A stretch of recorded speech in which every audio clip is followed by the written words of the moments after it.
Good morning, guys! Good morning, good morning! I hope you guys are doing well. We're getting things ready as always, and we finally hit a different checkpoint for once. Holy crap. No more line art, guys! No more line art, and we can finally work on colors! Holy! But I hope you guys are doing well. I do see Dutch, Van Chica, Spaceman's Fury, and Mike. Hopefully you guys are doing really, really well. I'm gonna check the audio from my end as always, just to make sure it sounds okay from my end. And yeah, we'll probably be talking about some more general Slimeverse stuff.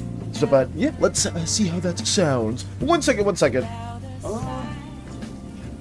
Okay, I think we're good to go. So, let us keep on moving.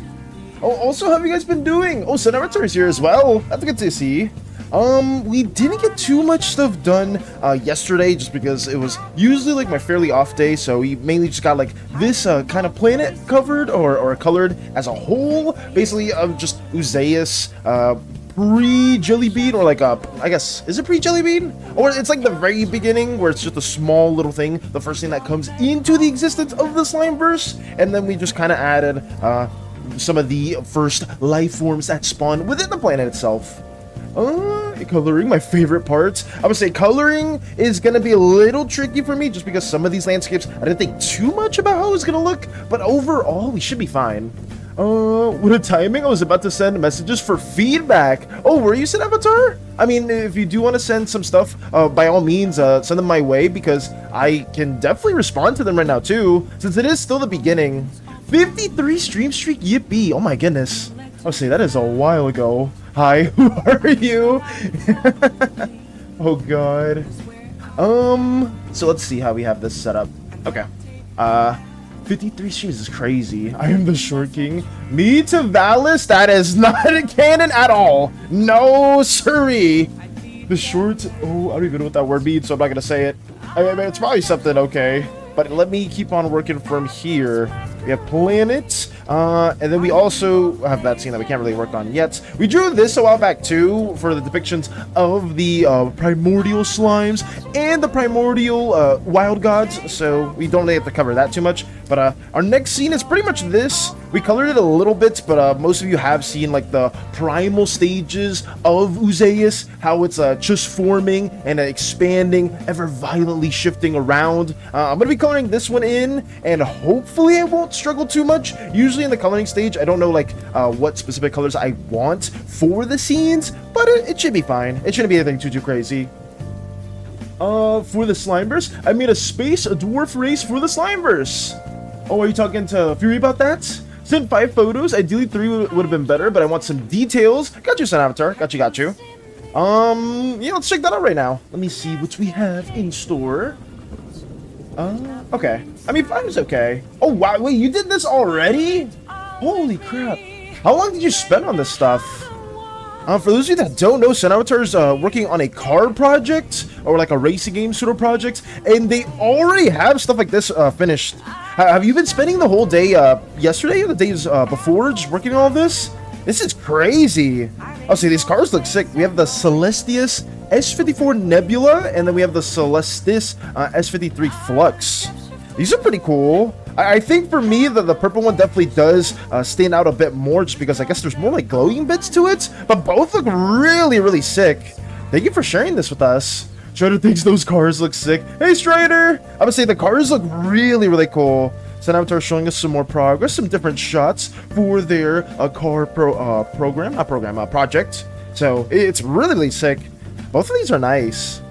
Fury thinks it's curious Strider mentioned himself on third person. Oh god. Valis also starts talking to third person for no good reason at all. Fury will be doing so as well because it's fun. Oh yeah, and we have the back view here too. I was spending enough, some people told me I was killing myself. I won't go into that detail. I'm being much more chill now. I was about to say, because from the progress you've been showing, Avatar, it seems like you went from very like basic structure to like this very finely refined car. Like, I feel like you've been working a little too much on this, but it has been paying off. Like, even look at the back view of this one. I guess like the car on the left, the Celestia. Or I may have said that name wrong, sorry. Let me, oh no, Celestis. Sorry, not the Celestia. The Celestis, both of them are, one's Nebula and the one's Flux. I'll just say Nebula for now. Hopefully, that's not too problematic, Avatar. But yeah, the Nebula from the back looks really cool too. All these glowing, like, I guess LED lights. Pretty sick. I like the spoiler too. And then we have the front for the Nebula as well. Trident wants to be friends with Fury. Fury used to speak like this naturally, so it will come of no difficulty for him to word sentences such. Oh god, no. The third person arc's beginning. Oh god. But yeah, I would say the Nebula looks sick. My Twitch is finally working again. Hey Crochet! Welcome back, welcome back. We're looking at some really cool card models that Avatar took out the time to work on. And these look sick! As always, Avatar has incredible progress on their own work. I am very fearful of Avatar and hope that you don't get overworked too much, because it seems like you're doing a lot in a short amount of time. So please take care of yourself. It sounds like you're being a bit more chill, but that's good to hear. But yeah, a very big W as well. I have no real huge feedback. Do they look sports-like? In short, yes. Yes, they do. They look very, very sports-like. But thank you for sharing that, as always. You can call it Nebula and Flux. Okay, got you. Just to shorthand it. But I lost my streak because of it. Is this the second time you lost the streak, Crochet? Let's see, I think Spacebun said they have a 53 stream streak, and there may be like one or two other people that also have that streak as well. So a shout out to you guys who have been keeping those streaks alive, and I didn't think that there would be quite a few of you that would try to maintain those. It's really exciting. Hopefully we can keep on streaming for the future too. From what some of you told me, it's that how to explain it. If I miss a day of streaming, it doesn't affect your streaks. So that makes me feel a little bit better when we inevitably get to the part where we have to edit the video and I may miss a day at least trying to get everything together. But my Twitch was bugged. How was it bugged? Like it wasn't showing the stream as a whole? Strider wants to say hello to Crochet. Fury's happy crow had arrived. What are these? Third person? No! Fury does not have such a streak, but Fury will not mind streaking if you want him to. I'll say, like, a lot of people end up getting some pretty crazy streaks, so it is always good to see as well. But let me get this going. I don't know which color I'm going to use for the primordial part of Uzeus. It is going to be something more lava-y, so let me get like a darker tone.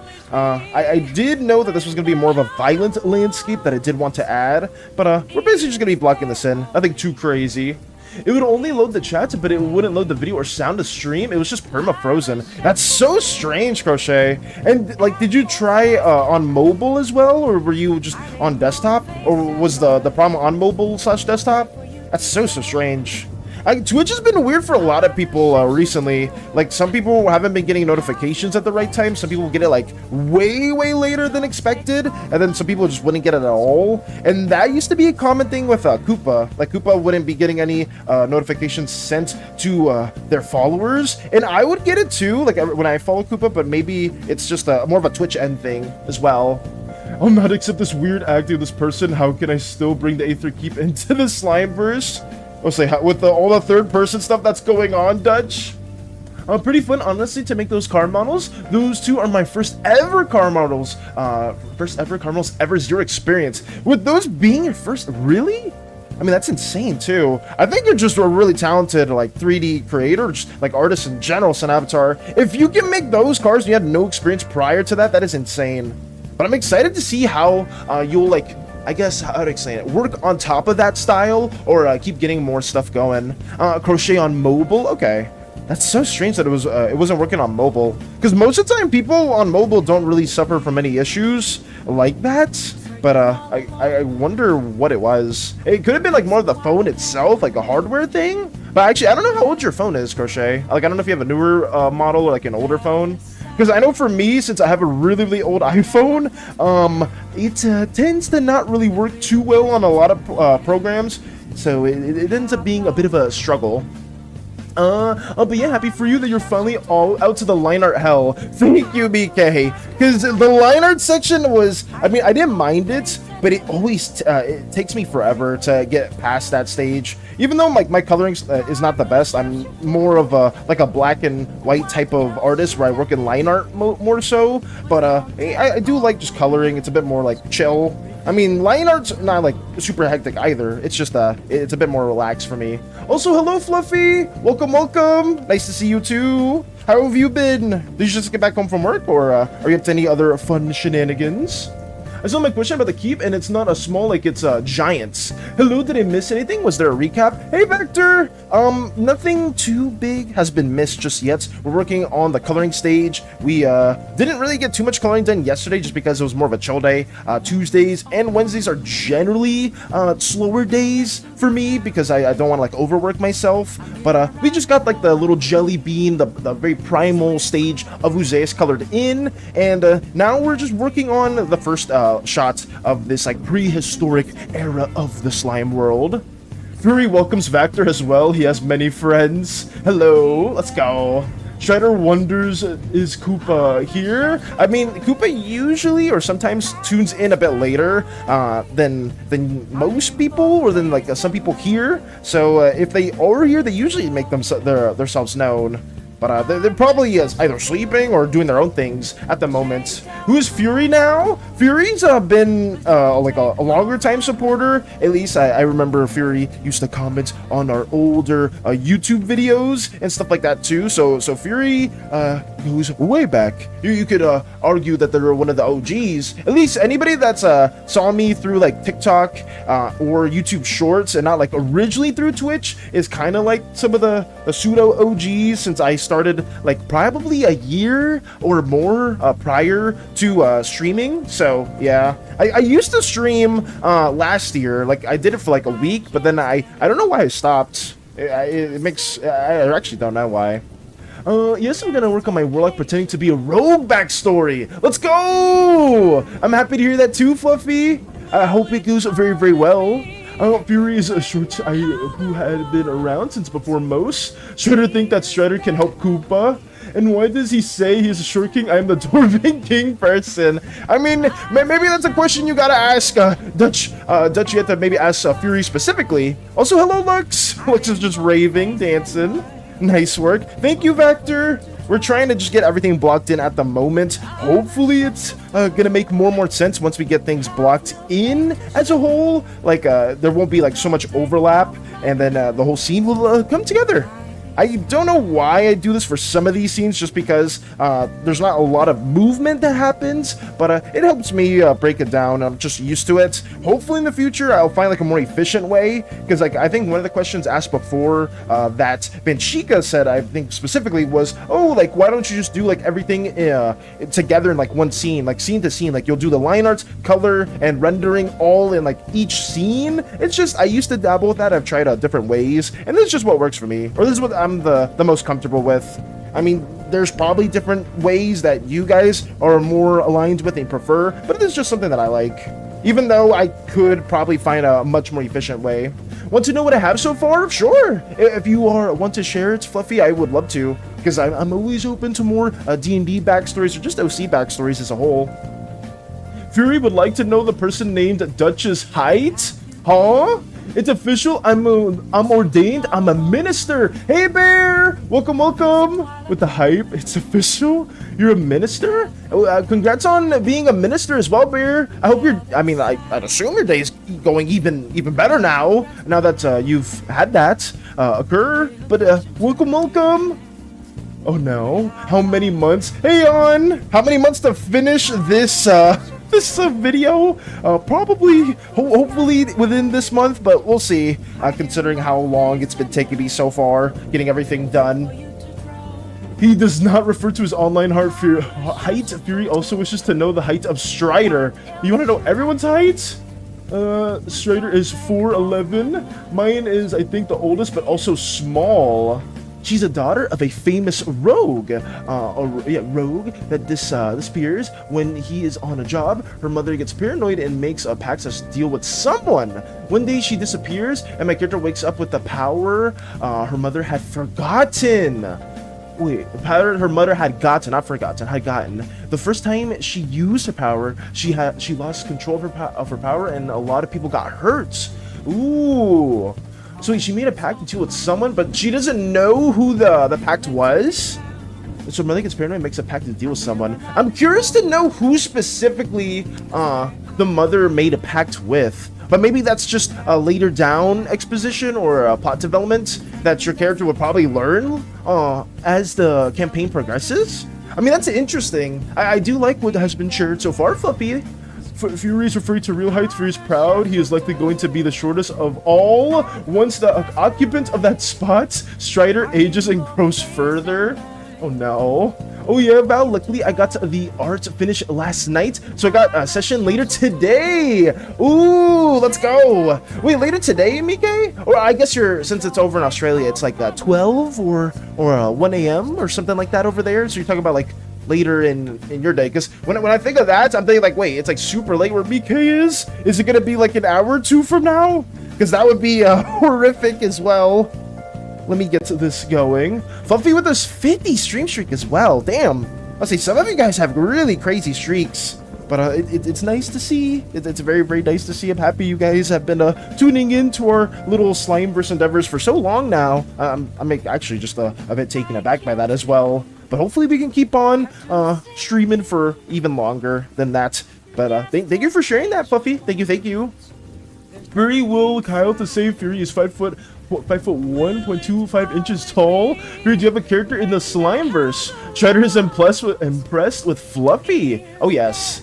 Oh no, she doesn't know. She will learn further down her path. Okay. So that's like actual story stuff that will be developed later on. I'm excited. I very much want to see, or at least eventually learn who they made the pact with, because that could always be fun. Warlocks, I guess there are some classes that always have like certain, I wouldn't say tropes, but certain story points that are always interesting to hit a bit more with, right? Like usually like any character, any class that has like some form of deity or divine entity, and they keep it like a secret from the rest of the party, is always a cool little exposition point that a lot of party members, at least that I'm usually excited to see. So hopefully your other party members are also excited to see that as well. It's 12:32 a.m. Okay, Mike, because when you said that, I need to keep rewiring my brain to be like, oh wait, Mickey's in Australia. It's still very much a different time zone, because I'll like process the message at first, and then it'll be like, wait, you have it later today? Isn't it like super late over there? And it's like, oh wait, you mean like way later, since it's like 12. Okay.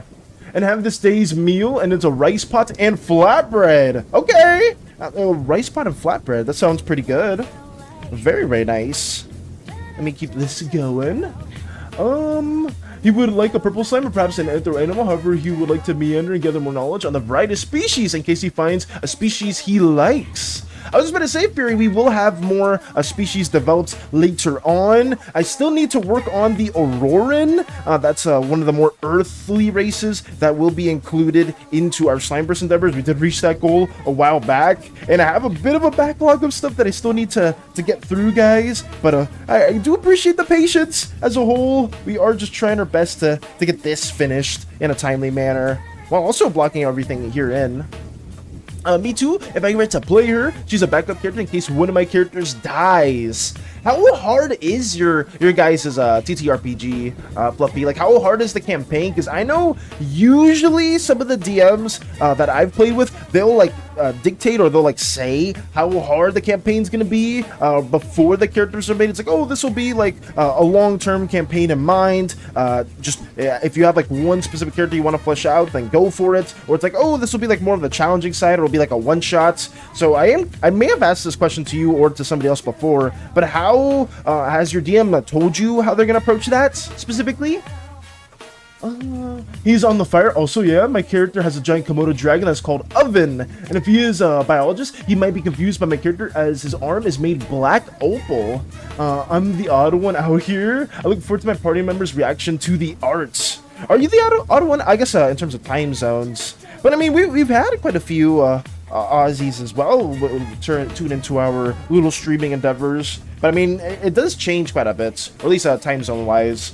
I know at least what is it in Malaysia? It's also fairly late over there too, because like Starscream and I believe Cheese will also tune into our streaming endeavors from time to time. Let me get this blocked in as well. Glide next to the ship. Strider thinks if Strider glide next to Battleship, Strider will block the lights. Oh my.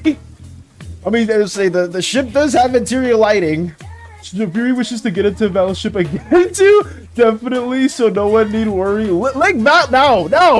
That's even more incentives to not allow other people that got ejected out of the ship. That's not happening. No, not at all.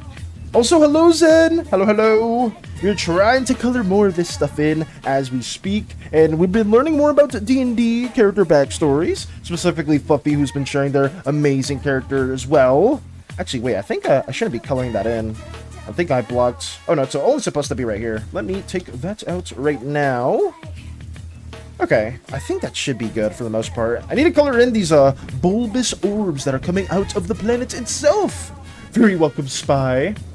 Fury, I maybe have a race for you like if Val's accepted. I use Oven for lights. He is on fire. Strider allows anyone to join Strider's ship, and I allow people to join the ship as well. But if they are a little too chaotic or they go against the rules, then they have they gotta get ejected, because we have certain goals and certain things we gotta achieve. But you know, just some things end up getting broken, or like some boundaries get crossed too far, and you know, we gotta get the boots. We gotta do it, because at the end of the day, it's supposed to be a fun little spaceship journey, and then a lot of too many chaotic things occur, and then boom! Next thing you know, we're crash landing on a different planet yet again! And that's something that I don't want to occur at all. Let's get some more reddish values in here too. I will say these little bulbous sections for this scene specifically has the significance of it is just the core of Zeus itself is always pulsating at this stage very early on into Zeus's lifespan. So we're gonna have these little bulbs just basically birthing in new environments and even new life as well. But depending on the size of the bulb will depend on what type of life it will be, if that makes sense. My research tried to make the Aether Dwarven.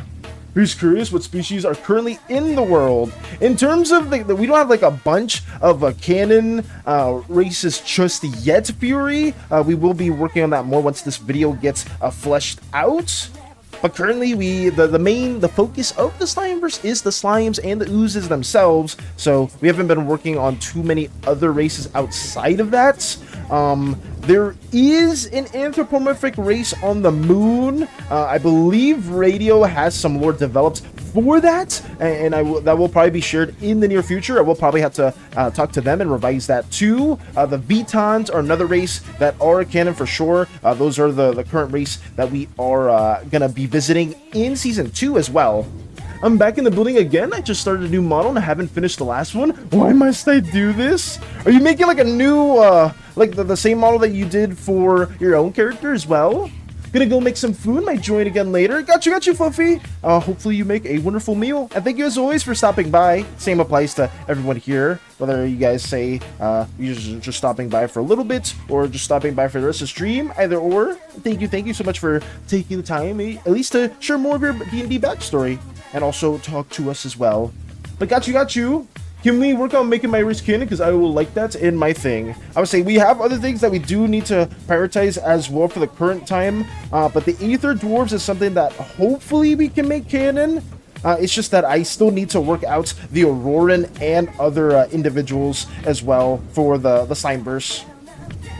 I'm trying to make Mozilla this time. Ooh. What was the one that you were working on before, Space Buns? There's no. Shooter allows it as well. That's basically it. Yeah, we are trying to get this done. We're trying to add more species, but like I said, at the end of the day, guys, this is the Slimeverse, and most of the time spent developing around the species and the, I guess, not the complexities. How can I say it? I don't know what the word is specifically, but like at the end of the day, we are focusing mainly around slime and ooze affairs. A lot of the other species, yeah, they can have their own stories to them, and there's nothing wrong with that at all, but I will not have as much development for them as we will with the other species that are core to the plots as well. Let me add more of this. Fury's curious about Werevamp. I mean, I say the Werevamp, or at least codename Werevamps, were the Vitons that we added there. It was probably like several months ago, and they're just a pseudo-Aztec, Latin American Gothic inspired race that has more of like a lizard appearance. They're not full-on werewolves or vampires, but they have similar tendencies to that as well. Let's see. Do you need help with? I shall pitch some ideas about the Aether Dwarves. In terms of the ideas right now, I don't know just yet, just because I am trying to figure out the actual like video right here. But if you just have general ideas, like, I know you've been sharing like the Hearthstone stuff like that too, and if you want to keep sharing more of that and just shooting stuff like the culture or like I guess the history can't really be worked around too much, just because we are still trying to work on this. So I can't really give a direct point to what I may need in terms of that race at the moment. If anything about Fellowship is to never drink coffee that was laying around. It's to never drink coffee that was laying around. Obviously, I don't know why we're taking other people's coffee. They're 10k, 327k. Let's just say numbers now. Is that what we're doing, Strider? Let me get this going too. But hopefully you guys are doing well. Let me get that. I think that's okay. I'm not really doing the best job at like making these cores very violently ever-changing in colors, but it's okay. I'm just trying to add some filler stuff to it. I'm not gonna worry too much about like the actual like specific color scheme. Like you may see in these scenes in general be like, oh wait, that's just a weird color to use, Valis. That's okay. I'm just trying to make them make some form of sense for our history and not really care too much about like the actual accuracy of the colors being like one-to-one, because that's how I'll get stuck on one scene for too long. So let me keep working on this. Okay. 7M. 7M. Oh no. Let me get some more of this going too. There we go.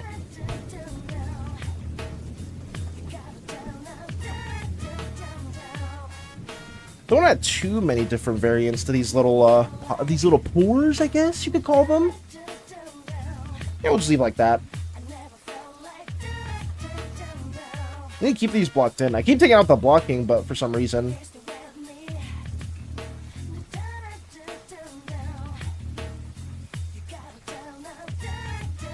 Okay. I think that's fine. We could also move on to the next one too. So let me see what's the next stage. That's blocked in. That's there. Okay, so you have the foreground on the left, or is that the midground? Wait, it's just this structure over here. Let me add that as well. And we'll just make it a little like bit of like a darker reddish tone right there. Pink slimes can swim, right? Pink slimes, yeah, they are more aquatic in nature, and they can swim, or they can, like some indigo slimes and some pink slimes are really good in the water, so I would say yes, but not every single pink slime is able to submerge themselves in water for a really long amount of time. They are much better suited for it, though. Let me see what we have here. You make this a little bit darker, too. Okay.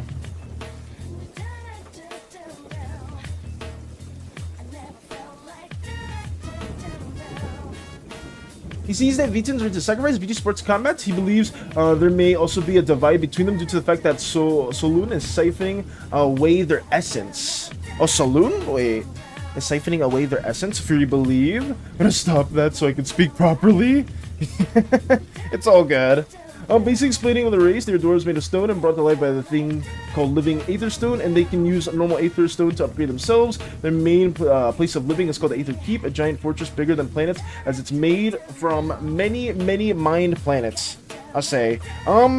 In terms of connecting them, they would, I would say they would probably have to like tie to one of the Pantheon members as well, Dutch, just because most of the life forms and most of the planets, if not all the planets, have been made by some form of Pantheon member, right? Even if the fortress itself is made by a collection of mind planets, the race itself would probably have had some form of origin from one of the Pantheon members in total. So I will try to find like a thing that connects it together to make it more sense within the Slimeverse. But I mean, I got what you mean. I think overall that's not a bad idea to incorporate. I can see that it says Saloon, an entity that is their sun's moon, is taking their essence, but grants them their shape-shifting abilities. Yes, for the Vitans themselves, Fury, they do have a sun/moon ever-shifting entity that does give the Vitans their innate powers. But that being said, it's more so that the race was blessed by that structure as a whole. It's just that, I guess, the Vitans view this divine entity as their god. So they do sacrifice and worship it religiously, very much so. They have connection with Crystal Deity, if there is one, and my idea is there already, and it's not really with a Pantheon, it's something else. I would say, but to connect it as a whole, Dutch, like I said before, all the species within the Slimeverse have some roots, some connection to, obviously, the origin of the universe, and that origin does come from the deities themselves, just shaping a lot of the planets as a whole. So that is something that we have to probably, like, root around or connect. Because I don't know if the actual, like, the gemstone deity herself would have had a part in that, but maybe some other deity might have. But we'll see. That's something that will need a bit more collaboration after the Pantheon team has finished working on the gods. Hello, hello, my fellow others. Starscream is back since I have done my daily duties. Welcome back, Starscream. I should be in a meeting with Megatron, but who cares about him? Welcome, welcome, Starscream. Always good to see you too. We're trying to get this stuff colored in, blocked out at the same time, and it's nice to see you. It's very, very nice to see you. Just trying to work this out. Coloring is a lot of fun, but it is also really, really tricky because I myself struggle with stuff like this. From time to time, because I don't really do this too much. Most of my time is spent usually lining stuff up, guys. I need to get better at coloring as a whole. Oh, Val, can I show you an artwork I did today that I was testing out shading again? Oh yeah, absolutely, Mike. By all means, if you want to share any artworks, I will never say no to that. If it's like stuff that you guys have been working on specifically. Vito will not worship that entity because he believes that the Nocturne form is more beautiful and proper rather than faking something by going back and forth. Oh, okay. Actually, I don't remember if I did say that specifically, but the knight form itself, like the notch form, is something that's, at least on Vitalis itself, is kind of something you can't control too well. Obviously, some individuals can probably control it better than others, but depending on like if it's night or day, will greatly shapeshift your body around to different form. Even if you don't believe in the entity itself, or you don't worship the entity, but those that do worship the sun and moon will have like a better tuning of their abilities, like their siphoning capabilities, in terms of like being able to siphon life from other living beings. But honestly, if you want to have that be the character where they will stay in like their notch form or the notch form, then you can do that. I feel like that could be very believable. SSO updates day, yay, nice. I'm happy to hear that too, Space Buds. Hopefully you get the horse that you want. I would say I saw like some of the pictures that you sent, and they look very, very lovely. So I'm excited to see more about that, or hopefully you do get the horse. Actually, SSO is not a gacha, so I don't know why I'm like trying to think that it's something like that, where it's like, oh yes, I hope you wish on the right horse banner and get the character you want. But it's not that at all. I don't know why I'm thinking about that. But hopefully that's a lot of fun. DM, got you, Mike. Let me check that out real quick. Where is it? Ooh. Oh yeah, this is really nice. She went out. Oh, here's another piece of Miri. I referenced to images for pose and outfits. For context, she went out and wanted to go try out this drink, and she's getting one for her husband. Ooh. Okay. So I will show the picture for that right here. I did say, basically given the context, and we have Miri, one of the divine entities within the Slimeverse, going out and drinking, was that boba? Drinking some boba with her husband. I absolutely adore this too. And then like the little astral effects that you added here, I may have not noticed that in the previous one that you drew before, Mike, but seeing that now looks ever so pretty. Very, very lovely as well. There is horse gacha, believe it or not, something equestrian? I don't know. So there's horse gacha. Well, I mean, I know there's there's pretty derby, right? There's Umamasume, which technically counts as like a horse gacha, but like, are you talking about it within SSO as a whole, Space Buns? Oh, thank you for the Hydrate Star Scream. Thank you. I would say this art looks incredible.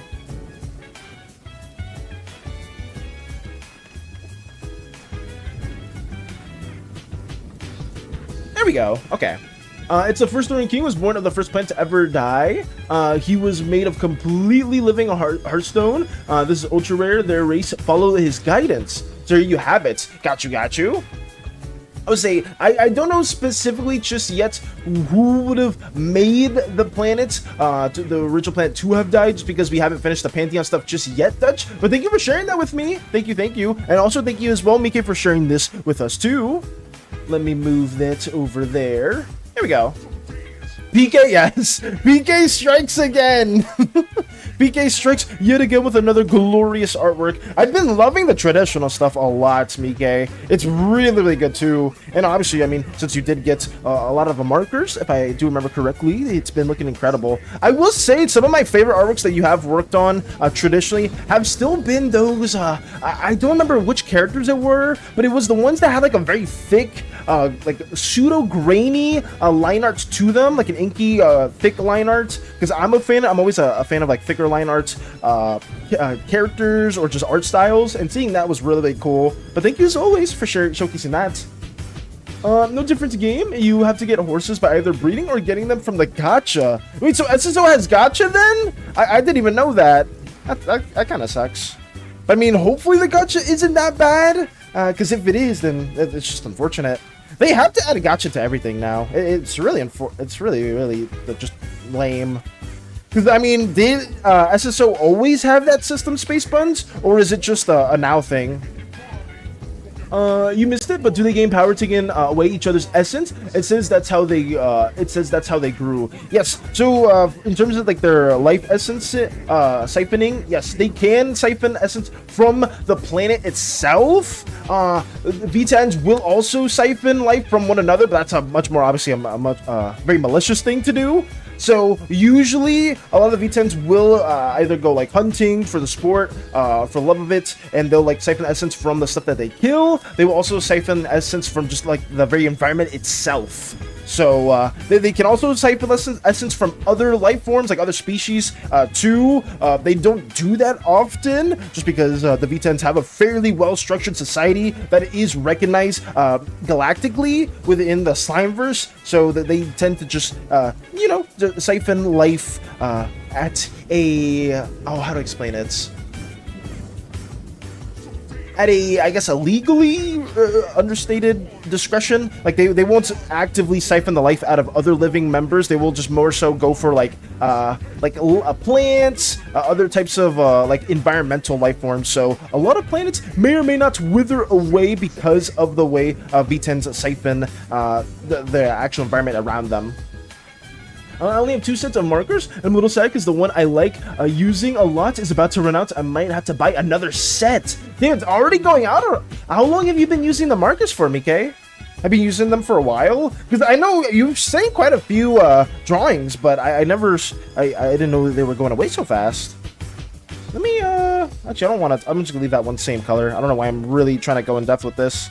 Let me undo that. Here we go. I think that's blocked in, so we could probably move on from that, and then I will... what's the next one? Over here. Oh, this big chunk of land! Let me have that over here. I think both of these were supposed to be either collected or to be together, but I must have messed that up. Let me make this a little bit of a different color, too. Looks like honey. Oh, does it? I mean, honestly, that's probably a good thing. I don't mind that too much. From the game, it's called Star Equestrian. The lizard people, yes. Oh wait, did I miss a comment? I'm sorry. Let's say the Vitans themselves. Sybil said my race is made of creation of the planet and falling of it. Yes, okay. Found the game. I only have 2 sets. I did read that as well. Also, snow and free stuff in SSO. Snow and free stuff. What free stuff are they giving you, though? But do they get power? Like, do they get stronger faster? Like, in terms of their life essence abilities, like if they siphon a life from other beings, Fury, they will gain more youth. Like, the primary thing that does happen from siphoning their life is just gaining their actual life force and becoming ever so younger. It's not really like them becoming more and more powerful. You could argue that they are, because the younger you are, the more powerful your capabilities are within V10 culture. That's why a lot of times younger individuals, when they are birthed within the planet themselves, are highly worshipped from time to time, just because they tend to be much stronger than like the older individuals. So like age, in terms of like wisdom and stuff like that, is still looked greatly upon, but youth is very much valued in their culture. Now my character is the 8th Dwarven King. That is a shift on the ship, because ruling is not so interesting, and he likes cooking. I want to use this fact to also make the Dwarven keep be seen. Understandable. Looks like honey. It's been a month I had them, I believe. I've been using them a lot, to be fair, though, and they're pretty cheap, too. Okay. I just, I know I've seen quite a few really good works from you, Mike, so, it makes sense that it probably will be, going out soon, but I just didn't, know that you were using it for that long, because I saw a couple images, but I didn't know, that it's been a whole month, and they kind of, like, go out quite a bit, or they go out pretty fast. Looks, who's that? It's not dancing, what are you batting? I guess playing an instrument, playing the bongos. But the crew does not know that he is a king of a whole race. Got you. Do the forms have differences between power?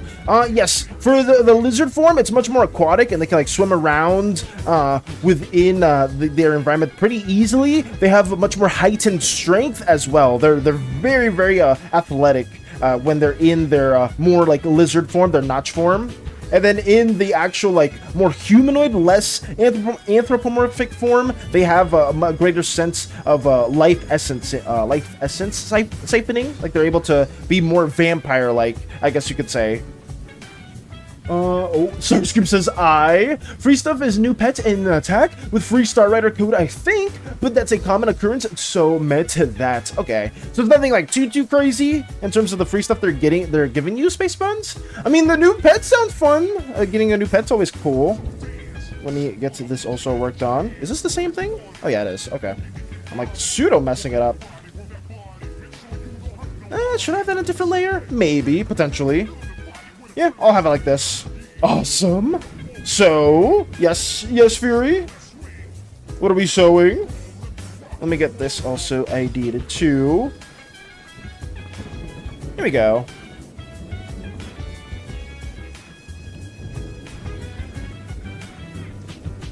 Oh, okay, let's go. I will say, I'll be completely honest, Fury, the Vitons are developed a bit, but I haven't been able to spend too much time really working out the intricacies of them, just because I haven't had time to even work on like most like the ooze and slime stuff as a whole. I've more so recently gotten more ooze stuff developed because of the video. So if there are like very specific questions of the Vitons, I may not be able to answer them fully, unfortunately. We do have like quite a bit of the bare bone structure settled out for now, but I will say, at least for now, a lot of the stuff that we have been working on has been just stuff over these last couple months. A lot of this is still fairly new in terms of the development that we have been establishing. But let me get that going. I'm trying to get this little fountain also ideated there too. I think it's fine. Okay. I love environmental art, guys. It's so fun getting all this stuff blocked in and shaded. I mean, it's not anything too crazy. I think just a part of my brain struggles to kind of correlate some of the colors together, which is why I've never been the best with color theory. But I just try to block everything in, just so there's a better visual of what we have going on. Here we go. I think that's fine. Yeah. Alright, now we have that blocked in, so now we just have to have the slimes colored in too, and we should be good. Am I going to shade this? I don't know. I really want to not shade it too much, just because if I do, that's going to take even longer. So I'm just going to probably keep it at its base values for now. Let me add this here. That's some more greenery. If I even make vegetation, I guess. Or slime vegetation, kind of showing that they were spawned in between like a more foresty biome and a less foresty biome. That's something we could add to. Is this the same layer? Oh yeah, it is. Okay.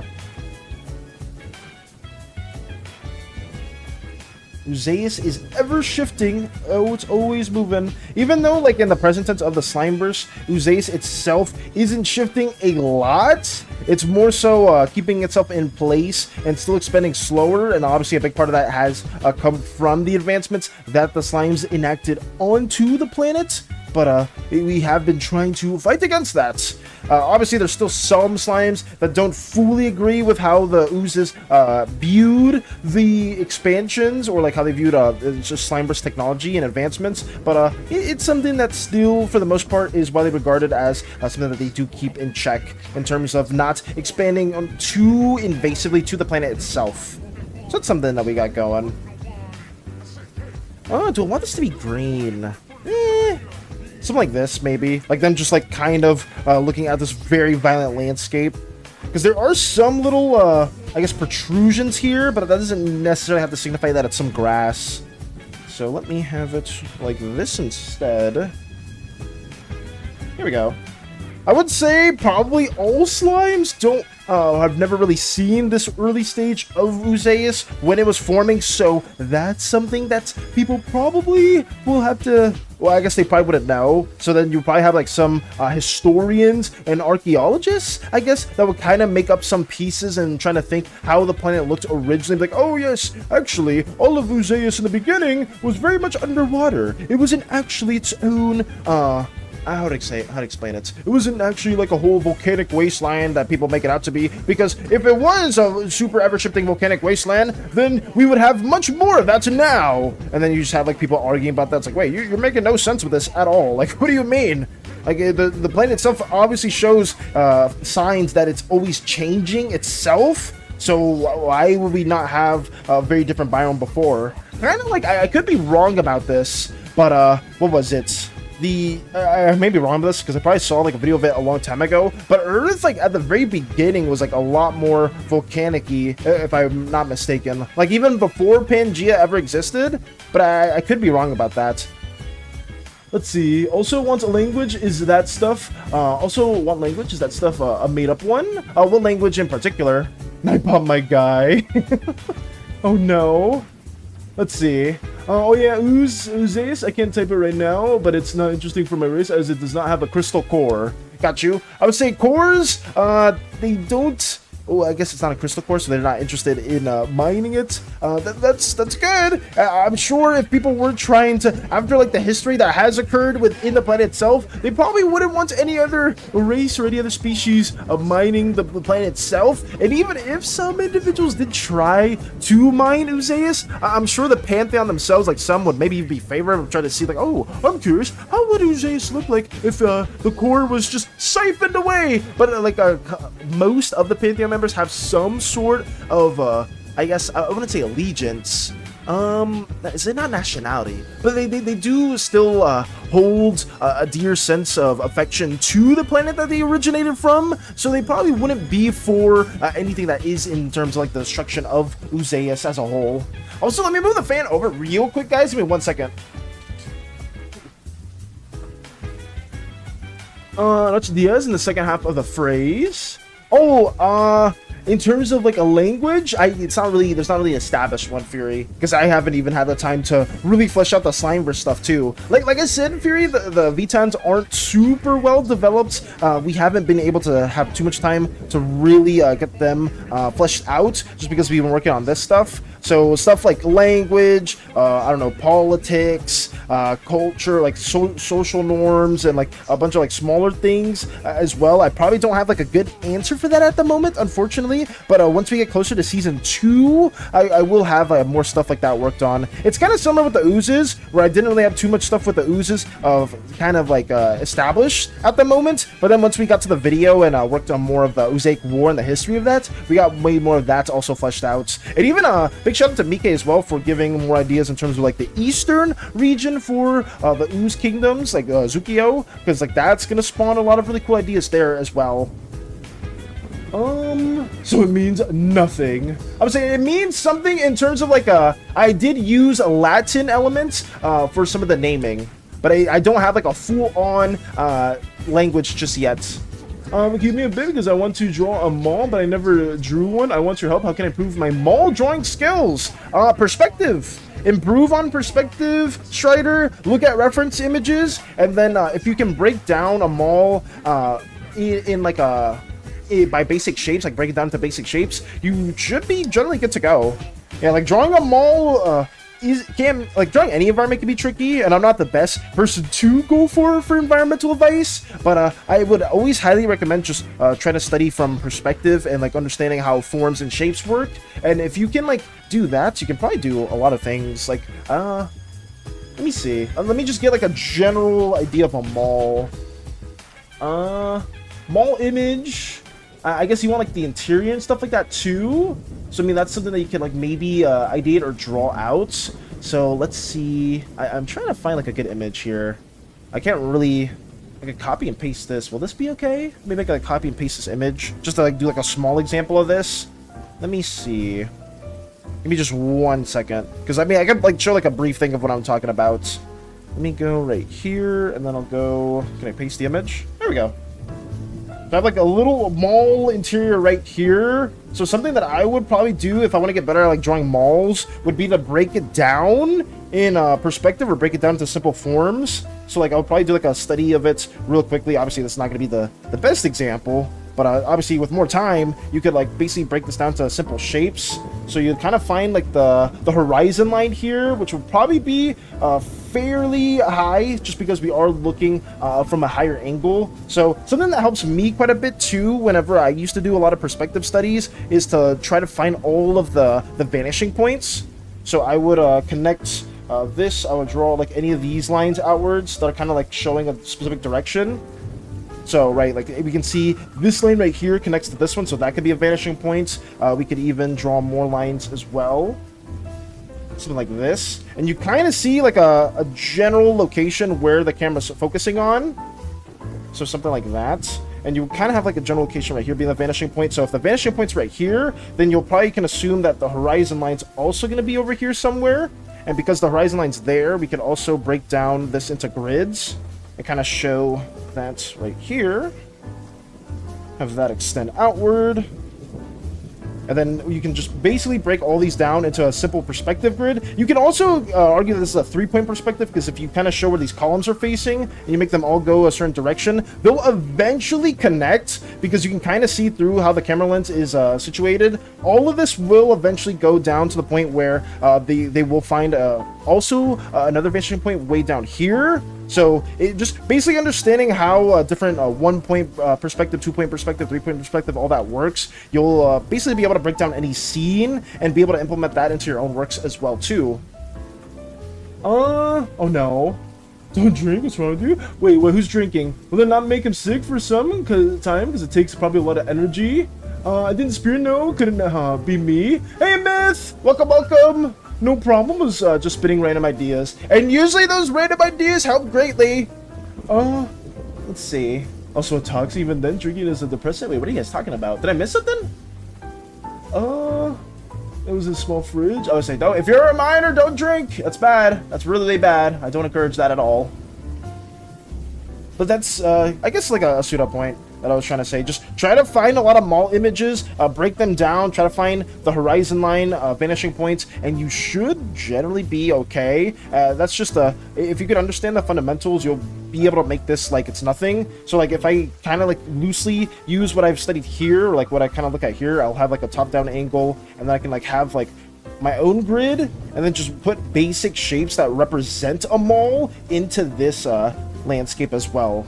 right? Because if I can set up a believable grid, I can pretty much do whatever I want. So let me have this set up as well. And then boom, we could use this and then just make our own little mall area, right? Like have a little bridge section that goes according to our perspective. Have our little vanishing lines that go down the column. It's kind of like I kind of picked a bad color for this, but I do apologize. I'm trying to do this in a quick manner. I'm sorry that I'm not explaining this the best way. It's just I am not a teacher. I'm not the best for art advice, guys. But if you guys ever want to like me to not teach, but you guys ever want insights for how I approach art stuff, it is I'm always not against just sharing that as a whole. That's kind of you can't really see what I'm talking about there, but hopefully something like that stuck for you. I hope something was able to stick, but I'll take that out right now, and we'll move on back to this right here. And probably only the leaders of specific groups will have contact with the Aether Dwarves because they do not really care for other races. So, Ves, how can I work that out? I mean, the leaders of Uzeus, the leaders of Uzeus themselves.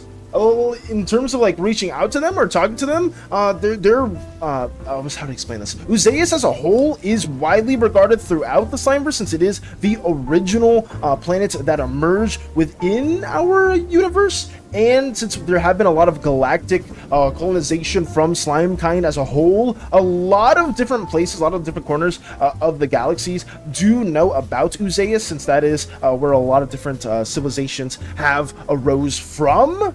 In terms of how they would approach it, I don't know specifically. That's something that you would have to come to me back later on.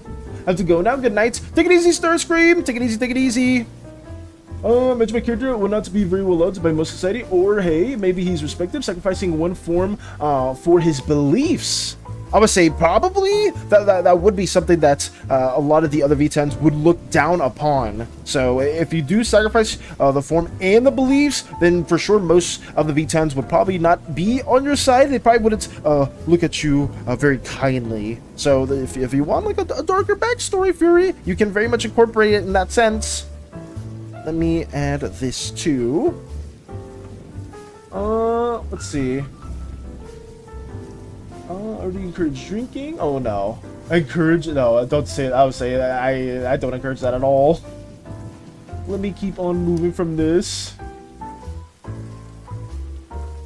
It's a giant force to be reckoned with, and they do not care for other races. They do not have enough to give. I would say for the Slimeverse, Uzeus probably is one of the most, if not the most, well-recognized universe. So they definitely have stuff to give in terms of trading, in terms of bartering, just because of them being like one of the original planets, or the original planet within the time span of the Slimeverse. Let me add this here.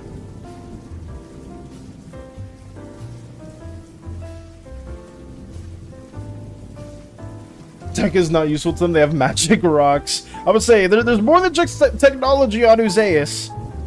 Let me keep working on this as well.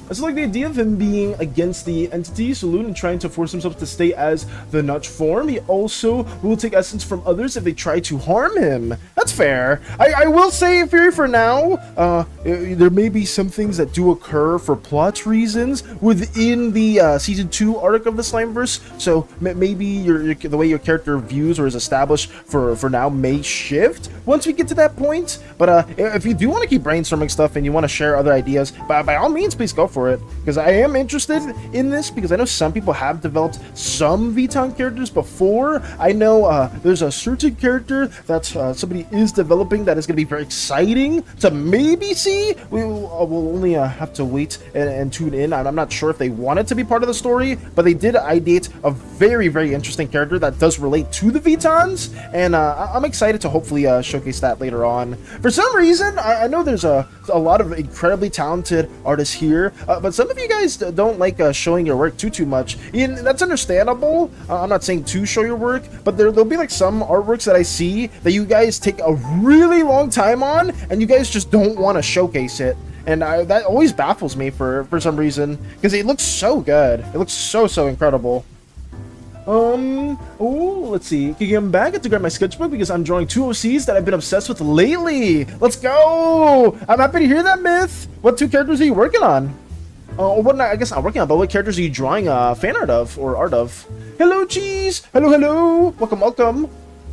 I have an idea how I can help you. My creation is Aetherstone, of course, and I have some types. Maybe it can help you do that thing, but to most races, it's poison to them.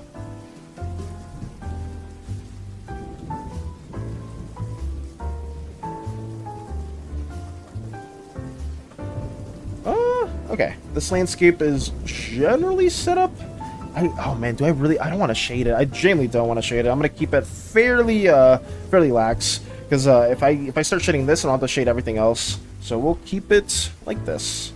Let's also do like a bit of a gradient too. There we go.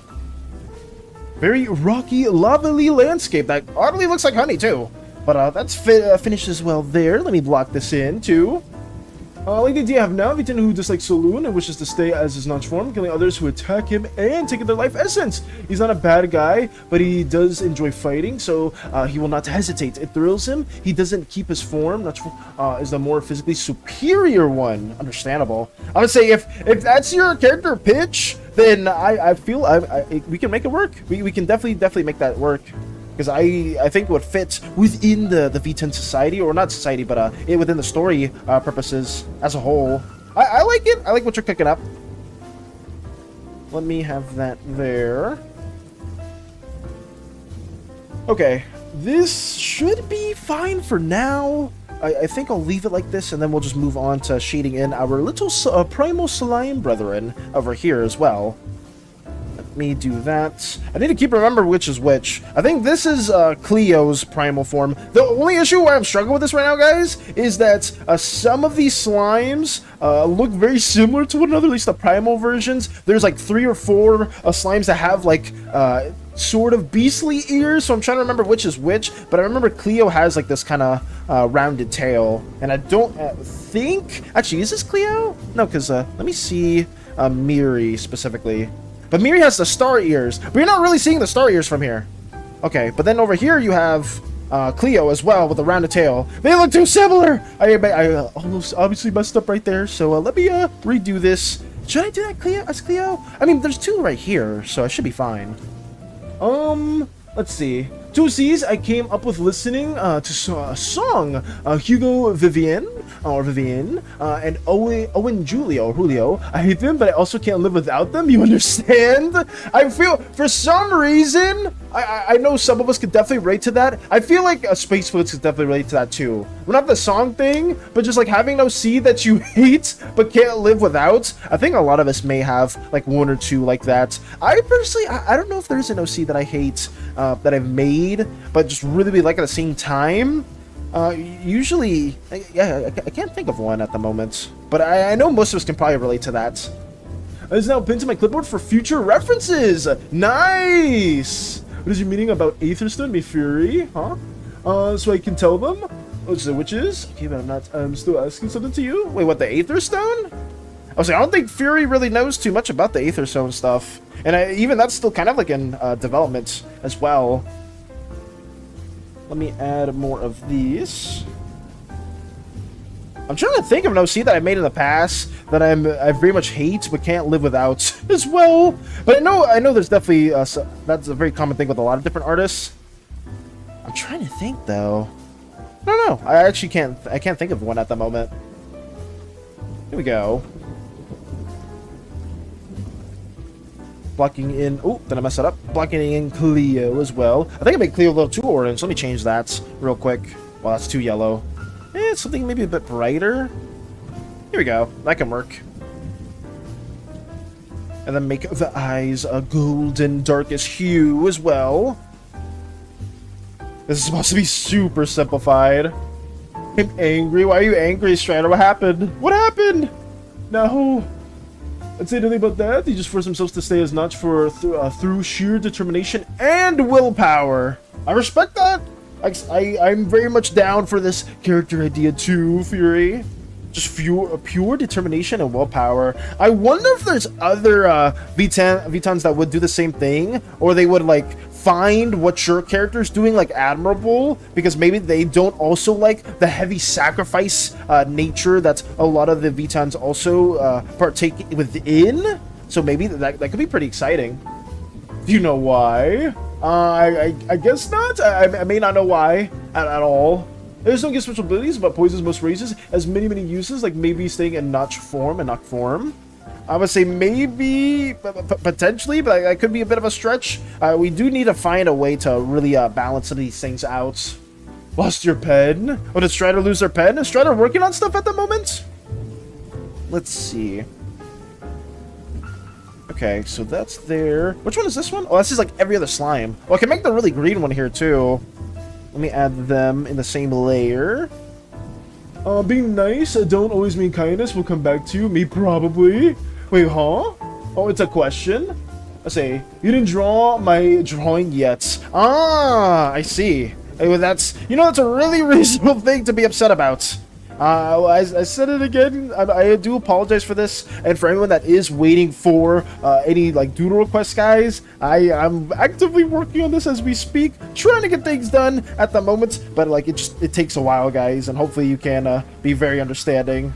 I could also, what I can do as well for now is maybe just refund the points. I think I can do that, and then once everything is finished, we can like do that again later on, because I do feel bad that was redeemed, and I did say like, oh yeah, like I'll just draw that when we do finish this, but this has taken way longer than expected, and for that I do apologize.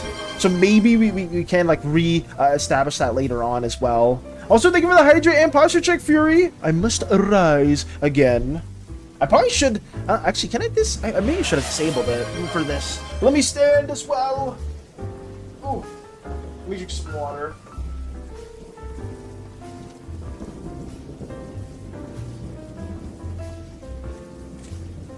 Here we go. Also, such form is likely the more appealing version to other races. After all, it's not the one form that's more efficient at taking life essence. Oh yeah, like the VTONs have like a strong foothold in their like solar system and even in their part of the galaxy.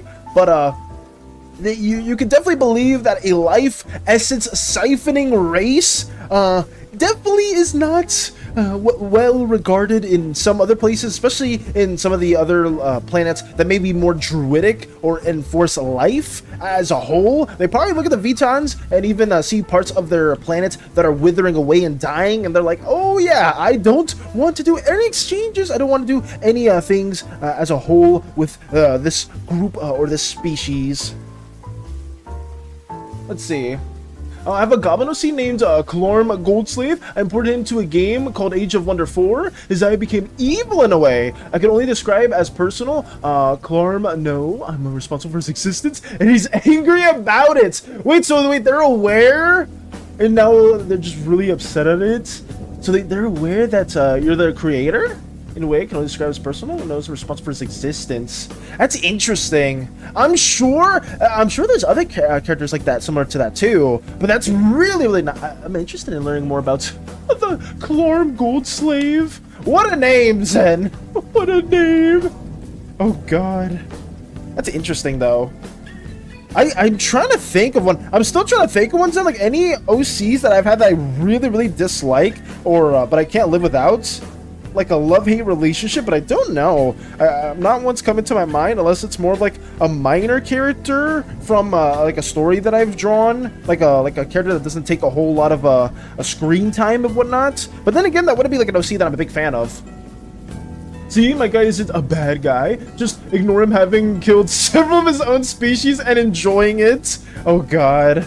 Ignore that completely. Because, I mean, even the VTONs that kind of, like, worship or, like, pertain to their own culture, they aren't bad people either. It's just, they it's part of their structure, they're part of their society, where they do siphon essence from other planets or even from their own environment as a whole. And I can say this as well, Fury, because I have been stating it before when we were working on the Vitons. They themselves, their own planet is slowly withering away because of Saloon. So I don't know if your character would maybe know that, or even have more of a reason to be against their ways. But there is like a pseudo group of like rebels that are very much against the practices that the Vitons are doing, just because they live more so in the outskirts of the planet, and they're seeing their planet just actively die as well. And honestly, that kind of like goes a little bit in hands with the stuff we've been doing with PLEAAASE. Even though like it's not really that the planet's dying, it's more so that it's being oppressed by the structures that the slimes have been developing pre-Usaic War. The fact that he kills his own species sickens him, and it's all thanks to that damn Saloon. I would say that's another reason for it. If you eat your meal, I do not care. Have some rice and flatbread. It's a vicious cycle, as you can see. Oh yes, a very, very vicious cycle. Can't find my tool to do my Chinese calligraphy homework that's due tomorrow. Jeez, find that tool, please. That's very important. What is Strider spamming? What is that emote? To be honest, the song I was listening to at the time was No Kitty Kitty, a friendly song about men, but I mostly just draw them doing wholesome things. I see. That's a song that I'm not familiar with at all, Myth. But I mean, if it has a spawn OCs that you have like a love-hate relationship with, that's still cool. I know, like, I think I said this like multiple times in the past, but Crochet has had a lot of really cool ideas, and even OCs that are spawned from songs. I'm sure some of you guys have also had a similar, inspiration too. Like maybe there's like a song where you want to make like a character or scene from. I remember Vactor has had some of those in the past as well, where they themselves have like a certain song that they want to use for a specific character idea, and that's something that I've had as well in the past. It's usually Attack on Titan songs, but I can't use like more than a minute within a short, or else it gets copyright stricken. Funny enough, if you ever seen my Lordrin animatic, the last one that I made for her, that one was originally gonna have an Attack on Titan song, but it got to copyright stricken because it was over a minute, so then I had to change out the song to something else, but the song equally fits, so I didn't mind it too much. It is just annoying. If you guys do make videos, you guys dabble and stuff like that, always check and see what song you're using, if it's okay, or like any other media that you're using, and try to like check and see if you'll get flagged for it, because then you'll like spend countless days working on it, thinking that it'll be okay, and then you'll like push the song and be like, oh wow, this doesn't work. But I mean, that's just part of the growing pains of like, just creating some content every now and then, and trying to just do it because you feel like it's something that would fit creatively for you. Funny enough, I beat you to that, talking about the rebellion stuff and some V10s disliking Saloon after I'd sent the message about the, yes, talking about the V10s disliking Saloon after I sent the message. I was gonna say that too. Where's Hector? Over here, Fury, we drew, where are they? I'm trying to find Hector. Right here, boom. Hector is basically the connecting point within the story where we see more of the withering of the planet itself, because they're more like a younger individual that is doesn't live within the actual like bright, happy-go-lucky part of the Viton area. They live more towards like these wastelandy outskirts, and they do show some of the Slimeverse individuals the darker side, and like how a Saloon is slowly siphoning the essence of the planet itself. So that's kind of like our connecting point, and they are a part of a more like not really a resistance group, but more of like a I wouldn't say, is it like a resistance group? I don't know the right word for that, but just like a group of people that are more so malnourished. They're much more gaunt. Is it gaunt, or just more skeletal in their nature, more frail, because they're not close to the heart of the city. A lot of the V10s that have been exiled or banished, they themselves don't have the same strength or capabilities as the ones towards the heart of the city. But we do have that Hector, my beloved. I mean, say Hector will eventually be added into the crew too once we get to season 2. So it's just a teaser for a little character that we will have later on.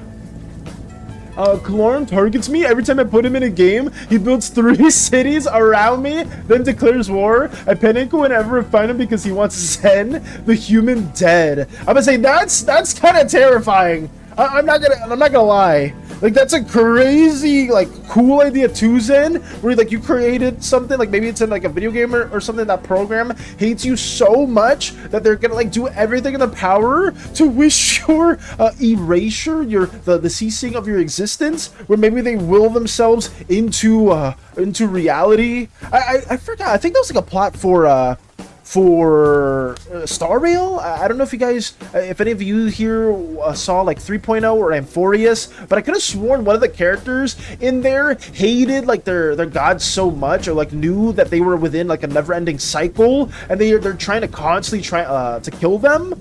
It kind of reminds me a bit of that dynamic as well, which I think is kind of cool. It could make a very interesting story for like maybe a D&D campaign or something at some point for the Slimeverse. Who knows? It's just is a little trope that I myself would mess with a bit. But sorry if that was like a bad reference. I don't think most of you have played Star Rail, but that's just the first thing that comes to me as well. Oh no. Oh. Because my guy is a rebel then? I mean, Fury, you don't need to make them be a rebel at all if you don't want to. Your guy can be doing their own thing as well. But it is something that definitely a lot of other Vitans in the outskirts of the city itself would probably be also for, but maybe they wouldn't be staying in their notch form. The thing is, on the outskirts of the planets, there's very little, if any, life as a whole, where in the humanoid states, you can't really siphon anything, so you become much more frail and much more gaunt, as opposed to the heart of Vitalis. Oh, if you ever did want to kill off my OC for story reasons, you can! No! Well, thank you for giving me permission, Fury. I would feel bad, though.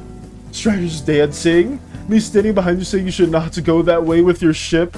Oh god. And maybe living Aetherstone is interesting for Vitans because it's literally the true core of the planet, only being a 1 centimeter cube, and it's the thing that is in the exact center of the planet, with it having a lot of life force. But will it be given up by my Aether dwarves? Oh, don't mind me again. Wait, what? Don't mind me again? Did something happen? What the hell was that? We were talking about it the whole time. What the hell is that? Wait, what? Wait, what were we talking about? Did I miss something important? I probably missed something important again. Sorry, guys. Sorry if that happened again. Oh, from Star Rail. I know that one very well. I may be misremembering, Mika, because you probably know way more than I do, because I don't keep up with Star Rail like that. I did for a good bit because Hades used to play it, but I myself didn't really dabble in it too much. But I did remember like there was like some sort of story or keynote that touched up on that. And Zen's dynamic with the goblin just makes me kind of remember loosely of that. I'm sure there's other stories that kind of go hand in hand with that trope. And I will just say I think that idea is really, really fun, because Zen brings up a really, really cool story plot point as well. My character would be rebel. I think we both agree with that. Okay. I just don't want to, like, if you didn't want that to be a thing, Fury, then I didn't want to, like, incorporate that with your character. It's fine. He'd become a martyr if he died. I'd like to think he'll at least die fighting for what he believes in. Ooh. I'm gonna say, Fury, then your character may make a very strong appearance within Season 2 then. Because, like I said before, there's a lot of really bad stuff that's happening, and pretty much most people within the heart of the city for Vitalis don't know what's actually occurring. So, it will be up to some individuals within the Ephesian crew to learn more of what's going on Vitalis, specifically for more information about a certain individual that we have been looking for, but that's not something that in canon most people are aware of. But yeah, the mysteries of Vitalis and Saloon itself will slowly unfold within that season arc, so stay tuned for that. Maybe you can also voice your own character too, if that's something that you're interested in, because this rebellion group will play a significant part within the story for Season 2. Oh, and the standing behind you thing was for Strider. Me standing behind you saying you should not go that way with your ship. Oh no. I don't understand. Let's see. Okay, let me also work back on this. But yeah, you bring up really good points, Fury. Very, very good points. I'm excited to hopefully get to that part. I want to see, can we loosely shade these? I really don't want to. I think I'll just keep it like this and just leave it at that. I could make this whole foreground a bit darker though. So let me do that real quick just to show that it's really close to the camera. So let me add a little layer here, a little multiply, and then we'll work more on that. Oh, yeah, plus my character, it'd be weird not to voice him. I mean, no, it's understandable. That's very, very understandable, Fury. It's just that I know some people make characters. Some people are not super comfortable with voice acting them. So I always ask as well. There we go. Okay, we'll have that there. Let me cut out the certain parts here. Delete that. Delete that. And then that'll be a little bit darker as well. Does it work? Not really. Obviously, it should have some more values to it. I'll add maybe like a little value right here. And then that'll like be one of the last things we do for this panel.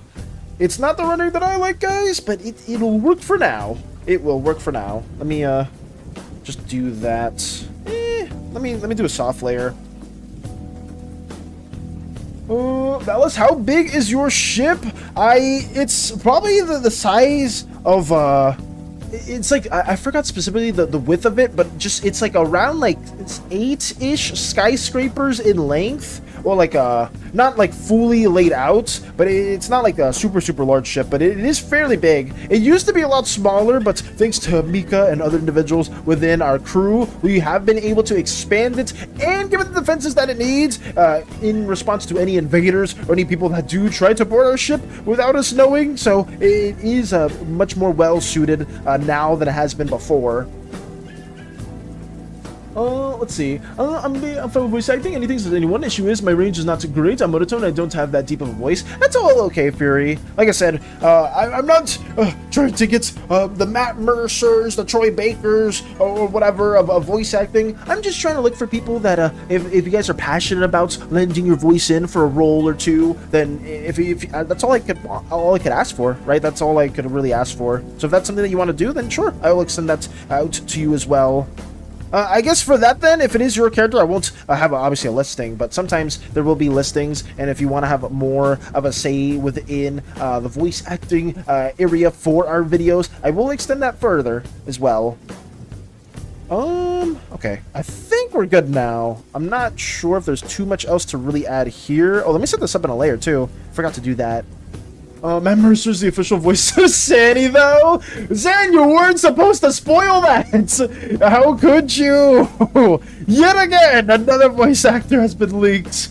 No, the ship is really huge. So it didn't work for me. That's something from boarding, or how we are gonna decide how my character's gonna join. Else, my digital wallet is crying, but horsey. Did you get the horse though, Space Buns? Did you at least get them? I hope you did. Let me get this going as well. How expensive was it to get the horse? Did you get just one horse, or did you get multiple horses? Let me have this, just a little bit of shading right there too. Okay, I'll have to consider joining my VTON now. Okay, for sure, Fury. If you want to join your VTON, then by all means, I am not to stop you. Damn, bro, drawing men is hard AF. I would say some, it definitely does vary. I will say that, Beth, right? Some people very much love drawing like men or women, or maybe some people like drawing monsters and whatnot, and they're just really bad at drawing a different individual. For me, I definitely do also struggle with drawing more male characters than female characters, but I wish you the best of luck on that. Hopefully it's not too troublesome. Hopefully you're not struggling too much. Let me get this going. I think that's fine. This is blocked in, so let me get another layer here too. Only they cost me 950 star coins, I think. How many star coins did you have before, Space Buns? The yellow one. Oh, so you got the yellow horse. Nice. That's good. Should I show how big the Aether Keep is? Tell me then. Man. Oh no. Wait, why are we making me K? What happened? Oh no. Okay, this is done. That's done. Sorry, guys. I'm trying to focus up a little bit more on this, too. Let me get these blocked in as well. And then I'll try to simplify these layers. I'm trying to, like, condense everything down. Even though it doesn't look at anything crazy, I should have more shading and more values as a whole. But let me just move this one in real quick. Actually, where is it? Where are they? Over here. I'll give them a little bit of light just to show them being a bit more grounded in the environment. Oh, that's way too... I'll just leave it like this. A little bit more warmer tone. Here we go. Something like that. Do I like that? Maybe not really. I'll lower it just a little bit. Here we go. And then I could do the shadows. I just don't want to add shadows everywhere because I know that's going to take me forever. But then, like, just all the time I spend on here, I could be spending on something else. So let me add some shadows for this character right here just to ground them a bit further. Add something right there. Maybe another shadow right here. Here we go. I'll make a picture. I need more forms for the V10 to consider how to draw them properly. Is it essentially just a very muscular, scaly, very much just a fairly athletic, fairly toned, like lizard folk? So yeah, you could say, I guess it's like a scaly, I guess. So yeah, it would be something in that regard. Oh, I'm just memeing. Go, yes, man. Oh, yes. Okay, I see. I just didn't know if it was something else that was stated specifically. Let me get this also ideated here. Okay, I think that's fine. Yeah, I'll leave it at that. Now I'll block everything in, even though I should. I'm gonna regret it later, not having the super defined. But it is what it is. Let me have this set up in its own layer, merge down. Have this in its own layer, merge down. Have that in its own layer, merge that down as well. Have this merge this also. Here we go.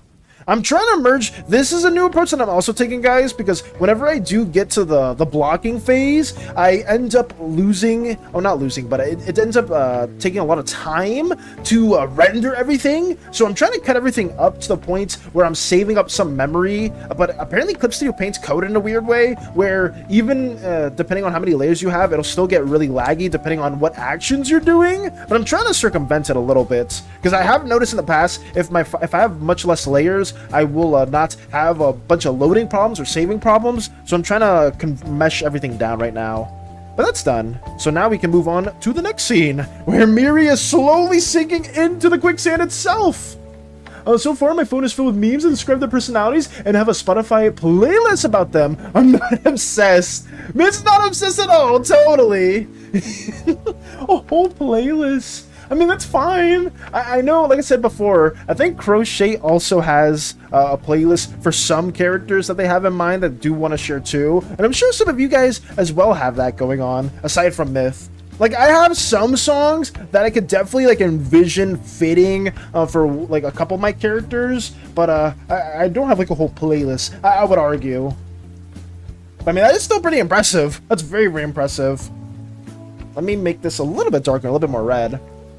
I guess I can say it's a Dragonborn, TBH. Yeah, kind of like a Dragonborn, Lizard Folk, something in that regard, Fury. I would compare it to. Like, you're pretty much right on the notes. Very, very similarly on the notes.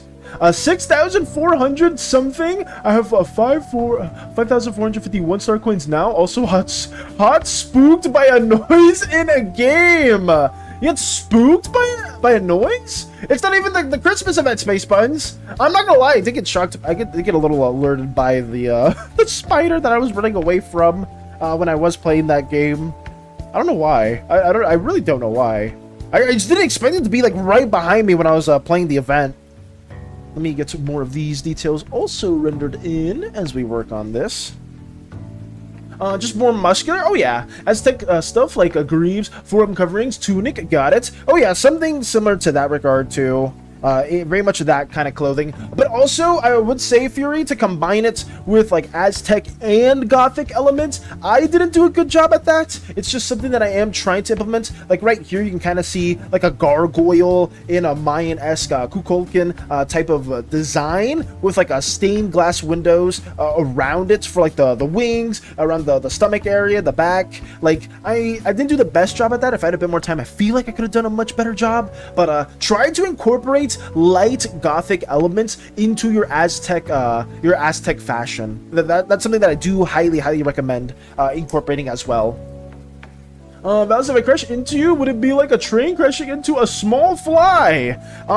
Considering you probably have like a gigantic ship that we would probably see a while away, it would probably be comparable to that. But considering some of the measures that can be taken, I do hope that would never occur. I hope that wouldn't get crashed. I hope our ship wouldn't get crashed by yours ever. That'd be horrible. I shared it on Discord, the thing I have made. Thank you for sharing that, Dutch. I shared it on the art channel. Got you. Always appreciate you working on art stuff as well. You said fantasy song for character. Have too many of those. Oh, do you have a lot of like playlists for songs for your characters as well, Dutch? Maybe it's a more of a common thing than I thought. I guess just for me, because I'm not super big on music or like a bunch of different types of genres of music. I've always just liked really fast-paced. I don't know. I just don't know how to explain it, but like energetic type of songs. Not a lot of lyrics. I've never really had the best taste in different songs and what would be fitting for a certain moments for a character and whatnot. I would say like a different song or a different line of music that I've been a fan of recently has been the epic stuff. I think the epic stuff has been really enjoyable. Shout out to Mika for that again. Oh, one of her most worrying times. I would say this is probably one of the most stressed out moments that Miri has ever been in. Maybe aside from asking for Shien's hand in marriage or something else like that too, Mika. I don't know. I'm spitballing ideas. Maybe obviously some other stressful times, like more seriously, would be probably the Uzaic War and trying to remedy that as well too, or trying to like play a big part in that scenario. So that's something that we could also incorporate. Let me actually block this in a little bit better. I'm gonna get a drink, then I guess, since I can't sleep, try to draw a bit. Got you, Fury! Can you compare it to something, please? May also drop a voice in general chat so you can at least hear what I sound like. Gotcha! I mean, I've heard you before, Fury, in some of the videos, or at least in the throne. Oh, but like, are you gonna try to like voice your character? Is that what you're trying to say specifically, Fury? You see a small thing in there, the circle, that's a planet. I did. It's hard to see, I think, but yes. Actually recorded me getting the horse, so I have evidence of the noise that spooked me. If you want to share that too, Space Buns, you're more than welcome to. Owen's playlist is interesting. My friend named the playlist since she called Gay Man Bops. Hugo has an average playlist somehow. It's just called current playlist. I'm gonna go check what songs are on their playlist real quick. It was some kind of animal in game. I see. I have a lot of fantasy songs. Pilot doesn't need controls, just intention. It would never crash into your ship because I can control it with my intention, so it would be okay. So it's like a telekinetic type of controlling? Is that what it is? Hell yeah! No! Hey, Hades! Welcome. I was trying to message you earlier, Hades. Because I know my AI is not doing too much today, and they may or may not want to stop on by, and I don't mind it at all. I am just mindlessly coloring stuff in, and I'm not sure if you did want to speak about something, Hades, at all, but if you do, you're more than welcome to. I've been listening to deadmau5 whenever I draw orange slimes. Oh my, I haven't heard deadmau5 in forever. I haven't heard of that name in like a long time. That's too big. I know it's meant to be. Fury says hell yeah as well. Oh god. You guys had to have been here yesterday for that. The hell yes were something else. We did play through a good bit of the campaign for Jake and Resident Evil 6. I know most people don't regard Resident Evil 6 as a good game. I'm not saying Resident Evil 6 was like a great game as a whole, but I have been enjoying my time playing through it with Hades. It's been very nice. At least I didn't expect the Jake campaign to be as enjoyable as it has been, but it has been one of my more I wouldn't say not beloved. I wouldn't say beloved, but it's been like probably my favorite out of the three that we have been playing through so far. Chris's is kind of whatever. Leon's was obviously the one that was designed to have like the most cadence in the story that was going on for the entirety of Resident Evil 6. I remember Koopa was telling me that Resident Evil 6 is main campaign is kind of like bad or not the best, but Leon's was like the most well received, and I can see why, especially with how some of the other ones were designed. Oh yeah, she would have been hella stressed about the war. I would say the war specifically, since the oozes and the slimes were at a very high tension point, and considering, you know, Zukio, like the eastern region, is one of the places that has how do I explain it, both a fairly good bit of slime inspiration and ooze culture. It's definitely a place that would probably have a lot of contention, and maybe some peace treaties would have occurred, and some of the leaders of the ooze kingdoms and the slime continents would have went there to kind of like try to form a truce but obviously the war would still be raging, and General Volks doesn't care about truces. They want ooze blood. They want to see everyone perish because of how horrifically, brutally murdered their family was back in the mining facility. But it doesn't warrant a genocide, Volks. Why would you do such a thing? Hell yes. Jake's my guy. Oh, I say Jake and Ashley, not Ashley, Sherry. I keep saying Ashley for the other character, but Sherry and Jake, the campaign has been fairly enjoyable. Bells, can you tell me what an Aether? What's an Aether? I honestly don't know too well. I think it's something that Dutch has been talking about, but I don't know the intricacies of Aether, because for the origin of the Slimeverse, it was just mainly the Pantheon itself that shaped everything in the universe as a whole. So I guess Aether is something that does get developed later on because of one of the after effects that one of the Pantheon members do as well. But asking the Hindushian might have been one of the times she had been worried, but like going like, I hope he accepts crossing her fingers, be like, I would say, I'm sure one of those moments was like, oh yeah, this is just as stressful as that time I got stuck in the quicksand when I was just a primal slime, right, BK? And then this other one is like, oh, I've had more stressful moments as well, not just being stuck in quicksand or asking she had hand in marriage, but obviously the Uzaic War and some of the stresses that come from dealing with some of the more petty Pantheon members. Like, that's also something that's not well regarded. Oh no. Jake's my guy. I'll say, Eddie's, if you, I believe you had something to say, but I could be wrong. Hell yeah. If you wanna... Okay. Let's say, because I will send that message too. Are you interested in the new musical that's being made by, I forgot what it was called, but I do know what the creator of the Epic the Musical Space Buns, they're making another one, if I'm not mistaken, but I could be wrong. I know you asked, Mouse, but I made that name, so Aether, or how you spell it, basically, I think, is a way to say space or magic space. Oh, so like the cosmos? Oh, into you're talking about like the whole, like, the vacuum of space in general? So it's space like a universe? I am interested in that too, Space Buns, though, I will say that. Aether is from Genshin Impact? Duh! That is diabolical. That is absolutely diabolical to say that from Genshin Impact. I mean, it is a factual statement, though. It's definitely not a lie at all. Hey guys, want to be on today? I'm very bad morning, and I just need to draw alone, preferably not talk to anyone right now. Have a nice stream, stay oozy. Got you, Lotus, but thank you for letting us know, and I hope the rest of your day gets better, though. I'm sorry to hear that your day is going bad. I really hope it gets better soon, though. That's nice to hear. But thank you for just letting us know, and hopefully things get better. I do not take it from that. I know it's not from there, as I do not even play it. Oh, I don't know, maybe Aether did originate from Genshin Impact, who knows? You just drawing today? I'm just trying to color this in, Hades. Nothing too crazy. I don't think I'm gonna be playing Resident Evil. I am just trying to get more of this stuff done as well. So that's basically what we're trying to get over with. BRB, got you, Strider. Liam. It's a name, Aether Dwarf. It's basically Space Dwarf, but more interesting instead of just being called Space Dwarf. I don't know, Dutch. Maybe some people like the term Space Dwarf more than Aether Dwarf. Who knows? Maybe some other people or some other species refer to you guys as space dwarves. I can send a voice message today on PC to Discord. I can send a voice message on PC to Discord. Can you not, Fury? I forgot who it was. I think it was Albi or it was Albi and I think Radio. They both sent voice recordings on Discord.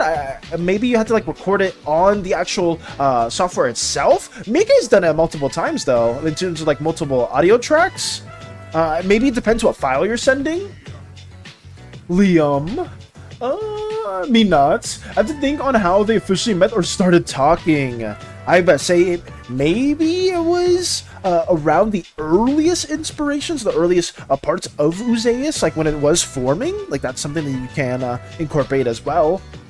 In my knowledge, it's fantasy way of saying space. Understandable. How do you even make an audio file on PC?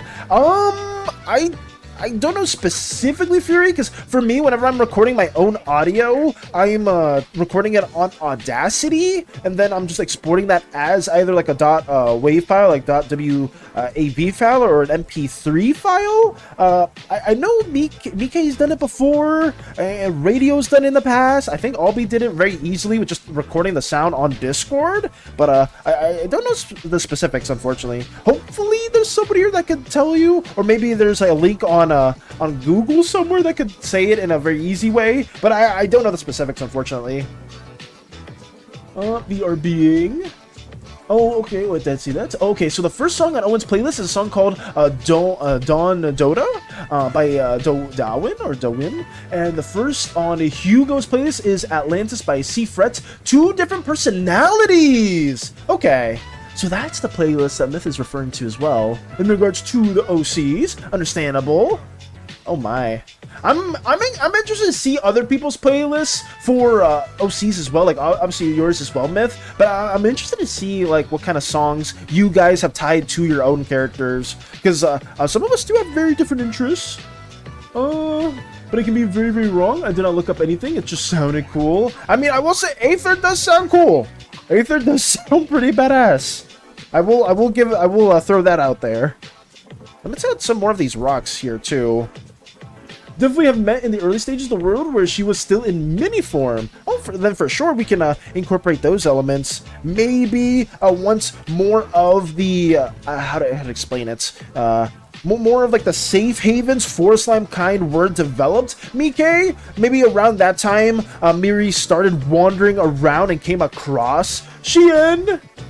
What is this? Why did that one get auto-modded? He hose my bro. What? Hey, Boxy! Hello, hello! It's nice to see you too! I hope you're doing well. We're getting more of this stuff colored in. According to Wikipedia, Aether is a fifth element in medieval science, a god of the upper sky, and a place in heaven, apparently. Oh, I didn't know that's what it was associated with either. I always thought Aether was, I guess it does make sense for it being associated more with the sky than it being associated with anything else. Because I guess being like named as Aether 2 in Genshin, and then like originating from like that first cutscene where they were coming from the sky, but I don't know all the backstory for them at all, because Genshin has its own super huge plot points that I just don't know anything about, and it's hard to make any sense of that. I think the only person that really knew a good bit about the lore within my friend circle was Lolspot, but outside of that, I generally don't know too much of the correlations. It's a Minecraft realm. Is it, 80s? I mean, wasn't that a mod, though? Oh god, what am I doing? Let me add that too. Did it actually say a slur, Mamma Mia? No, what is it? It was, oh god, I don't expect, it auto-modded. It auto-modded your first, comment, Moxie, because I guess you said hose or something? But I don't think you intended it to mean like that. I could be wrong, though. Trying to at least say, something my character may say. Got you. Oh yeah, that mod. Really? I just threw Fantasy Space. Ballroom Blitz by Sweet is the song associated with Taka. Ballroom Blitz by Sweet. I may need to look that one up too. Okay. Trying to at least say something my character may say. So you're trying to say it in their voice or in their cadence, Fury? Maybe in a much more vengeful tone? That could be something that you include? I'm not too certain though. The Minecraft realm. Oh god. For what? Oh, really? I just thought, though, Fantasy Space. I guess that makes a lot of sense. I like to help too. Well, Fury is just trying to say a line within character for their Vuitton individual. It would probably be something much more vengeful, or something maybe they just killed another Vuitton and they're trying to like maybe do a bit of a monologue, or maybe they say like a quick phrase or something. It's like Saloon is an imposter, or I'm trying to figure out a good phrasing for that. That's really, really hard. I'm really bad with on-the-spot stuff. But I feel like you would have maybe some sort of like vengeful tone or cadence to it. How about bread tastes better than key? I mean, if you want Fury to say that, or I mean, it's a better suggestion than anything else. I'm not really good on the spot type of stuff. Nanomachine, son! They harden in response to physical trauma. Oh my god. Nanomachine, son. Is that, oh my god. Is that Metal Gear Rising Revengeance? Or, I could be wrong with that. Maybe it's a different reference to a different game. I thought it was from a game, but I could be wrong. When zoom out, put you on silent for a second to listen to a song, and you perfectly synced your lips to the words. It was actually funny to see you singing Baby No Money. Oh god, was I singing Baby No Money? Or was I synced up in that regard? Oh no. You guys don't know? It's the collab is, I've been practicing every single one of those songs. You didn't know it yet. It's Metal Gear, good job. I got a reference! Yay! I did it. Listen, Fury, I'm a little bit better. If it's some gaming references, obviously not everything I'm gonna get in gaming, but I'm gonna do a little bit more than outside of the other like pop media stuff. But at least I remember that one. I love Infant No Currency. Oh man, Hades from Kid Icarus Uprising, my beloved, I still miss him. Why did I remember him now? Hades from Kid Icarus Uprising. Is that the 3DS one? Hades, Kid Icarus Uprising. Let me see. Do I remember them? Of course you like this type of character. This is such a Space Buns character right here. Hades from Kid Icarus villains. Oh my goodness. They look absolutely despicable. They look like they would destroy the entire universe. But you know what? It is what it is. You know, we each have our own type. We each have our own preferences. Nothing wrong. I mean, you know what? Maybe there's some things. There's some wrong things with it too. Like Getsus apparently was one of your fascinations to Space Buds. And some people were like, wait, what? You like Getsus? And I was like, wait, are they bad? I was like, yes! Fellas, you didn't know how horrific Getsus is? Like, no, I didn't know at all. Oh no. It was a Gigilo or a Gigilo as well. Well, that was the song. Obviously, I don't know that song at all. I don't know a lot of songs from BB No Money or Baby No Money. I don't know how do you say their name. Yeah. Oh no. My friend group's making a game. Hey, congrats for that, Dutch. Hopefully that's a lot of fun. That's funny, Val, but we thought of the same thing because I was gonna type something about, yeah, she was just exploring, she just stumbled upon him. Great minds think alike, Mike. Great minds think alike. Or maybe you've been sharing so many of your incredible ideas to a point where I'm like, ooh, maybe this would be a fitting moment for Miri as well. But I'm happy that we did come across the same sort of trope or idea, because then that makes my life so much easier. If you're okay with it, then that could be something that we do incorporate for Miri's origin, or like the first contact that they come across with Shien. Maybe it's reversed. Who knows, Mike? Maybe instead of maybe like how Miri was in quicksand and got helped, maybe Shien was in trouble and Miri helped. You know, maybe that's the pseudo dynamic that happens, like sort of like maybe a soft character development or progression where Miri's a bit more helpless in their smaller states, but then maybe eventually Miri learns to not want to be that helpless early on, and like tries to find a more tries to use like the wisdom that they've learned or they've acquired to find other means of saving other individuals early on. Like that could be an idea. You don't have to stick with it, but it's something that we could work around too.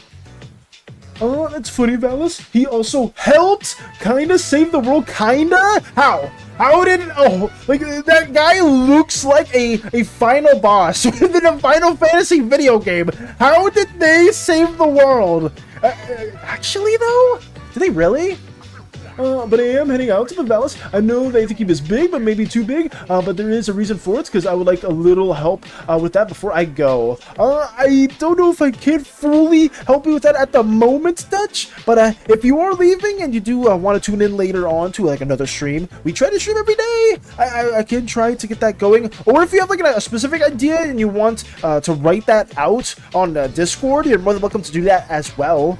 Because I would be more receptive to that on that platform too, because it is hard to come up with like on-the-spot brainstorming, because some things will conflict with things that I'll write out to later on, but I'm not opposed with that as well. Just so you know, because it's hilarious, you sang the part that said tall, sexy hits. What? No! That's why I burst out laughing. I said that part specifically. I don't even know that song that well either. I don't think I know that song at all. But I mean, that's quite the time for it to be perfectly synced. Who would have thought? Who would have thought? She almost caught in the same patch of quicksand Miri was caught in. Oh my god.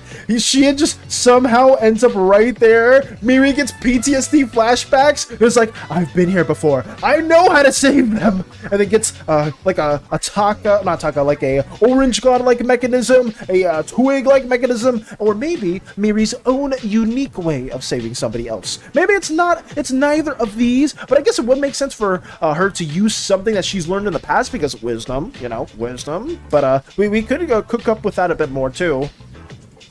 There we go, hooray, my knees hurt? Wait, why do your knees hurt, Fury? Couldn't speak as openly as I wanted. My parents are still waking up. Oh no, it's all good, Fury. Don't sweat it, don't sweat it. I know some voice recordings we've had in the past too, the people had to have been like a bit more silent or a bit more quiet. I know sometimes for me, I have to be a bit more silent as well too, depending on when I'm doing recording, just because obviously some people may be asleep or not fully awake, and I don't want to be the ones to wake them up. You best believe, guys, sometimes some of my buttons, my slimy buttons have been pushed a little too much, and I've had to I may have yelled a bit too much to the point where some people may have woken up a little earlier than they should have. Just a little bit. He stopped attacking Pit for a bit, but he did send a small, very, very small part of his troops to distract Pit a bit.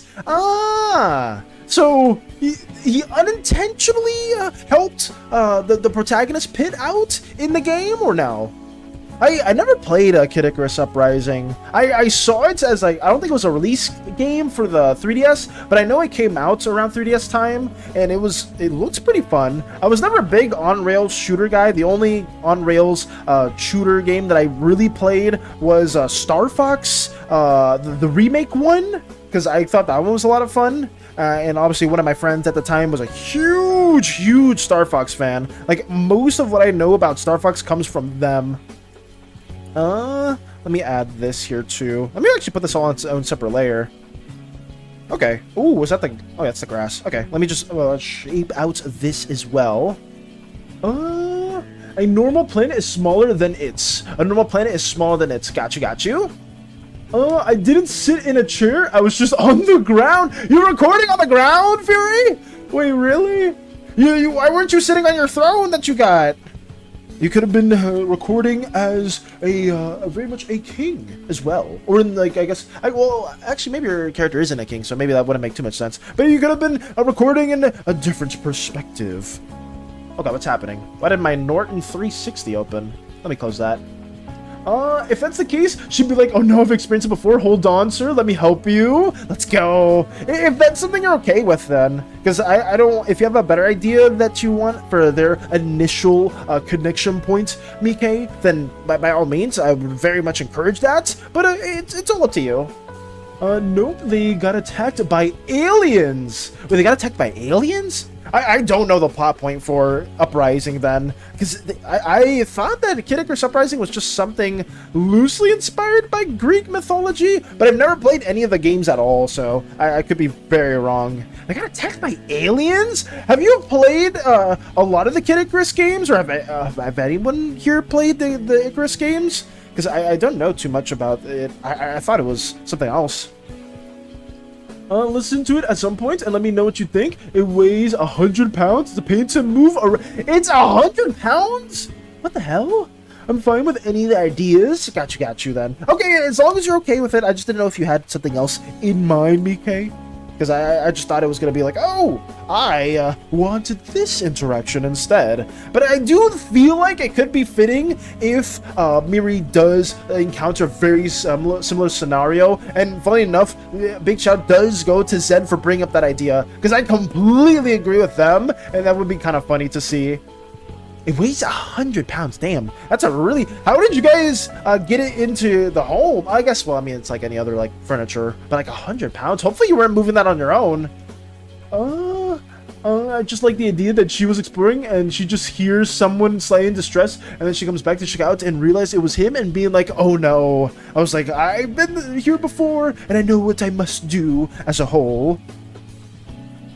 Okay, I think that's fine.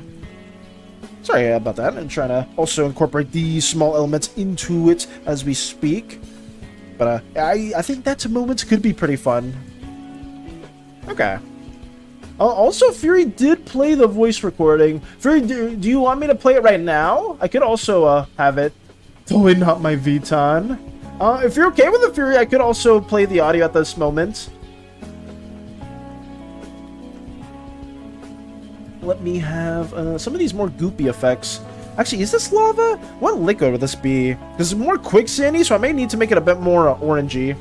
We maneuvered it onto a towel and slid it across the floor across the house. Ooh, okay. So you guys just didn't do like heavy lifting like some other people probably would like brute forced it or whatnot. But that's good though. At least you guys did it through that means. Yeah, you can play it. Okay. For context, guys, this is the audio track that has to deal with Fury's Vuitton OC. So let's let me lower the music just a little bit more. And then I will play this right now. Let's see what we got cooking. I have this on max volume. I hope it's not super, super loud. But I will have it. Let me just have it midway. Here we go. Oh, no, it's too low. Sorry, let me restart that. I am so sorry. Let me play it right here. And let me have this basically much lower. Here we go. The raw hunk of meat that used to be my enemy makes a sound. And I know where the mouth is. I think the word he's trying to say is please. Pity, not vengeance, sends my fist closing around their heart. Damn! Okay! I fuck with that quite a bit. That's a pretty good recording, Fury! I mean, I do, like you said before, you're a bit more, like, monotone in your cadence, but honestly, for the type of character that you're trying to do, I do mess with that quite a lot. But thank you for taking out the time to showcase that as well. I would rate it 6 out of... Oh my god, Moxie. You almost got me to say that! But I will say that the audio itself was really, really good. And I can't believe... Did you, like, write out that script? Or were you just, like spitballing that? Like, were you just doing that completely off of improv? Because I could definitely not do something like that. But thank you for sharing that with us. I'm going to be excited to see their character when we eventually do get to Season 2 as well. But thank you, Fury. Very, very much a big W. Mike oohing as well. I would say Mike is always a fan of learning and like hearing more of our other voices within the Slimeverse, and I myself am always excited to see just more people that are interested in voicing their own OCs or voicing other characters that we are working on. But yeah, big props to Fury. I found something online and reworded a bit. Okay, I mean that's understandable. It sounds very, very cool. Nice. Changes some words and different punctuation. Got you. That's nice, though. I would say you did an incredible job. I was very much a fan of hearing that as a whole. I like to mention after it, he's like crumbly awkwardly just saying things, and she's like, it's no problem. And maybe how he tries to repay her back by giving her stuff or something. Ooh, I wonder what that something would be too, Mike. It starts off basic with having to defeat Medusa, big bad from past game. Then after she is defeated, Hades literally rips the credits off the screen, sorta. I haven't watched it in a while, but I know that before bed, USA, there are space pirates, and after Medusa boss fight, there's a while stop the world from ending like 2 or 3 times. What the hell? I'll say the plot line of Icarus Uprising is kind of crazy then, if that's what is occurring. Oh no. Catching Valis in 4K singing a French song? French song? Did it just upload it to Tumblr? Why, yes, I did. Oh no. I would totally play that. Oh man, I would play that on stream if I wasn't worried about getting potentially copywritten or copyright stricken. But I guess we could link the Tumblr post on the Discord server as well. Let me check that out real quick though. Let me post this. Where would I post this? Oh god, I forgot about the Miku Valis. Valis is sprinting French bars with this song. What is this? Oh god. I will copy this and paste it to the Discord for people that are interested in, just because I'm scared of a copywritten stuff, Myth. But thank you for, actually, I don't know if it is gonna be a thank you. Maybe it's not gonna be a thank you. I'll post it in memes. Here we go. Shout out to Myth. Shout out. I'm not shutting out Myth. I'm actually kind of scared. I'm very scared. You can post it under there. Oh, you're not gonna be to say it, Zen. You're not gonna be to say it. Usually Strider's the one that makes me say stuff like that. I almost said it. I almost said it because of you. How dare it? Popular ASCII quote to voice. Okay. Auditions open now. Oh god. Who wants to voice ASCII's very, very iconic, okay, line? Catching. Oh, that's crazy. And do I do it? That sounds really good. Pretty pat yourself in the back. Let's go. What did autocorrect do to my text? I was like, some of the words may have been a little confusing, but I was like, wait, this plotline's kind of crazy, Space Buns. The part pity, not vengeance, doesn't have a comma after the vengeance part, so it immediately runs on onto the next words. I had to take the pause for the dramatic effect, effectively leaving a comma. Ooh. I would say you did an incredible job with that voicing as well, Fury, and I do like it, and I'm very excited to learn more. Or I guess when we eventually get the script going, that's gonna be something that I'm a bit more excited to work on with you and everyone here too. Hey Valis, hey everyone, hey Koopa! Welcome Koopa! Always good to see you too! How have you been doing? I've been watching, been lurking in the Xenoblade stuff, and it's always fun to see, and I hope you've been having a lot of fun working on that, or like playing through Xenoblade Chronicles 3. But yeah, how's your day going? We're trying to get this stuff colored in a timely manner. We got the previous scene fleshed out for the Slimeverse stuff, showing very early Uzeus expanding, lava-like slime pores coming out from the landscape itself. A lot of these small baby slimes be like, oh god, where the hell are we? And that's basically what we've been working on. Trying to draw the quicksand portion where Miri is getting stuck in as well. So yeah, that's basically what we were doing. Let's see. Oh, you know, normal hunter behavior, hunts like monsters or something and gives it the materials to her, or maybe trying to make her a lunch. I mean, there's two very different things too, but whichever one you do prefer, we can work with. So like monster materials, like hunter materials, like actual scales from the dragon himself, Mike? Or are we talking about maybe other monster hunter like materials? Let me get this going too. Here we go. Oh god, no, I had to read that. Everything past that is stuff I changed. The original was about an arrow flying into their heart head. I don't remember exactly. I was saying, because I haven't heard that quote before. Where is it from specifically, Fury? The one that you did revise a bit. Just woke up. Yeah, Xenoblade 3 is becoming quite the story, and it's been really fun to watch. I'm really curious how close you are to beating it, because I would say a lot has been happening. And you said you've been grinding off stream too, but as long as you've been having fun, that's always good to hear. I'll say if I ever do play a JRPG on stream, guys, it's probably gonna be Persona, considering how many times we freaking listen to the music. We'd probably have to play through the franchise at some point, but I'm excited. I think I've said that a couple times in the past too, where we're gonna play through Persona. Welcome back, Strider. Welcome back. Other creatures. Okay. Gotta go. I had to go for dinner. Got you, Vinchica. Take it easy as always. Thank you for stopping by too. Oh, also Pandora is a flying ball of flames, I think. What? She becomes a hot woman after dark pit carries normal pit to a bath? What is this lore? Pandora was hiding in dark pits. Okay, wait, no, I'll be the judge of this. There's Pandora in Pandora. Icarus? Uprising? Oh, she is. Oh my god, I'm so dumb.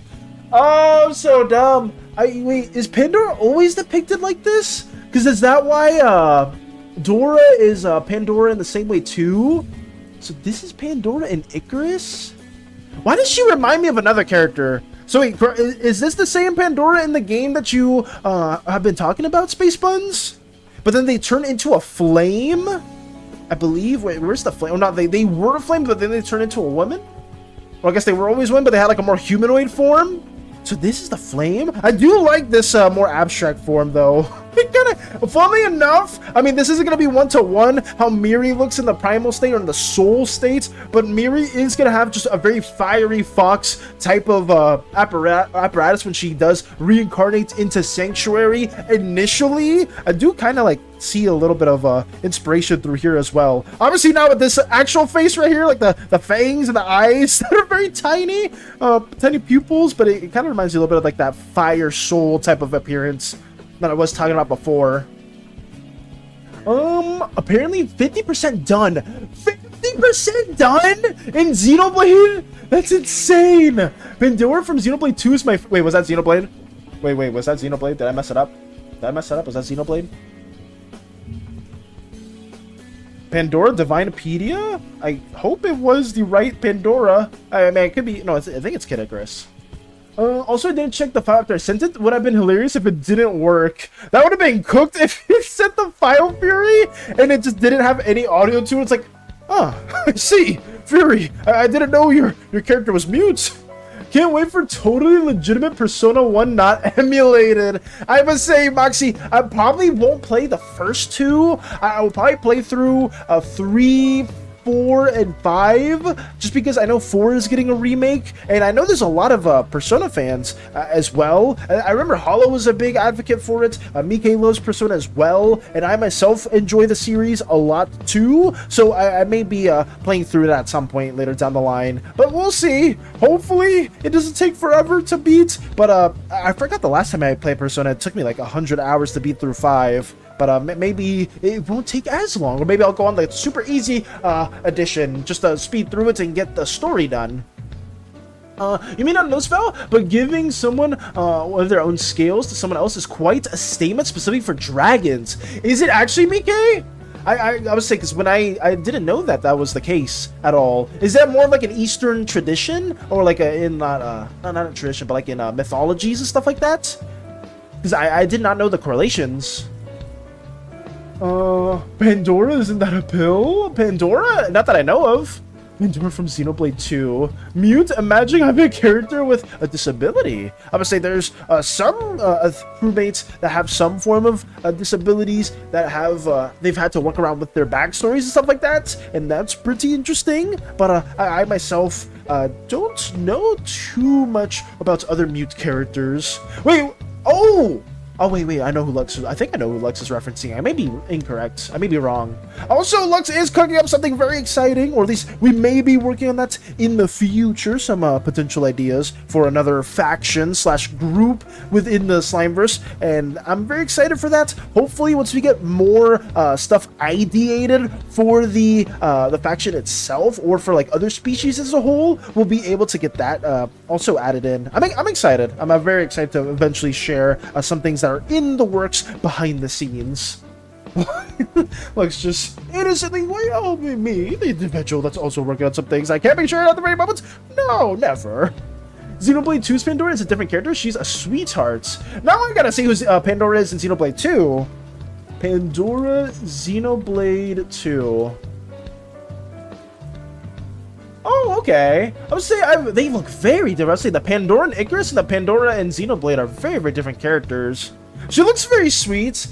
She kind of reminds me, I think it's more so like around the top portion. Reminds me of Sucrose a little bit from Genshin. I guess some of you may not know that reference either, but she kind of fits a little bit of that vibe as well. Dude, so Pandora's in Xenoblade? Is there a lot of references to Greek mythology in Xenoblade, Koopa? Or is it just some of the characters are named after like different mythological characters as a whole? She's a lightning elemental! Ooh, that's so not like a fire association like within Kid Icarus. That's interesting too. Palutena also gets turned to stone after an alien steals. What is with the aliens? I need to learn more about the aliens. I didn't know that Icarus had that stuff in the game. I don't know why, but I like normal looking character designs the most. Like the Gatekeeper from Fire Emblem 3 Houses. The Gatekeeper in Fire Emblem 3 Houses, Moxie? Let me see. Okay. We're just talking. Honestly, this is just a Nintendo character showcase at this point. But honestly, I don't mind it at all. The Gatekeeper from Fire Emblem 3 Houses. Let me see. 3 Houses. Who's your favorite Nintendo characters, guys? I mean, I would like to know. Let me see this. Gatekeeper. Oh, so this is just a normal soldier? Is this the same one you're talking about, Moxie? Gatekeeper Fire Emblem Wiki. I mean, I like the design. I'm more a fan of the art style as a whole. And like, obviously, a lot of people do like very intricate designs, or like they tend to look towards like the MCs of a world, or the supporting cast of there. But you bring up a very interesting insight, Moxie. Not a lot of people actually are a fan of like the foot ground soldiers and stuff like that, unless it's something like maybe a Warhammer, a certain game, right? Because then that's a completely different thing. It's like, oh, Space Marines! I love the ground soldiers for like the Astartes and all this other stuff. Like, yeah, like that's probably a little different because obviously a Space Marine is not meant to be, yeah, they're like a soldier, but there's way more to them than that. But obviously in like a medieval setting, something like this, I feel like a lot of people wouldn't really hark back on and be like, oh yeah, that's like my favorite design, or that's something that I'm a big fan of. But that's pretty cool. Especially, I wish I beat 3 Houses. I did most of the pre-time skip stuff, and then I got to the time skip, and then somebody in my household took the Switch, and I couldn't play ever since. So, I basically just slowly forgot about 3 Houses. But it was fun. I did play through it quite a bit. I forgot about 2. I bought 2 Switch games in the past, guys. I bought Sword and Shield, and I bought 3 Houses, and then I didn't beat either, unfortunately. Gives my skill to Valis. Your scale. What does it mean giving a scale now? Now I'm a little interested. Kinda, it's just if a dragon gives you scales of their own, it's quite a statement of friendship, or stating of you have their respect or something, as well as have their interest. Oh, so we have some, I was given a scale as a sign of friendship and respect. Thank you, Fury. Thank you. Well, I guess, if you're more so referencing your Vuitton character, I wonder what that would signify, though. Like, what would it, maybe it would be a similar sign of respect to, maybe not, or maybe it could be something else completely different in Vuitton culture. Damn, I know you were more so referring to like the Eastern myths and mythologies, Mike, but now I'm trying to relate that to other stuff that we have been working on now. I'm very curious. Oh god, this is its own separate layer. Oh, I need to probably move this out. I've been working on the wrong thing. Let me put this, actually, I'm in the right layer? Oh god, that's not good. Where was this supposed to be? Oh, right here. Sorry, I went a little out of hand. Do you know the water bear? Oh, like isn't that the little animal species that can be in space, like the vacuums of space, and still survive? I believe so. Tardigrade? Do you know how to spell that? But yeah, I used to be a teacher. Oh, yeah, he's a cool guy. The fans liked his dialogue in game because he's so friendly. He was made into a character in the mobile game. Wait, he was added to Fire Emblem Heroes? That's how beloved the Gatekeeper was? That's interesting. Oh my god, it's the boy, my beloved. AKA, wait, were you talking about the Gatekeeper as well, Mike? Wait, do you also, are they actually that much of a fan? I didn't know they were that much widely beloved. Huh, maybe that's something else. AKA, Kaki? Explaining Xenoblade 2 is difficult. Just know that there's a gacha system in Delaware 2. You don't use extra money though. You summon blades. Pandora is a blade owned by one of the characters. My favorite blade from Xenoblade Chronicles 2 was Korra. A lot of interesting characters and designs. So wait, Pandora's a blade? So you summon blades. Wait, so are all the characters in that game blades for the second Xenoblade Koopa? Is that true, or is that not the case with everyone? It can be the same for any type of lizard or dragon type of person. It's just for them, it's pretty important if you understand their culture. It can also be a form of courtship. Wait, it can also be courtship? Oh, I did not know that. Oh. So then maybe that could also be why it's... Wait, I mean, that would be kind of crazy though, Mike? If Miri saves Xian right off the bat and gives a scale with the intentions of courtship, that would be... That'd be kind of, it'd say, like, right off the bat, like, you saved my life! You now have my hand in marriage. It's like, oh, we're moving a little too fast, aren't we? I would feel so. Xenoblade Chronicles 2 is where Pyra and Mithra came from. Yes, I do. That's like the very little that I know about Xenoblade Chronicles 2, Koopa. Because I know Pyra and Mithra were very popular. Because I saw them in Smash, like, and I think it was the Wii U Smash Bros? Or was it, I don't know if it was Wii U or it was the 3DS one where they showed up. But I don't remember. I think it was Ultimate. The Arum are a race of malevolent extraterrestrial beings introduced in Kid Icarus Uprising. They are attracted to natural disturbances in the universe, such as the war between the forces of nature and the underworld army. They are the central enemies during a 3-part mini-story arc that centers on their invasion of Angel Land, effectively forcing Hades, Viridia, and Palutena to join forces to face a greater threat, according to Icaruspedia. So that's the alien race, the Orb?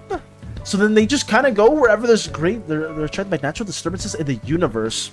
That's interesting. It kind of, I mean, I'm sure there's a lot of forces similar to that Space Buns, because I'm sorry that I keep drawing parallels to like Hoyoverse games, but it does remind me about the Honkai, I think it's called, right? For like Honkai Impact and stuff like that, but isn't that like a big thing where, I guess if a lot of civilizations get very technologically advanced, if I remember correctly, they'll like go and seek it and destroy it? But that's not really the same thing as like the Aurum as well, because it's more so they're drawn by a natural disturbance in the universe, which is interesting. GM being a hopeless romantic for his wifey is funny to me.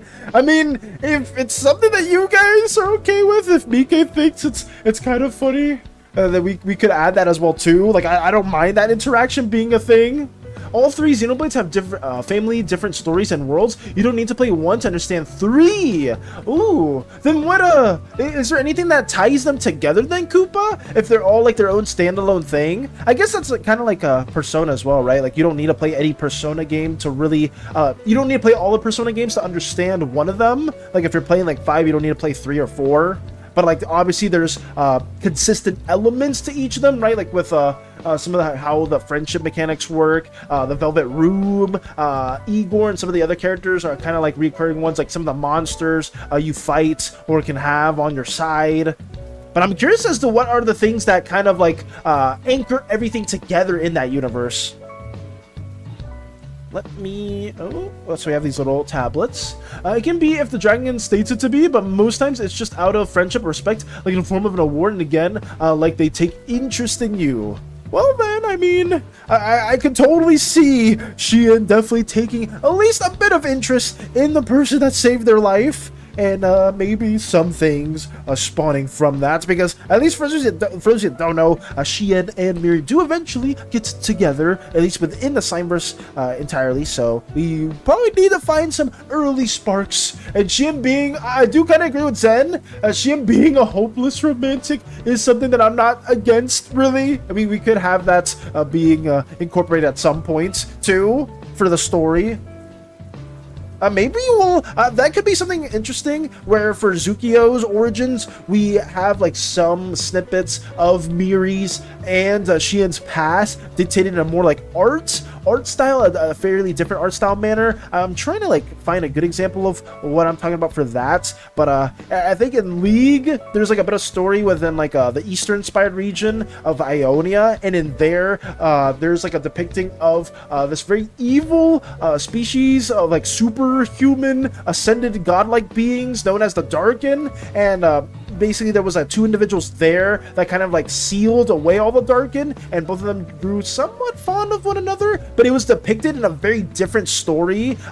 Like the recording of the story versus how it actually happened, those events are very different. So maybe having like a more mythical foretelling of what happened before with Miri and Xian's relationship with one another, how they came to be, was much more heroic in their telling to the people of Zukio, but in reality, it was Xian struggling very much so, and Miri trying to help them out. So that's something that could be incorporated as well.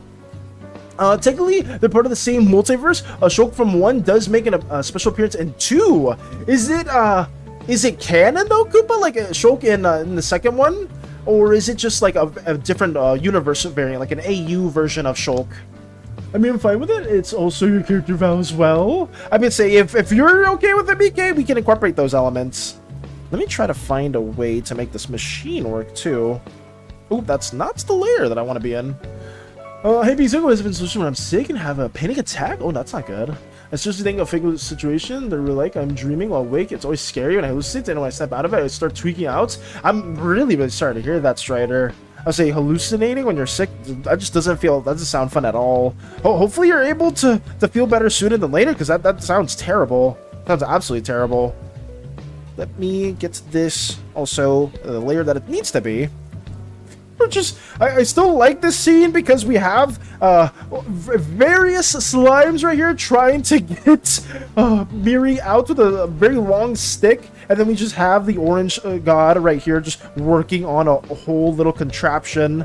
I like some of these little moments, even though this is like one-to-one accurate how it may have occurred. Some of the early inspirations for Uzeus and like the slimes here, it's meant to be a bit more comical as a whole, but obviously it would still be the correct approach how some of these individuals would be approaching a rescue efforts. Almost done sketching. Got you, Fury. Hopefully you've been having fun with that. I'm still not sure it is the actual Shulk. They just met in the challenge mode. Full current and introduction between the characters as well. Okay, so they met in the challenge mode? Is the challenge mode canon? The cutscene? For a full cutscene introduction between the characters as well. Okay. I'm not good at drawing freely. I have to base my stuff off things. Abs are there, I guess. All good, Fury. I would say it's hard drawing like a whole different ideation, like just from imagination.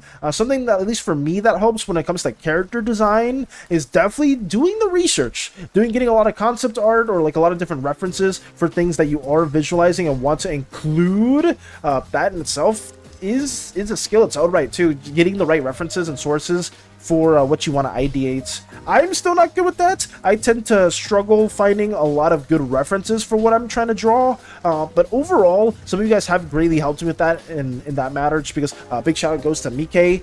She would send a lot of different references, whether if it's for like the more tribal stuff or more if it's like Shien and stuff like that. That always helps me out more, especially with my clients. I always do that too, where if I'm getting a commission and somebody doesn't know exactly what they want, I'll usually always ask for like a reference board or just like a list of things that they maybe want to incorporate, and usually comes out pretty well. But I always try to have like several different little smaller concepts to see what direction they want, and yeah, it usually works out quite well. At least for me, it has been.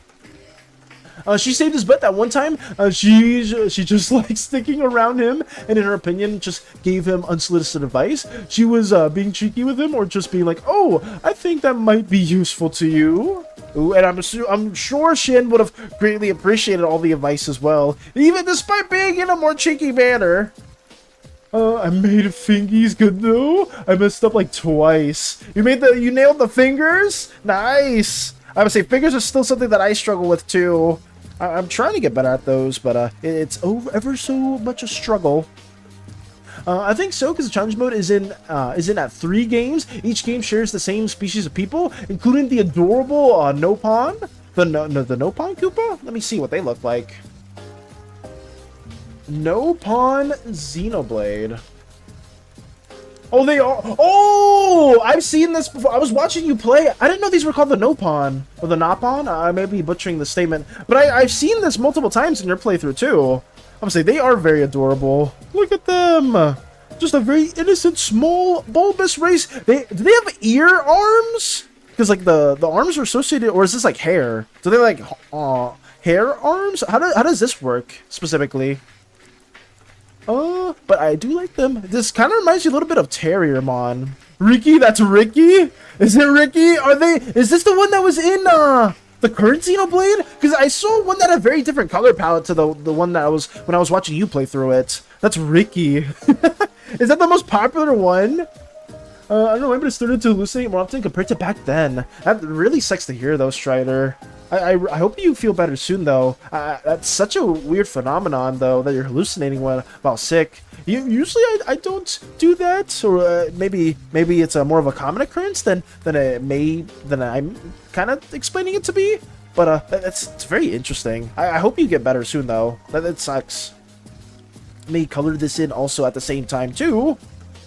I don't know how the orange god got a hold of all this plating. This perfectly somewhat steampunked plated mess right here. Well, not really a mess, but a steampunk plated amalgamation.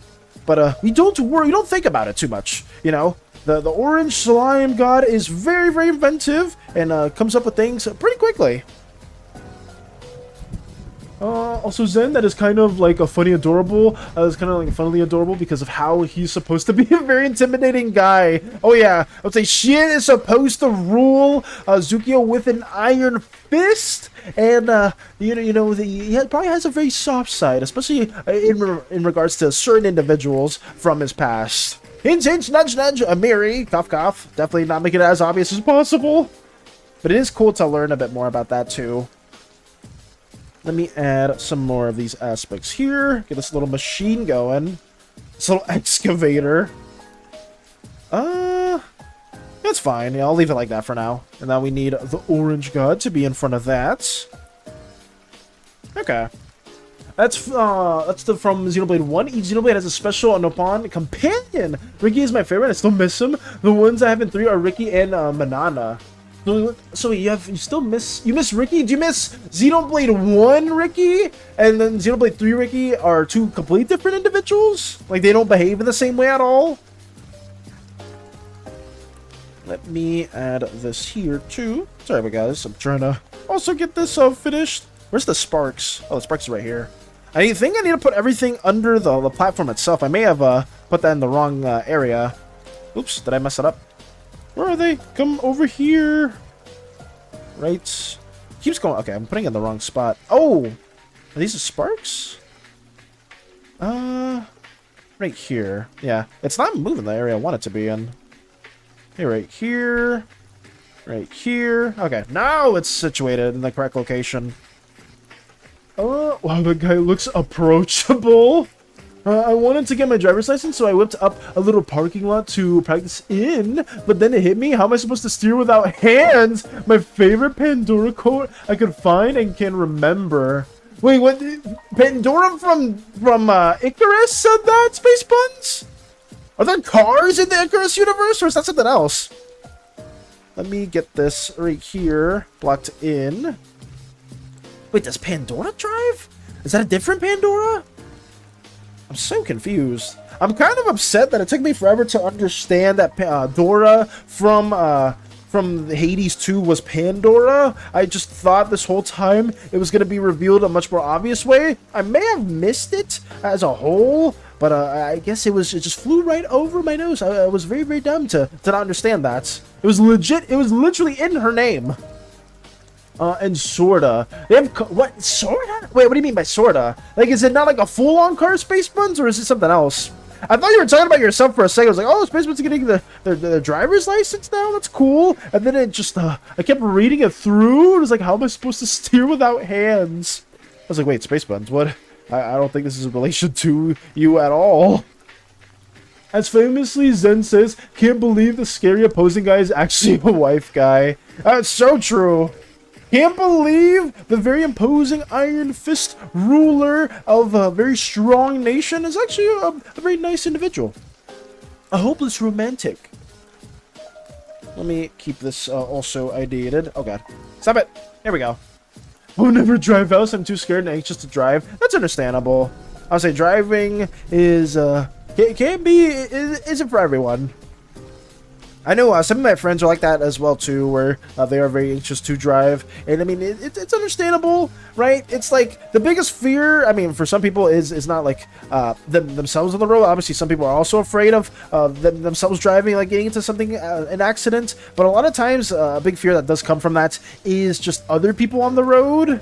Some places it's much more riskier than others. I know even where I'm at, the drivers are terrible, but where most of my family's from, the drivers there are like really, really good. I guess it just depends on where you're from. Like I know Where is it? When I was on like a cruise for a little bit and did not get kidnapped at all, there was like some of those islands in the Caribbean where the people that were driving there, since the environments are so like vertical and very mountainous, they would drive like super well. Like it was insane. But then you would have people that like live in America and like drive like these really like nicely built, very wide roads with a lot of lanes, and they're driving like they're like a 2-year-old toddler, and that's nightmare inducing. It's very much nightmare inducing. I've been driving 13 years and I'm still anxious to drive. It like never goes away, Lux. It's such a relatable statement. God.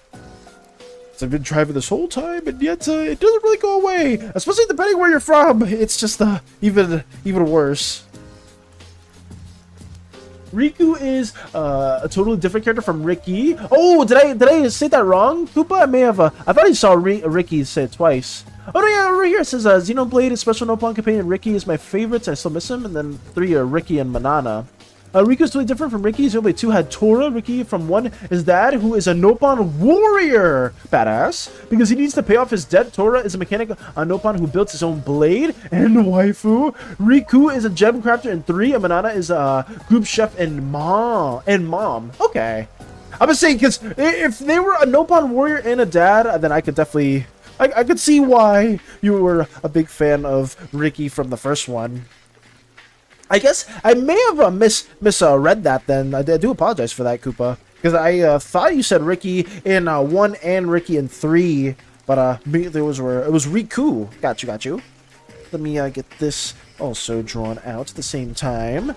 I love their designs though. It's like, for me, it's really hard to make a lot of really like unique and interesting chibi designs, because I feel like a lot of them do boil down to like some form of animal, but like seeing the Nopon and seeing how they look absolutely adorable. Despite them having like a very serious and potentially traumatic backstory to a lot of them, but it's still very nice to see. It's always, I forgot, like, I thought there was like a trope with D&D, right, where it's like impossible to have a halfling or a gnome with a super tragic backstory, because nobody will take them seriously, even if like their whole family got erased, or they themselves are like on the chase from like some demons and whatnot. It's always hard to do that, but I feel like that makes it all the more exciting, or like an even better challenge to do so. There's one character, I believe, that's a halfling in Theater of the Unaligned. I don't know if you guys have seen that series, or I think it's Theater of the Aligned, where it's a bunch of D&D individuals that have like a pseudo-animated series. I think they have like a halfling person there that's like that has a super dark backstory. And it's like they're kind of like hiding it with the guys of being very happy-go-lucky in the way they convey themselves or talk. Oh, wow. Let's see. There's a chariot, a small sort of mecha, rings, and a tank bike thing. Ricky has 11 kids. Oh my god. Ricky has okay, so they definitely are a family, man. My knees hurt. Wait, are you still on the floor, Fury? What happened? Oh, are you drawing on the floor right now? What's going on? Let me keep this going, too. 11 kids? Holy shit! I say Ricky has gotten busy, to say the least. We have a mask there. Let me also work on this too. Trying not to detail this too much, guys, but I'm sorry if I should have been on more scenes by now. My goal today, guys, is to at least get around 5 to like 7 scenes colored in a day. Hopefully at that pace, we'll probably be able to be done with this within another 2-ish weeks at the most, I feel. Because then once that's done, we'll be able to get everything just finalized for the video. Because the thing is, guys, once all this coloring is complete, it's time to work on the video. Like, after that, there's not too much else to really add. So this is very much like the final stages of what we need to do for the Slimeverse video. And I'm excited. I'm trying to get some of these shine effects going. I think that's okay. My knees. Oh, I like to imagine there's a scenario where Miri just chills after just talking to the others, and she just starts rustling and she comes closer. She just sees Xian. He was just waiting for her to finish and talking to the others. Ooh. He was just waiting for it to finish. That's interesting. I mean, I can see a moment like that being included as well. I think there's just so many small, interesting moments that can occur between Shien and Miri. And funny enough, I can see some potential parallels between Mika and Callahan too. So I'm excited to like learn more about the dynamic between those two characters as a whole. Using my PC to look at refs also provides a table to draw. Oh, but why are your knees hurt? Are you not sitting down, Fury, at all? Ricky was legit a dang tank. Yeah, Ricky was made the warrior of the no pawn because little pawn expensive. He was a great dad. That's good.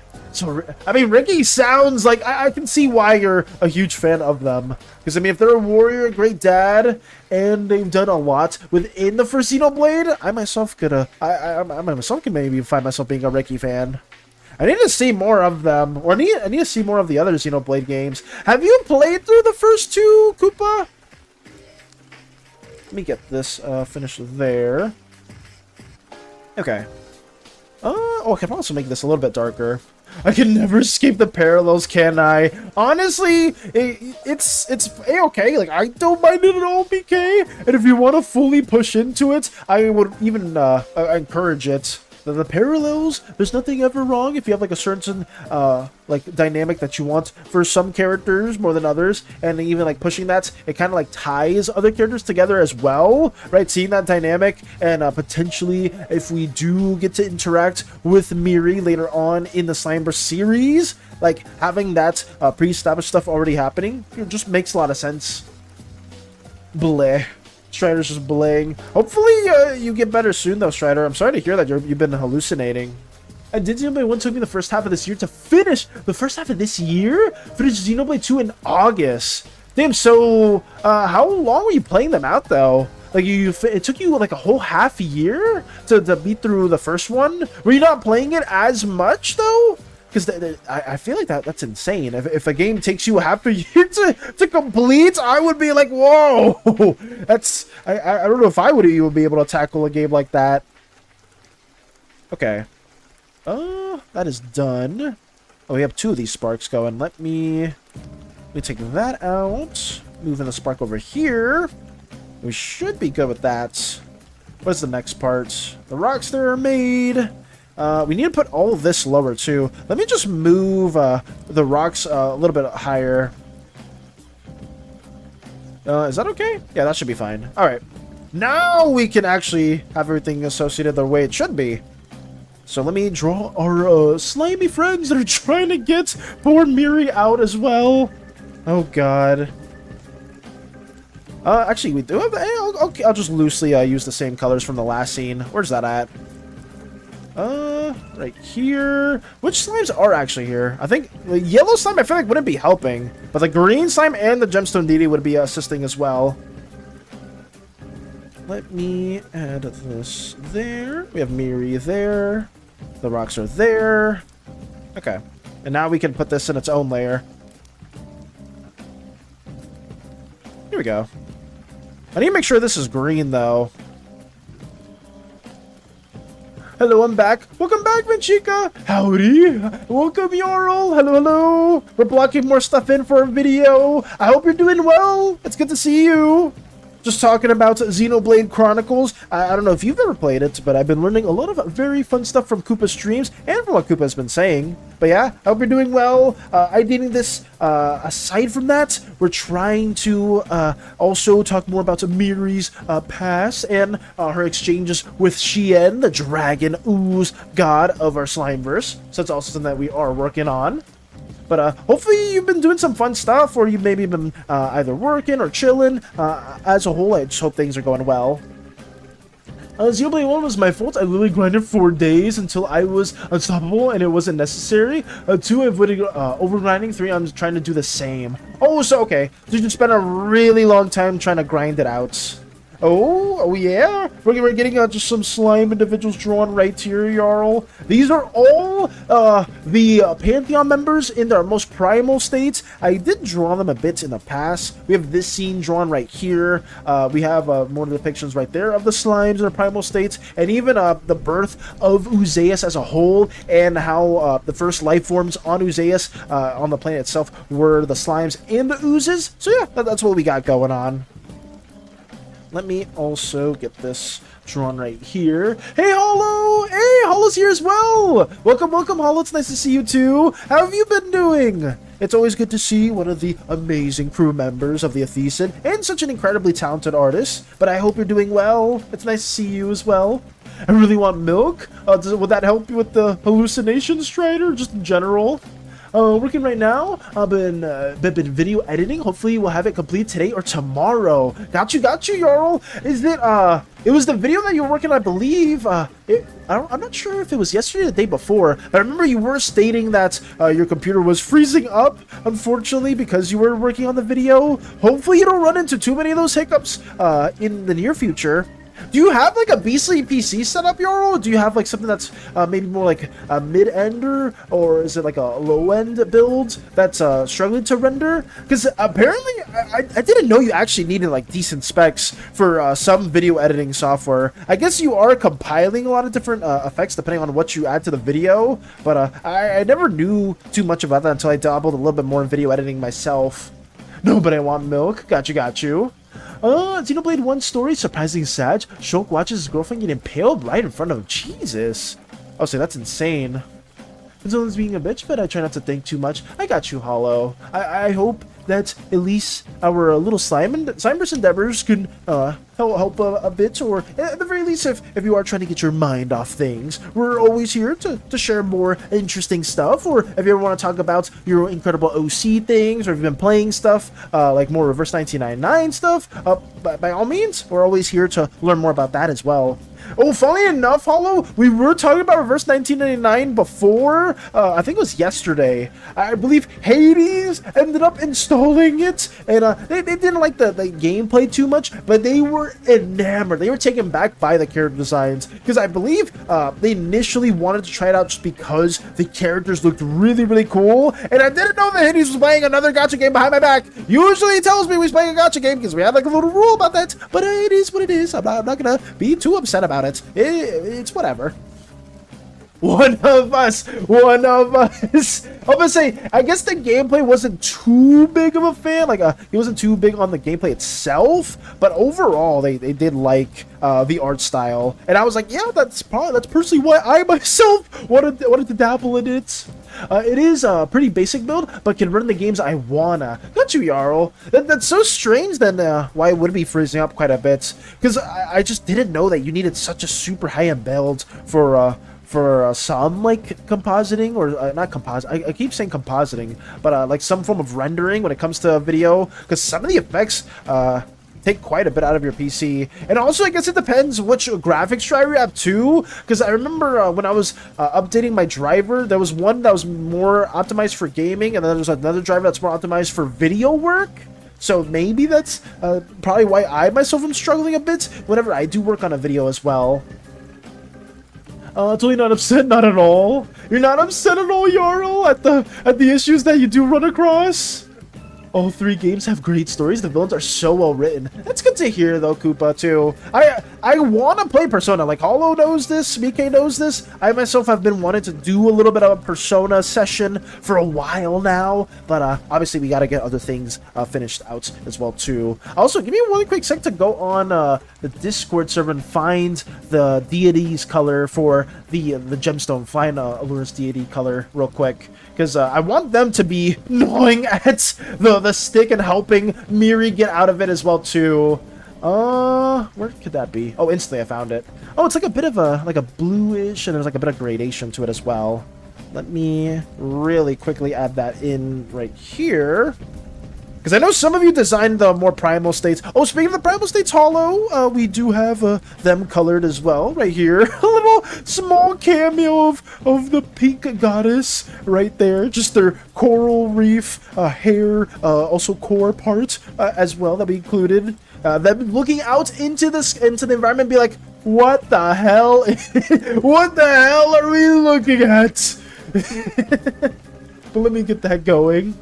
I love that Reverse 1999 has quite a few NPCs with full sprites, and they look good. I must say, Hollow, every single character we've seen in that game, there has not been one bad individual yet, or one bad individual design.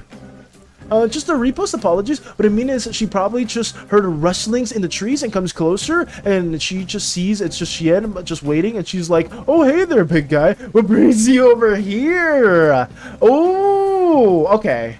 I would say, you're all good for that, Mike, as well. I mean, like I said, the situations that you have been talking about and ideating, I pretty much haven't really said no to any, because most of them do make a lot of sense, and I like the dynamic that they have in regards to both Shien and Miri. I'm doing a pink slime bounty hunter. I doubt some of the design choices can be canon, but I'm having fun. I would say go crazy with it, Zen. If there's certain design points that you feel like could be pretty fun or interesting to include, maybe if we can tie it in, we could find a way to make it canon. And even if not, I don't want to like discourage you guys from going really crazy with some of the character tropes you guys have been pushing out. I got Charon? Oh wait, in Icarus or not in SSO Space Buns? And in what game? My knees? This is just a fucking scaly. Your knees are... Oh god.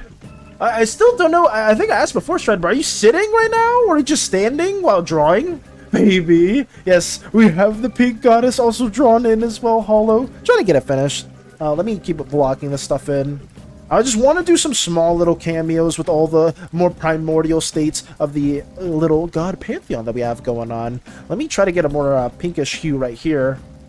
I send you playable characters. I'm going to send you 1 or 2 picks. For sure, Hollow. Thank you for sending them to my way. We will also be showcasing that as well. Also, I didn't know it's already 11. Damn. I feel like I'm not getting too much ideated in the time span that we have here. But let me just get some brief little details associated. Like I said before, guys, my goal is to get at least around 5 to 7-ish scenes drawn in the day, so we'll at least have like the last week of December to work on the video and get that pushed before the year ends. That's my goal now. It keeps shifting, but like I said, guys, I don't want to burn myself out. I'm trying to take more care of my health because I was feeling really out of commission like 3-ish days ago, I think it's been now, and I just did not want to feel that way, so I'd rather go at a much slower pace, but still get things done in a timely manner. Reverse? Oh! From Reverse 1999. Okay, wait, you're talking about I remember Charon. Charon was the one that Hollow... I know exactly who Charon is. Oh, Fury also sent some stuff too. I was just kneeling. I see. I would say, actually, can I share this? I think it's generally okay. I should be fine. But Fury sent me an incredible drawing of their character, and they look really badass. I would say they look really cool. How long did it take this? How long did this take you to draw, Fury? Oh wait, let me see if I can find it. Wait, because I saw messages. I thought it was the character designs that Hollow sent, but I could also go back in Hollow's messages and probably find Charon specifically, because their design looks so cool too. I believe this is Charon. Let me scroll a little bit. Where are they? It's over here somewhere. Oh, I found it. Okay, right there. Boom. There's Charon. This individual, this very badass individual right here. Because I was like, oh yeah, no, you were talking about Space Buns. And their design, I can't blame anyone for wishing for them or like pulling for them, because they look so badass. They look so sick. And everything even about them just looks so nice. There's so much storytelling in a character like this, like with the dog tags, the flowers, even some of like the more like shrapnel, like blades, the gun barrel being like the blood stains. Like there's so many small details here that you can like just go on like a whole hour or more just analyzing like every single aspect of Charon himself, and it's so cool. I was like, I do remember them from 1999 because Hollow showed me them, but let me move that back over here. Oh, very nice. I think it was freezing because of the one feature I was trying to do. What was the feature you were trying to do, Jarl? Let's see.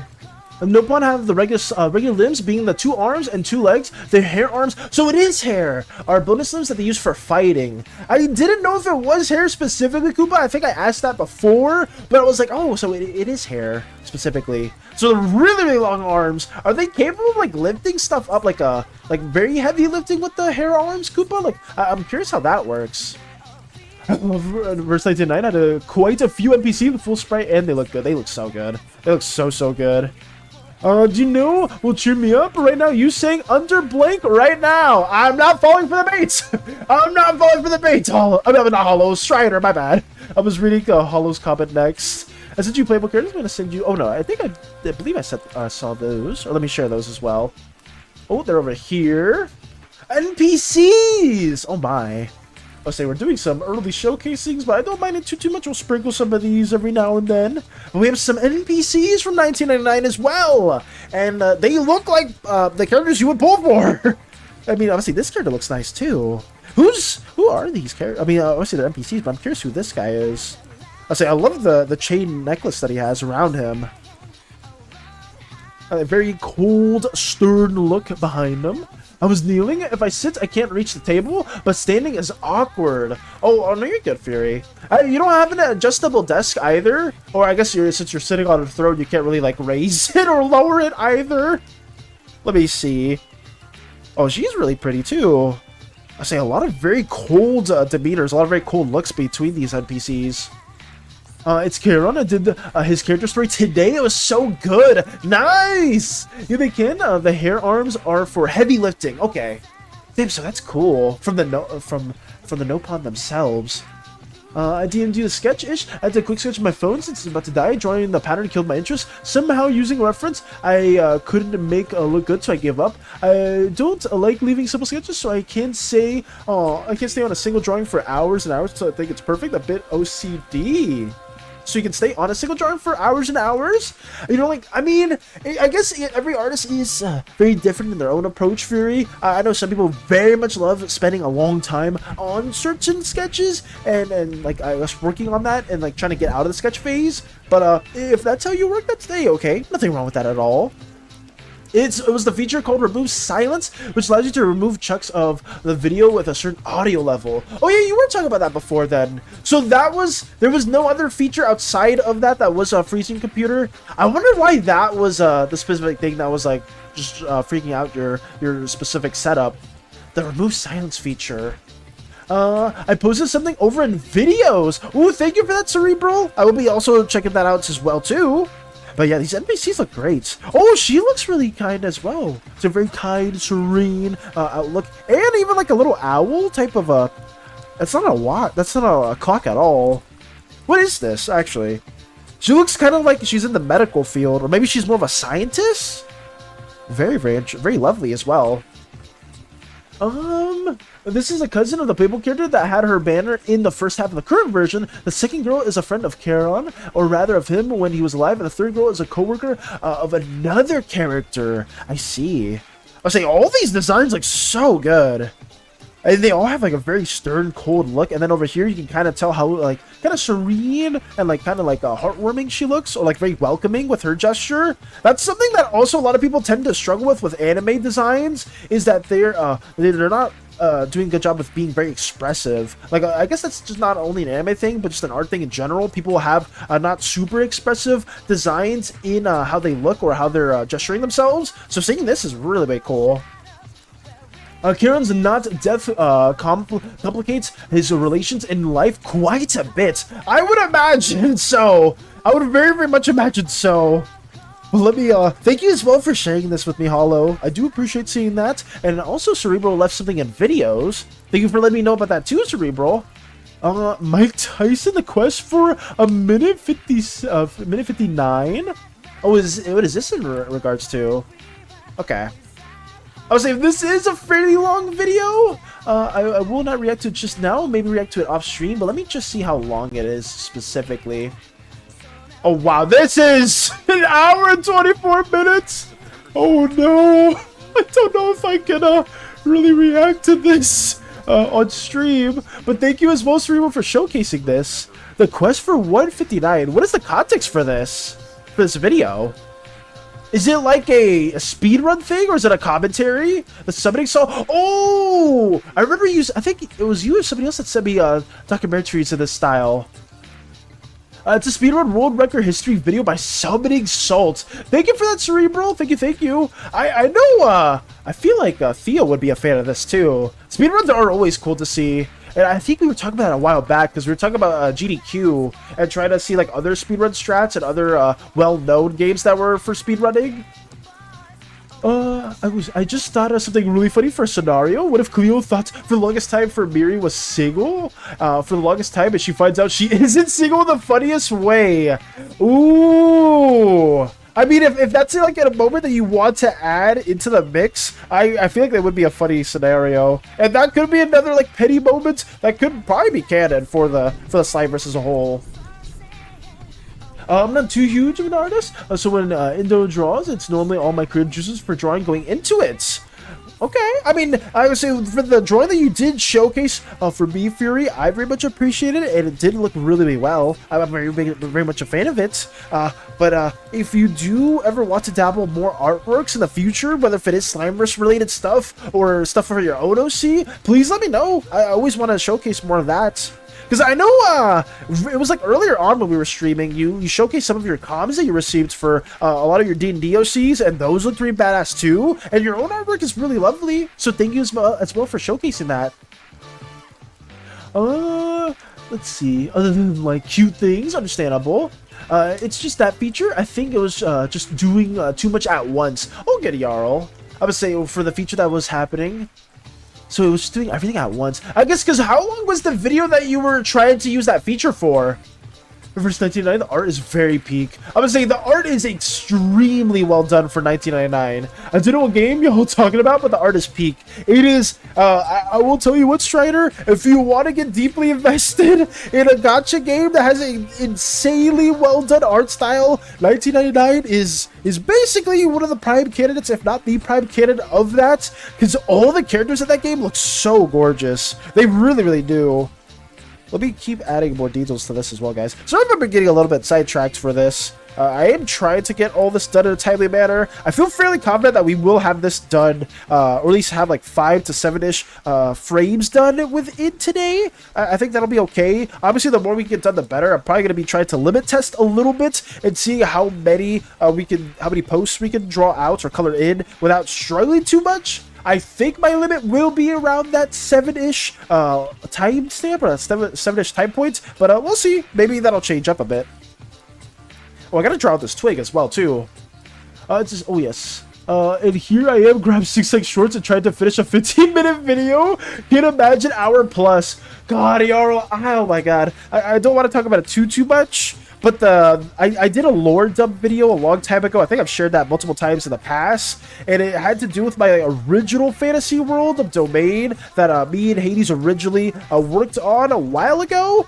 But that was like an hour and a half like edited, and obviously just a lot of compilations and stuff. I remember like my file was like over like 400 or 500 gigabytes as a whole, just of a bunch of compilated footage that I recorded for like, you know, just background stuff. And then it was just other things that I was using as like filler scenes and whatnot. And then I had to like draw out stuff that would take other space because I had to have like separate scenes for Clip Studio Paint. And obviously Clip Studio files can get up to like over gigabytes to 10 gigabytes depending on what you're having in there. And it just, oh my god, it's such a struggle.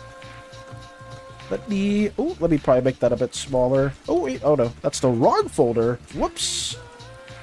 I used the mechanical pencil, no problem. Got you. The next patches will be quite generous. I'll just leave it here. Got you, Hollow. So quite generous, do you mean like in terms of what characters you're getting? Or in terms of like how many wishes you're going to receive? Like the currency to wish on you're going to receive? A bonus the illustration at the end of his quest. Ooh! I'll say this is really pretty too.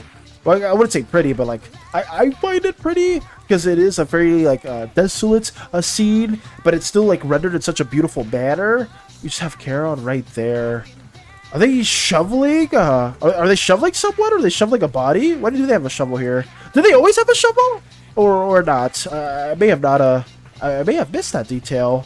But even right here, guys, you can see like more like the painterly effects that have been included for the background and how quickly this probably was done, right? Because this is a fairly straight forward block in of the background itself, and then having like some small brush effects for some noise, but it conveys it and it gets the job done, right? You can tell it's like more of like a plain-y, sort of like a wasteland-y type of area, right? Even here, some very basic like tree brushes that were implemented too. But overall, this is really pretty. Even though it is supposed to be very dark and grimy. But thank you as well, Hello, for sharing the bonus. Let's have that over there as well. It was a 2-hour stream, but with it, I was able to reduce it to an hour and a half. Oh my god. Sus, let's out. Wait, what are you doing, Fury? Hello? No. It's really good. I highly recommend checking it out. Thank you for the recommendation, Cerebral. I have seen speedrun content in the past. Specifically, I forgot what it was. There was like, not drama, but there was like a one, man, I'm trying to remember specifically what that scene was. But it was a video around the speedrunning of a Lord of the Rings game. I don't know if it was Lego Lord of the Rings or what, but it was some game that had a lot of speedrunning drama around it. Oh, it's okay. It's right here. Sorry, I had to readjust this specific frame right here. And it was really cool to see all the different key players. Like, when, funny enough, when Theo was talking about the speedrunning history, not speedrunning, the Tetris community history, and like getting the high scores there, it loosely reminded me a bit about the speedrunning community documentaries. He's burying the corpses of his comrades and an executed friend. Jeez. Okay, I would say like it looked like they were shoveling the bodies right there. They're shoveling someone up, but that is really, really dark. It's such a powerful scene though too. Oh, I'm not gonna say anything. But I did notice something else, and I'm not gonna say anything else. Already made the gym. If you finished by the time I'm done, it was great seeing you. Live again, Val. I'll see you live again, Val. Until next time, farewell, Koopa, and thank you for letting me know more about the Xenoblade stuff as always. I'm very, very excited to hopefully see more of the stream, and yeah, we're just gonna get more of this stuff going. You know where to find us, and take it easy as always, Koopa. Thank you for stopping by. Let us get to more right here, also situated.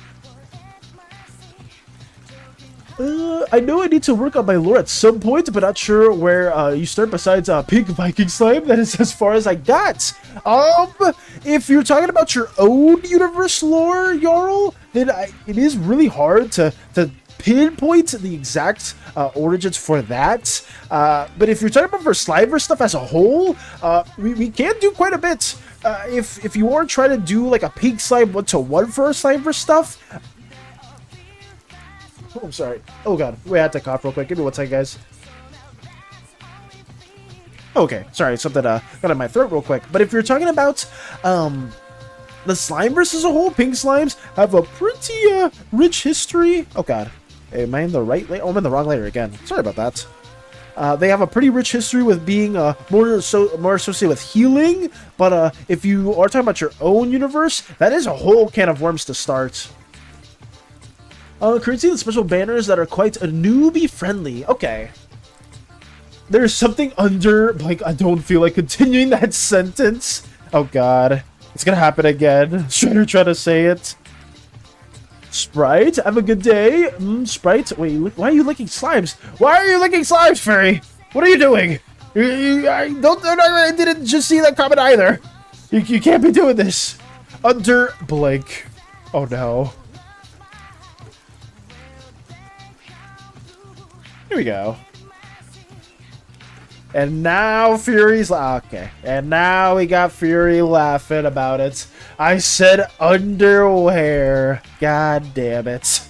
You fell for the trap! How could you, Fury? How could you fall for it? No! Here we go. Let's make it a little bit darker there.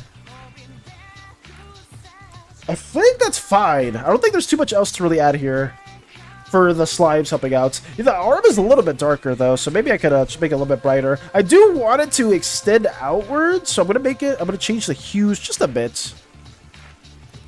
Mika with the bonks, or Mika with the bonks, nice. Let me make this a little bit brighter. I probably should just make it the same color. I don't know why I'm trying to be too extra with it. Let me just lock this in and then just make it the same color as the rest of it. Slides an Uno reverse. No. Okay, that's okay. What's next? We gotta draw out the quicksand too. Let me have this in its own layer. Yeah, that's in its own layer. What I'm trying to do right here, guys, is I'm gonna make this extend a little bit outward.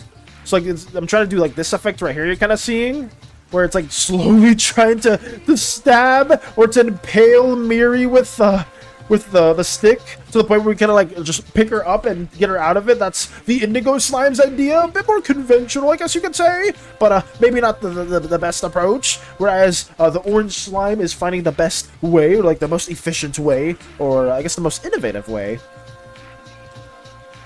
Okay, now we color Miri, and Miri needs 2 different variants as well to this. Oh no.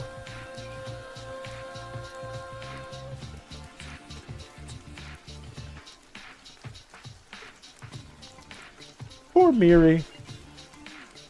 I mean, somebody had to find out. Somebody themselves had to check and test and see what this substance was, and it's quicksand. Or at least some slime-esque quicksand. I may be making them a little bit too bright.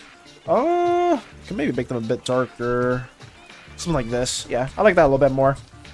I mean, I don't care about the colors too much, but I don't want it to be stepping on too many of the other slimes' toes too much. I guess they don't have toes at this stage. Too many of the other slimes' blobby selves. I don't really want to be stepping on that too much. Here we go.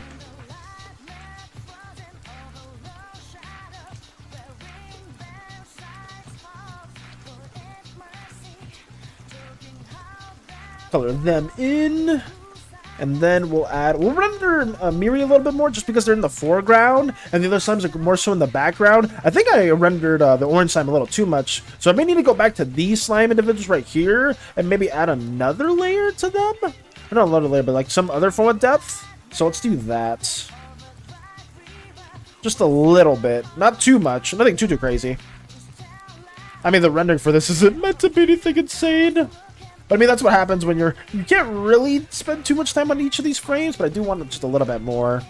Let me add another layer right there, and then do it like this. Here we go. And then we'll do the same thing with the green slime and the other ones. They're doing everything in their power to save individuals. Oh, I just noticed, I love how you swapped Allura and the green deity. No! Did I swap them around? I may have. Okay, but to be fair, Lux, if I did swap them around, I'm sorry, because they both look very similar in terms of their abstract appearance. I think I said that a bit earlier. I may shift or may accidentally miscolor some of the people here or some of the slime individuals just because they all kind of, at least in the primal state, have a fairly similar like ear appearance. Their silhouettes are similar. I may have messed that up, though. Yeah, sorry about that, Lux. I'm so sorry. It would make more sense for the green side to be biting onto the twig than grabbing it, too. Yeah, forgive me for that. I'm so sorry. Let me go back over here.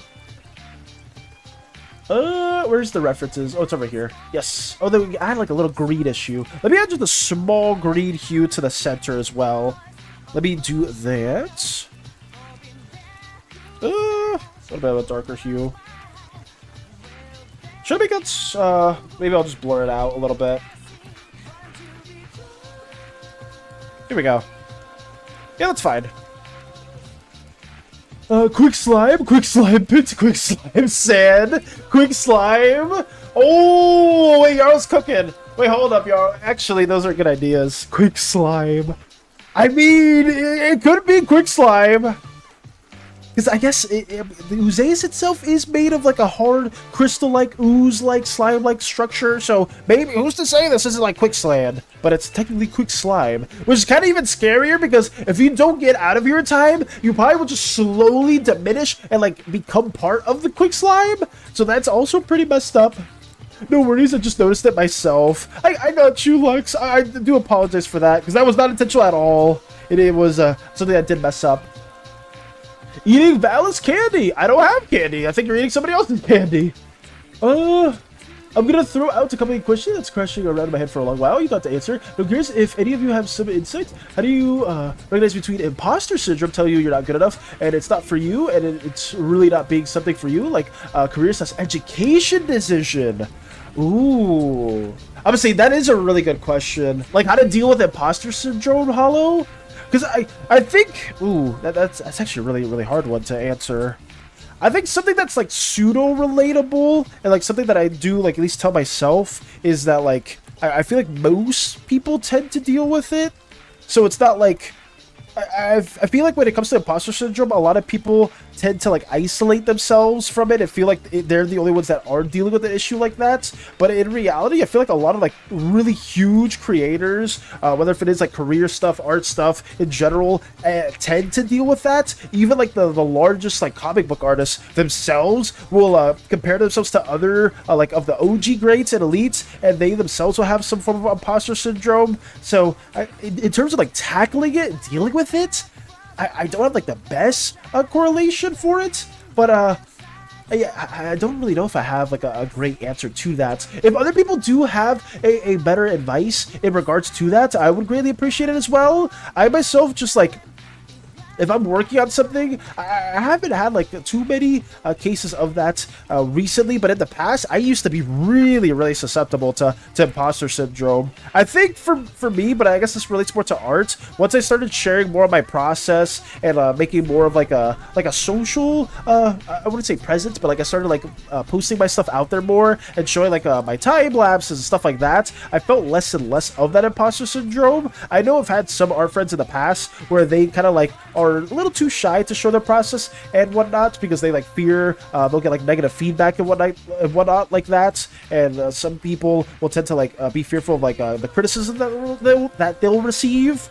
But I don't know. I think for me, just being like having confidence helps a lot. I'm not the most confident individual, but just being like more capable, or like more understanding of my own craft and feeling that like, okay, what I'm doing, I loosely know what's going on, and I feel okay with that much. So I would say confidence. Finding that form of confidence in what you're passionate about, and finding that form of belief in what you know what you're doing is something that you enjoy and like doing, could be something that I would recommend. But it is tricky. It is really tricky. Rushes at Valis with a straw. Get away from me, Fury! What are you doing? Mika with the box. Thank you, Mika. You can try ominous positivity. Ooh, what's ominous positivity? Something like, you will be awesome. The future already knows you will be, or you will succeed. It is inevitable. Ooh, I think so too. I think ominous positivity can also relate to confidence as well. Like, if you're very confident in what you want to do, you're very passionate about that, I feel like imposter syndrome will pseudo fizzle away. It is a really good question that you do bring up, Hollow, because I feel like I know I definitely dealt with it in the past, and I guess I'd be lying if I didn't say that I didn't probably deal with it maybe like earlier in the years when I'm like working on commission stuff and whatnot, because I know for me, for a fact, once I get done with the Slimeverse stuff and I work on like more like rendered artworks, like where is it? I always go, I'm trying to think of like the most recent stuff. Where's Angela? Who's calling me? Don't call me. Don't call me right now. I'm trying to give a point. Random phone number. I think it's in shorts too. It's always over here. Like, I know since I've been working on this for like several months now, if I go back to where is it? This is Eternity's Commission. Where is Angela? Where are you, Angela? I'm waiting. It's not here. Oh, it is. Okay.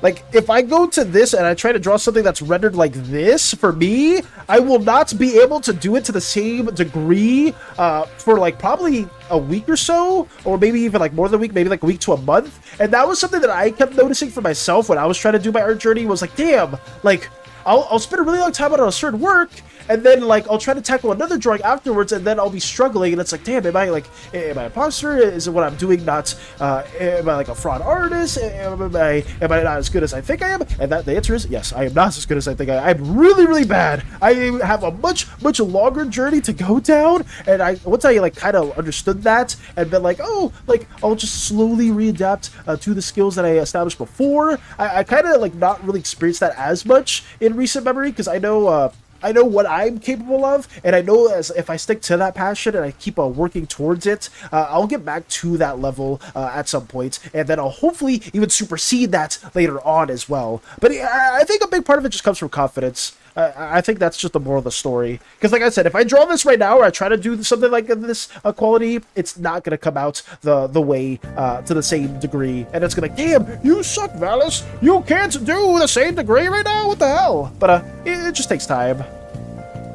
Good night. Hey, Storm! Welcome, Storm! Thank you as well, Hello, for bringing up that question. That's a really... Honestly, I could answer that to... I could ask that to Storm as well. I guess that applies to everyone. If anyone here has dealt with imposter syndrome or has found a way to, like, remedy that as a whole.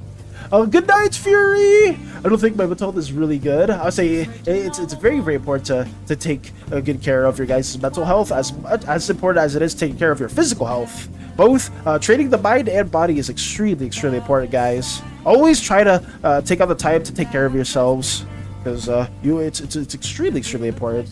But I hope you've been doing well, Storm. Good morning to you as well. I'm trying to get some more stuff done. Are you in the usual cafe spot? Are you working on anything else that's very, very exciting or very interesting, Storm? How has your day been going?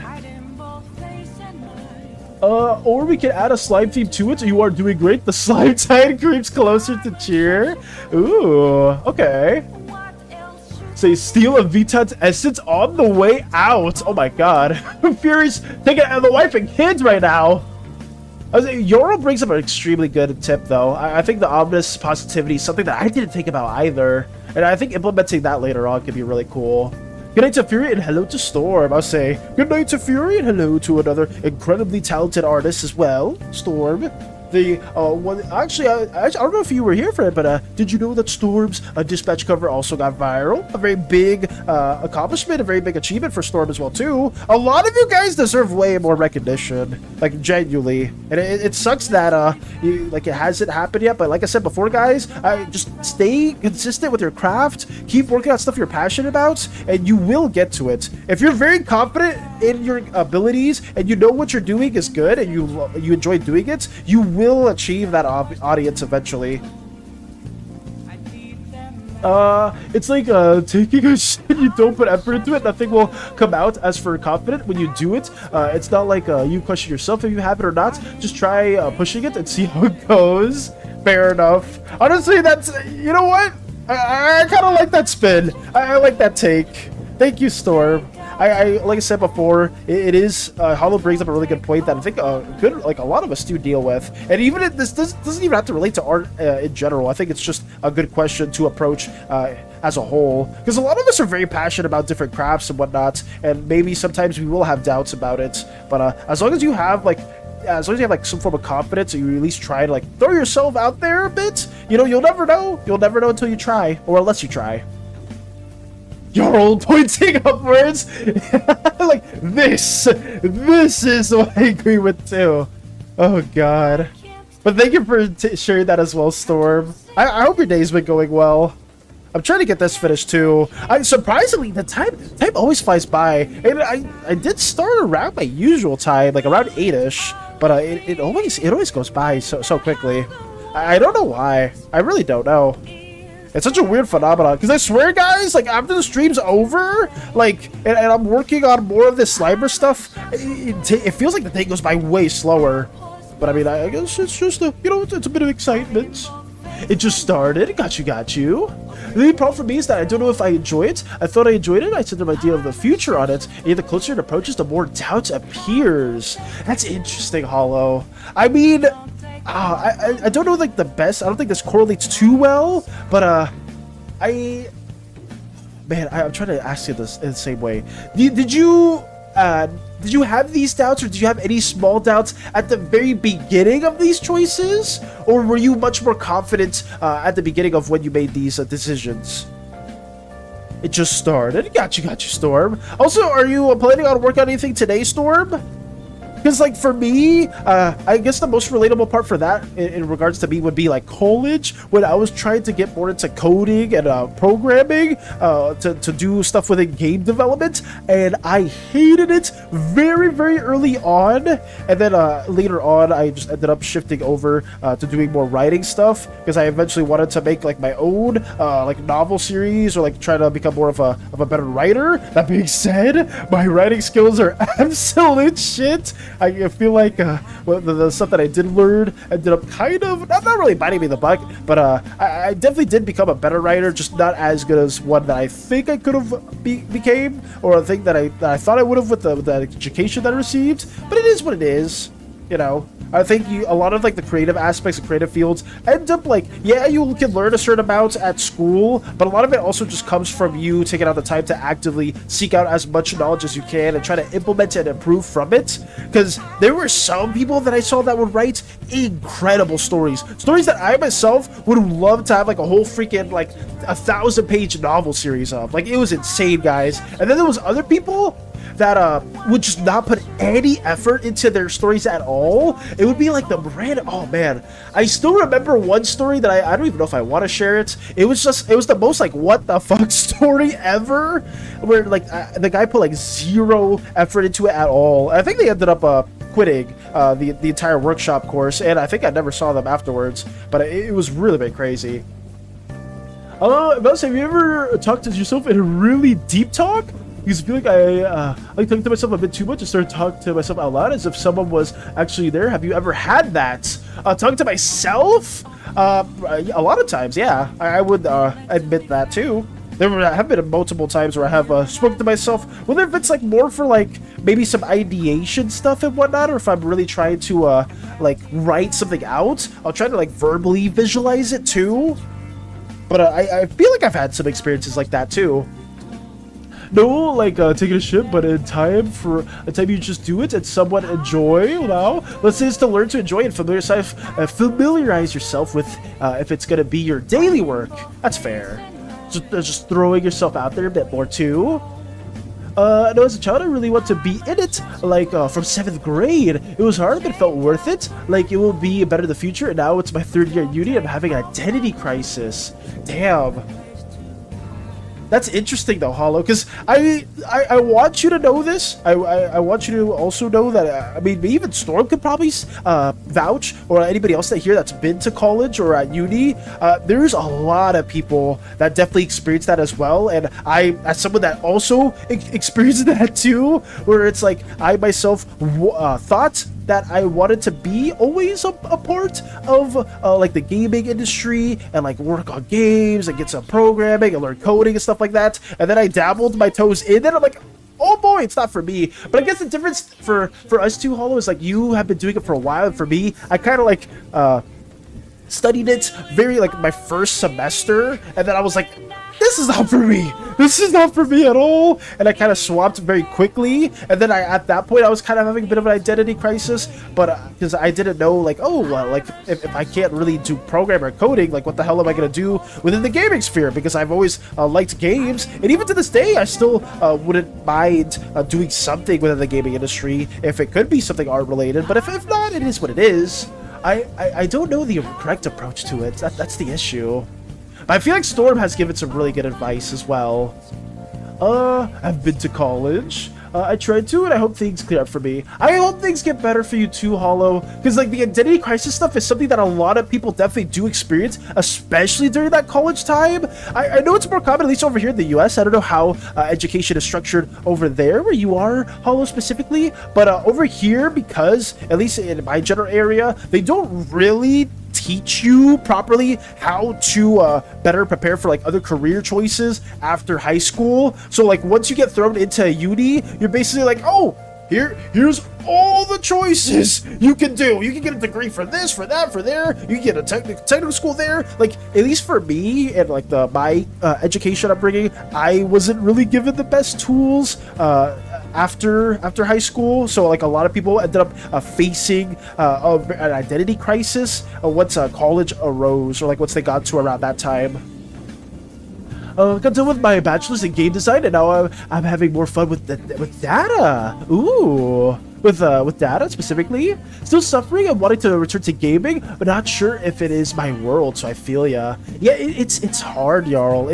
I myself just had like something that I thought I was very confident in and that I wanted to do when I was young, but then I ended up not really enjoying it. And then in reality, it was just for me, my biggest passion has been art stuff and like trying to tell a story, and that was something that I always liked even ever since I was a kid. And like rediscovering that after I realized that programming and coding wasn't for me was like my biggest saving point, which is why like I think after like it's been like 6-ish years now where I've been trying to get back into art and get better at writing and stuff like that, so I can like do like my own little narrative storytelling. And I'm sure it's the same thing for you guys too, where like maybe early on you had like a certain dream or a certain idea that you guys wanted to pursue, but then ultimately you ended up like pursuing something else that you were more passionate in. That's why I always encourage like younger audiences, please find something that you are genuinely a fan of or something that you do enjoy very early on, because that definitely does set you up for the rest of your life,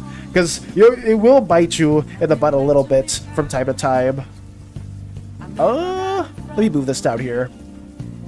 Something I do is that I usually compare something that I potentially gonna overthink to something simple and funny with similar causes to help myself navigate. Oh, so that's why you did the poop comparison, Storm. I think like I said before, you did an incredible job with the insight, and I can't agree with you more on that. I mean, sometimes too, people get very indecisive. I think that's another issue as well, whereas like you get over bombarded with so many different choices, especially at a young age, to the point where you don't really know what the hell you want to do. Even when you're very young, like most people just don't know what the hell they want to do, even when they get to like their 20s or 30s, stuff like that, and it becomes a really big issue. I think one thing that does help though is understanding that it's not just you, but everyone else also is dealing with that issue as well. Kind of makes you not feel as isolated, and I think a lot of people can share their own approach in that regard. Like be like, oh, like it's okay, because knowing that a lot of people do deal with that kind of makes it just a bit easier to tackle on, as long as you have like a group of supportive individuals that kind of have the right advice or like the right things or to say, in the sense that it's like, oh, this is how I approach it, oh, this is how I approached it, you know. It's hard to really to share that as well. But I'm sorry if I'm all over the place in that question. You asked a really, really good question, Hollow. It's just I myself tend to struggle with how I approached it as well. Thank you everyone so much for turning up. It's so nice to discuss this outside of my head. Thank you for sharing it with us, Hollow, genuinely. And I hope that we've been able to at least grant a little bit more insight. Big shout out goes to just everyone else here that has been giving their own 2 cents as well. As a straight-A student and have all Professor gave me their business cards, you're at college to learn that people teach you not to survive. Understand that a college is a privilege to community, network, and potential and new talents. Use that opportunity well. Yes. I'm gonna say college is very much a huge opportunity. Networking is extremely important as well for job opportunities. A lot of people will complain. I'm sure you've seen this as well, Storm. A lot of people will complain that they're like, oh, like I graduated, I have no job opportunities at all. Like I got a degree and like it just didn't give me anything. But like most of the times they won't really go above and beyond to like actually pursue the thing that they want to pursue. Like when they're not going to be actively like forming connections with other people. Maybe after school it's like, oh, like maybe this artist wants to open up his own studio, or maybe like this other person's like trying to get like a bachelor's degree in like business and design and whatnot. They want to open up their own business, but maybe don't know what business it is. Like maybe you can collaborate with them. Like there's so many very passionate individuals and people that are hard driven, hard working in college, that like you should be using those opportunities to talk with them and try to form some very immeasurably valuable bonds. It's so powerful. It's so important. College? Hey Scruffy! Wait, Scruffy, you just tuned in? welcome Scruffy. Speaking of talented individuals, transitions are, I'm so bad at that, but I do try. We were just talking about stuff like imposter syndrome and tackling that, and figuring out what you're the most passionate about, just moving on from that too. Only above are handed to you on a silver plate. Oh yeah. I'm probably gonna be heading off to bed. All of you guys try to take care of yourselves. Take it easy, BK, and have a wonderful rest of your night. Hopefully your session goes well too. Let me know how that goes if you are able to stop by tomorrow in tomorrow's stream. But take it easy, BK. Thank you so much as always, and we will hopefully do your little Miri slime justice. I will say, guys, actually, I don't know if there's a lot of artwork to share today. I could quickly scroll through. I think we have a few. We have that as well. I think I could start around 11:50ish. So let me keep working on this real quick, guys. I'll get this scene done, and then we'll do our little art showcase as always. But yeah, it is very great topics, Scruffy. Very, very great topics. We are just talking about stuff like that, and Storm brings up very good points.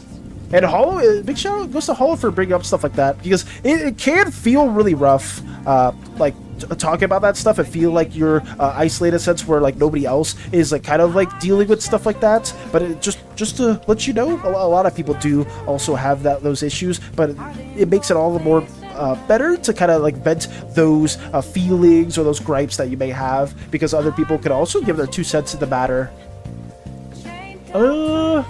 Let's see.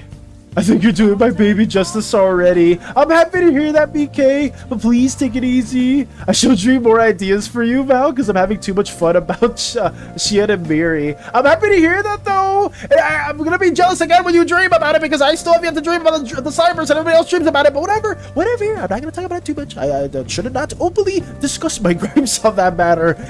I'm still baffled by how some of you are able to dream about this stuff, and I have yet to. But to be fair, I don't dream too much. I thought opening the stream would be nice after finding out I can't pirate a book. I want to read it and blocked by subscriptions. You're blocked by subscriptions? Wait, what happened, Scruffy? You're trying to pirate a book? Well, I can't condone any piracy or any chaotic endeavors in that accord, but you know, it would be so terrible to pirate from big greedy corporations like Adobe and these other gaming industries that are very anti-consumer. Oh God, that would be terrible. I need to stop mentioning that, because one of these days that's gonna bite me in the butt, and I'm just gonna keep on going.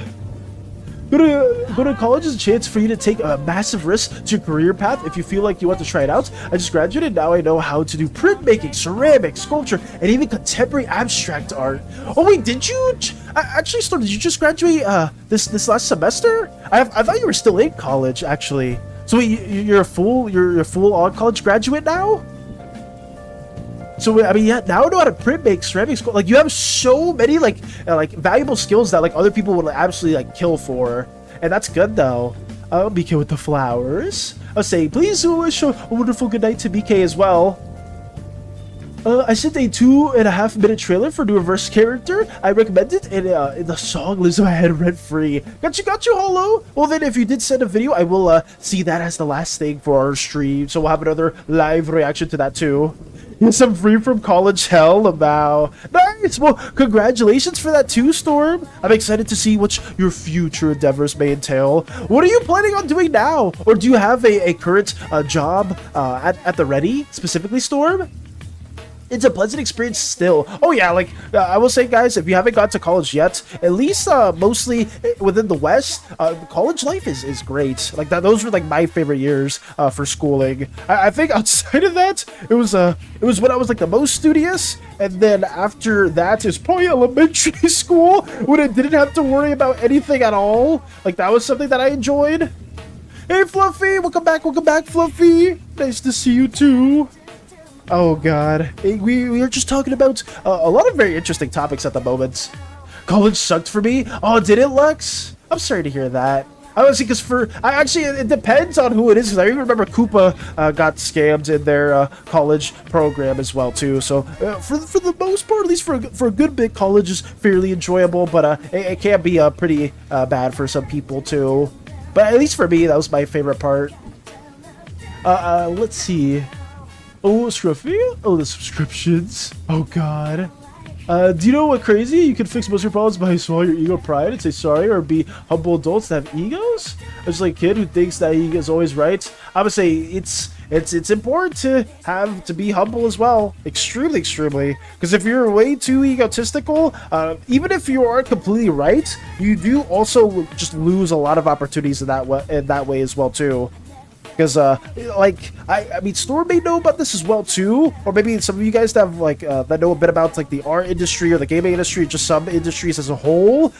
People will hire nicer individuals than people that are, like, way more qualified and have, like, a really nice resume and are more of a dick. Like, that's just real world 101 in general, right? If there's somebody that has pre-existing connections to a job opportunity and has good relations with that person versus somebody that is like very overly qualified but just doesn't have like the best demeanor in how they go about their way, you can lose an opportunity like that. You very much can. Also, thank you for the hydrate, Vinchika. Thank you. Let me drink some water as we speak. Oh god.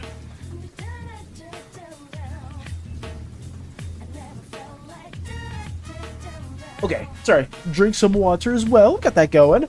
I think we'll wrap it up for here, guys. I think we got most of the scene developed.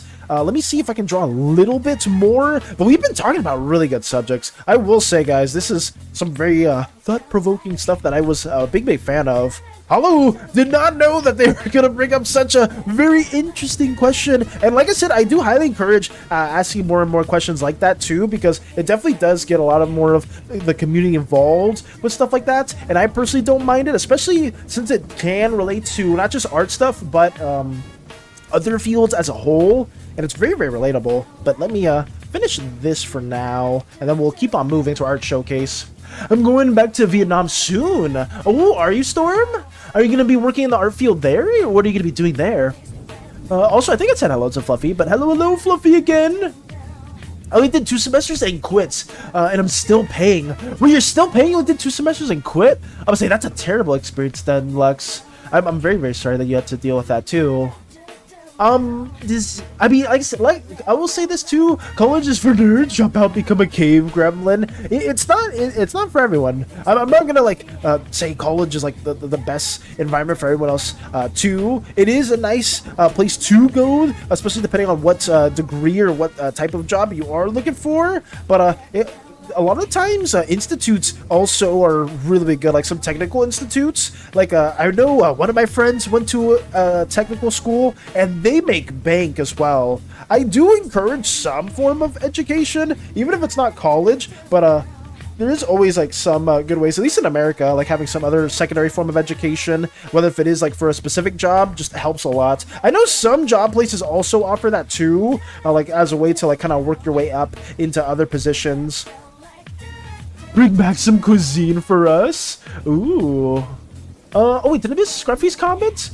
Dang, what course did you take? I'm yet to enter college, however, I need to go around the capital, take a bunch of tests, and tour as an advice from an acquaintance. Wait, really, Scruffy? Are you about to get into college, though? Hopefully that goes well for you.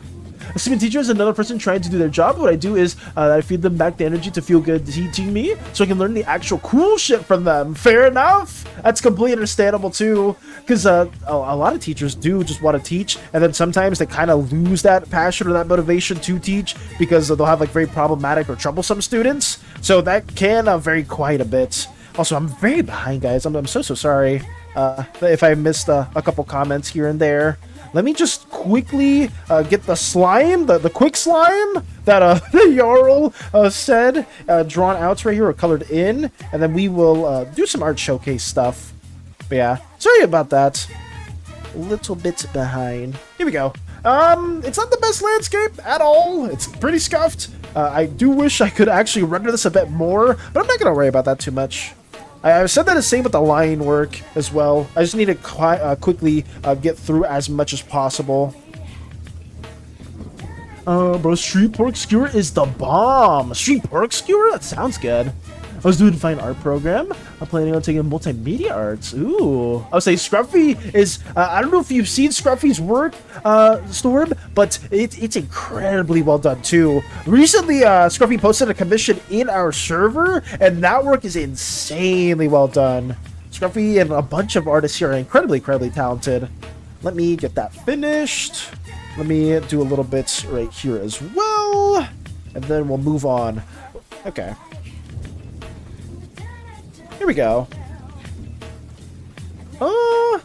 Damn, I don't like how this... Oh my god, I'm gonna keep picking away at it, guys. I'm sorry! I'm sorry! I'm gonna keep picking away at this because I just don't... I don't vibe with it too much, but I'm just gonna have like a little gradation right here, and then I'll move on. Because I have to be quick with it. Remember this? Is this any deja vu for some of you guys? When we were working on the Observer and I said, okay guys, I'm done. I'm not done. I lied. Oh, now I'm done. Really? No, I'm not done. Okay, I'll leave it like that for now. And then we'll work. Actually, no. Lux's deity needs a brighter eye right here. I want this to kind of show like it's an eye. No, never mind. I'm just gonna leave it like that. Never mind. I lied. Actually, I'll work on the Lineart right here real quick. Let me block that in and make it a brighter tone. Something like that. Here we go. That's better.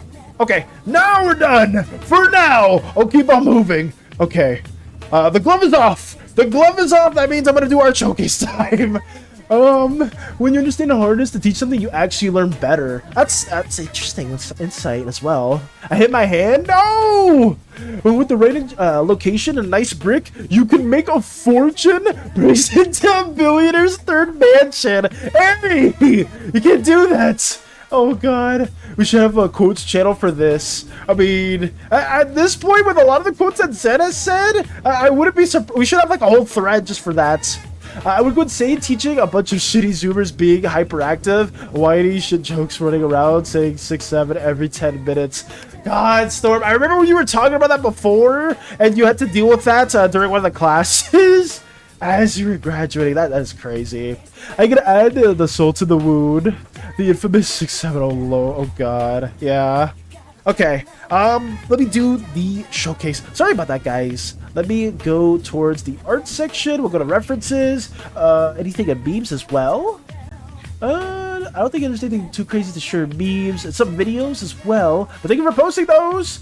We'll do art, references, and then we'll do the video that Hollow showcased. And then we should be good for the day. I think there's nothing about my arts either. Yeah. Okay, so we'll be doing that. Starting from the top. Let's go over here. Move that right there.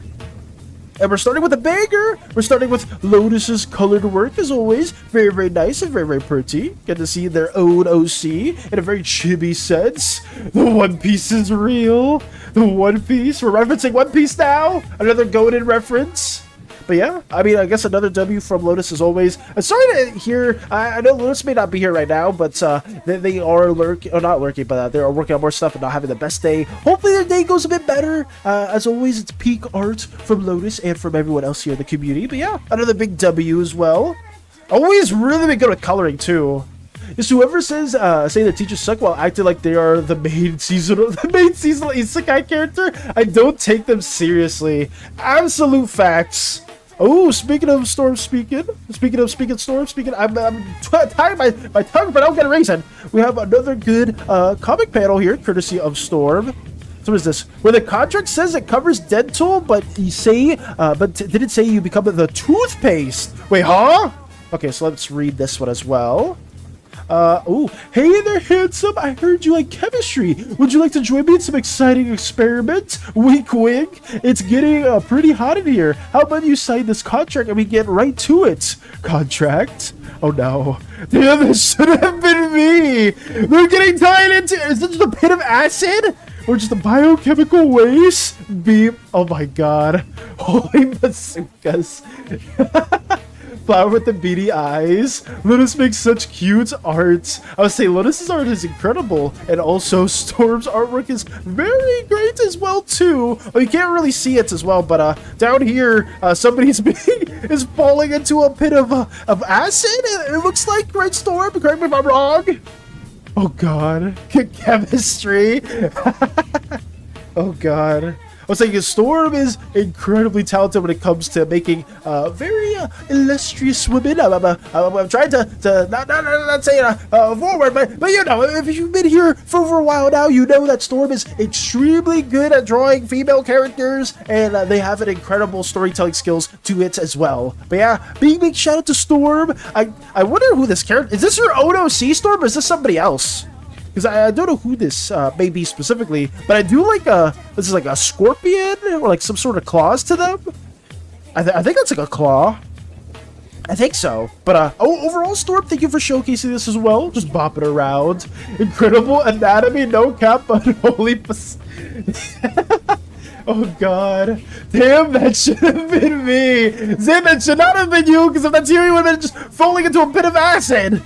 This is a VTuber? Oh, she's a VTuber? Funny comic for Ush. Why do I not read the whole context? It would have just been sold if I just read right here. Funny comic for Radioactive VT. Okay, so it's a VTuber. I mean, the design looks very, very interesting, pretty cool. But thank you as well, Storm, as always, for showcasing incredible artworks. I should send a gift completely unrelated to the conversation, Moxie. Ooh, we have some 3D stuff to showcase here as well. Why must I restart constantly? It's fun not finishing stuff, I guess. Courtesy of Space Buds, with another model being made. See, when I know Space Buds said this earlier that they were working on a model, I thought it was one of their PNG models. I didn't know that it was a 3D model in Blender. Scruffy with a thumbs up. Why are we not trying to laugh, Storm? Why? Okay, I'm probably sure. Yeah, I probably should have read it entirely. For some reason, the concept can be easily just read, or it can be given if I just read the whole thing. But whatever. Whatever. Storm, share your anatomy material studies. I would say sharing all the studies. If people want to give more insights and stuff like that, so you want to give like more feedback to one another, I highly encourage it. Yeah, that's actually pretty much it. Yeah, I don't really have anything else to say in regards to that. Hype from Zed as well. A big shout out does go to Space Buds as well too for showcasing more of the 3D stuff here too. I have a massive 20 gigabyte file of references. Holy, that is crazy. But thank you, Space Buds, for this. Oh, Dutch giving us what I have made for the Aether Keep. That small circle is a normal planet. Ooh. Wait, where's the small circle? Oh, so this is the circle. Damn, that is massive then. For Aether Keep? I mean, I'm not fully opposed to something this massive existing, since planets, there are like very large ships, and there's going to be a lot of intergalactic stuff within the Slimeverse. I guess it's just more so for the intricacies and the scaling as well, something that we'll have to work on. But a big massive thanks to Dutch for showcasing some of the planning that's going on for the Aether Keep, and getting more of these designs going. So yeah, very, very nice. Oh no, good lord, that's more than I thought. Whoa, mechanisms. Oh yes. Ooh, what an Aether though? Oh, I guess we did answer that later on too. Okay. Art has been shared. We gotta go to references as well. Yet again, guys, I did want to quickly say thank you guys. I do say it a lot, but I genuinely can't thank you guys enough for showcasing the artwork that you guys do share with us. It's always incredible, and just seeing stuff like whether it's narrative, like comics, or just fan art or OC stuff, it's always genuinely really fun to see. But over here, we'll go to Slimeverse references and show what BK also drew. This is Miri, one of the Pantheon members within the Slimeverse. I did showcase this earlier in the stream, and we get to see it yet again because BK did such an incredible job showcasing this too. Then meme channel. Oh no, I will not be showcasing memes just because I don't think there's really, it's just like videos at the moment. I don't think too crazy, but we are getting close to 12, so I am just winding down to some of the things as well. Oh, my throat! I shouldn't shout. Oh no, I never see what's inside. Me too. I'm concerned what the contents of these material studies are. Whoa, pink slime drinking pink boba. Fully enough store. I'm not sorry. Scruffy, this is a violet slime, not a pink one, unfortunately. Darn, no memes. Should I showcase memes, Lux? Oh, did you post something of memes as well? I mean, we could do it. I do just need to speed up a little bit, but we will be going through this as well. There's only one meme. I see multiple ones though, but we will go there then. If you guys do want to see it, then we can showcase it then for sure, because I think Lux wants to see it too. But thank you again, BK, for showcasing this as well. I mean, they're asleep right now, but because they got a TTRPG session going on. But this is always very, very lovely to see too. It'd be like that sometime. Does it, Storm?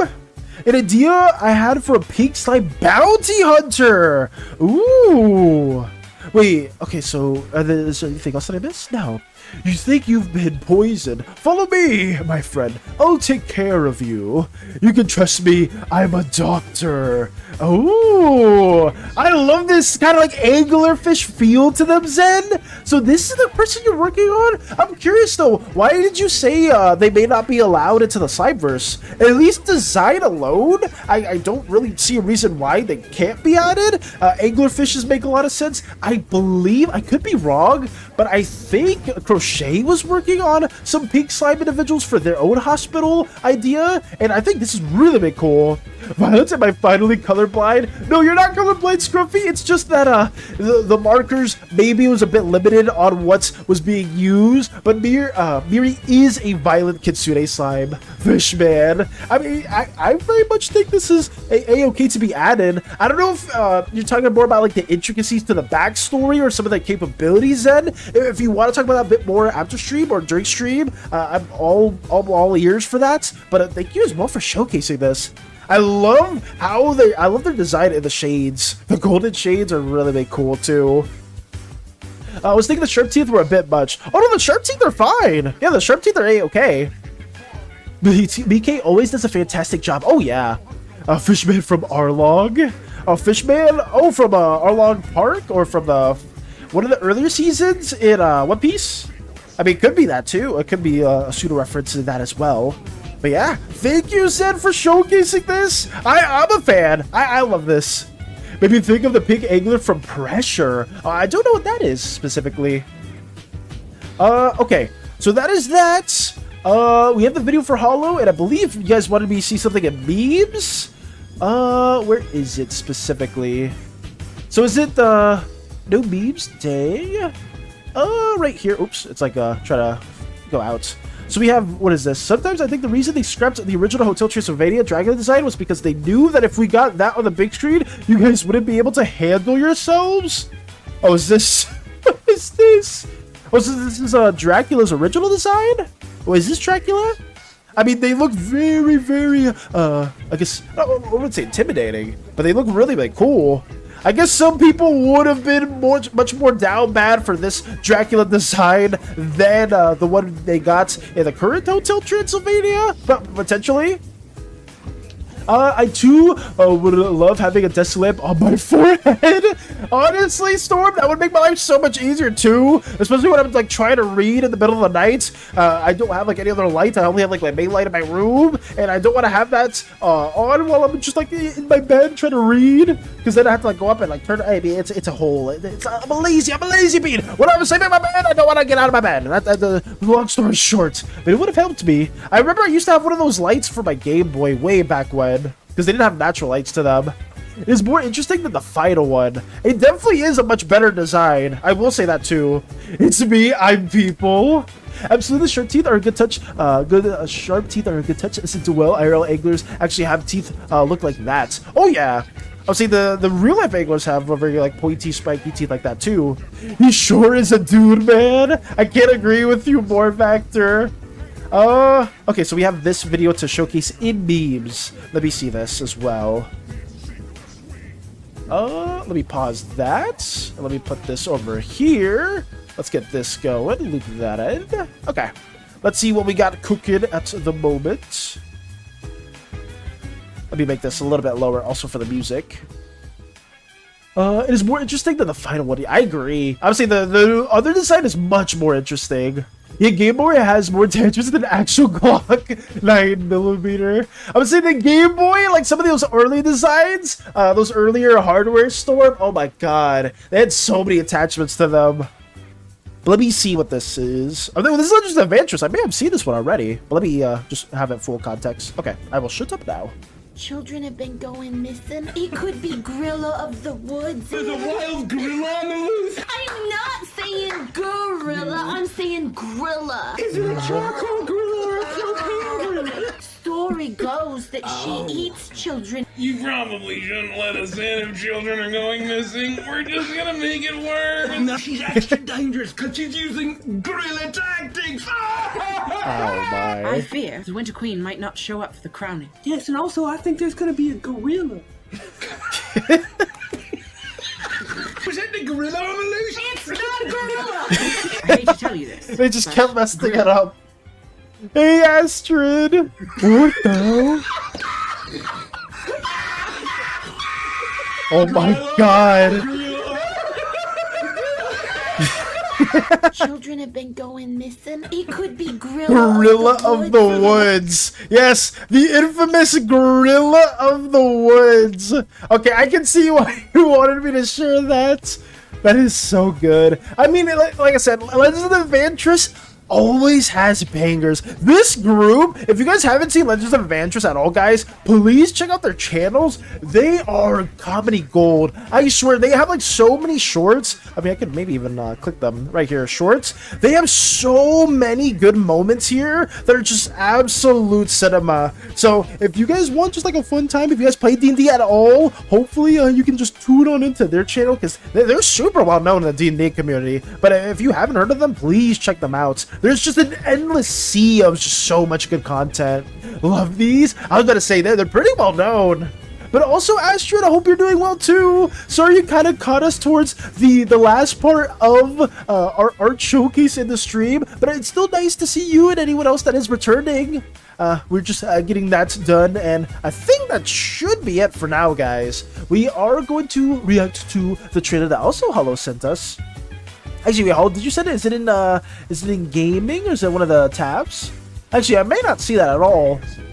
Oh, did you send it, Hollow? I may be missing it, or maybe in one of the tabs that I may have overlooked. But yeah, we have worked on quite a bit though. Fortunately, we got these couple scenes done. Afterwards or off stream, I will be trying to get at least 4 to 5-ish more scenes finished up.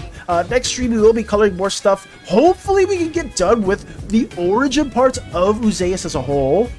I'm a big fan of them. I'm gonna say they are incredible, Strider. Vector loves them, loving their sessions. Love these. The beauty of cheesy puns. Oh yeah. In videos. Oh, got you, Hollow. Let me watch that as well. Videos. Oh, I must have missed it then. Okay, I see it right here. Let me react to this, and then we will bid everyone adieu. So let me loop to that. Okay. Just a 1999 video that we can also watch. For those of you that don't know, 1999 or Reverse 1999 has incredible artworks. It really does. Like the characters and the story is just absolutely wonderful. Goodbye, my best of friend. I would say, take it easy, you guys. Hopefully, you guys enjoyed your stay, and thank you again for all the questions. This isn't really our showcase anymore. We're just gonna react to a little video that has been released 5 days ago from 1999. I'm curious to see what they're working on. But yeah, if you guys are tuning out, also wait, real quickly, let me see if there's anyone we can raid. I always need to check at the end. No, nobody else. But I do need to do a better job of checking those afterwards. But yeah, guys, let me watch this real quickly, and then we will be going on our way.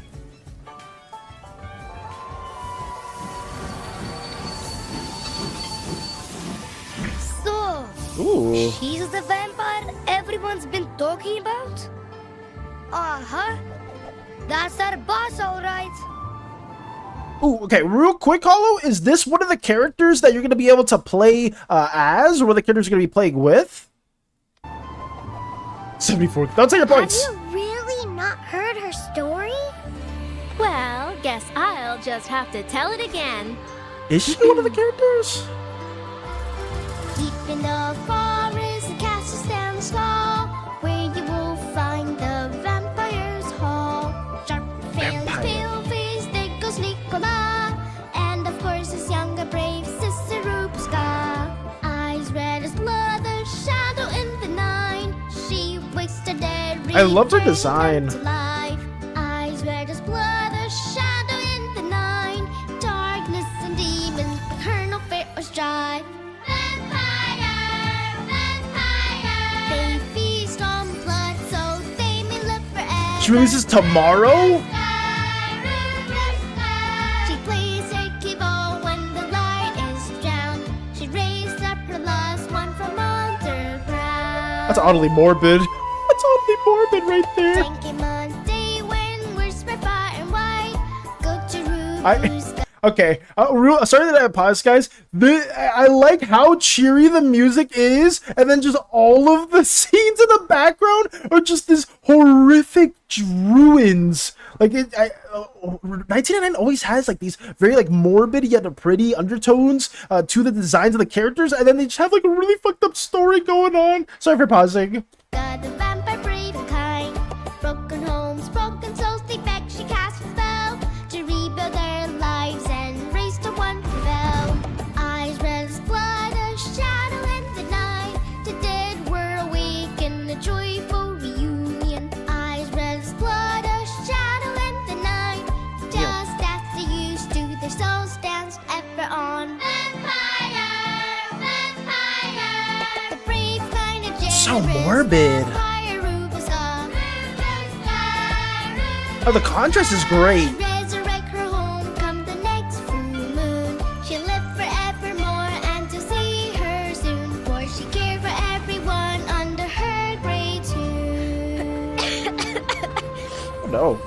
Oh, be careful. You mustn't get too close to the candles. You're not crying, are you?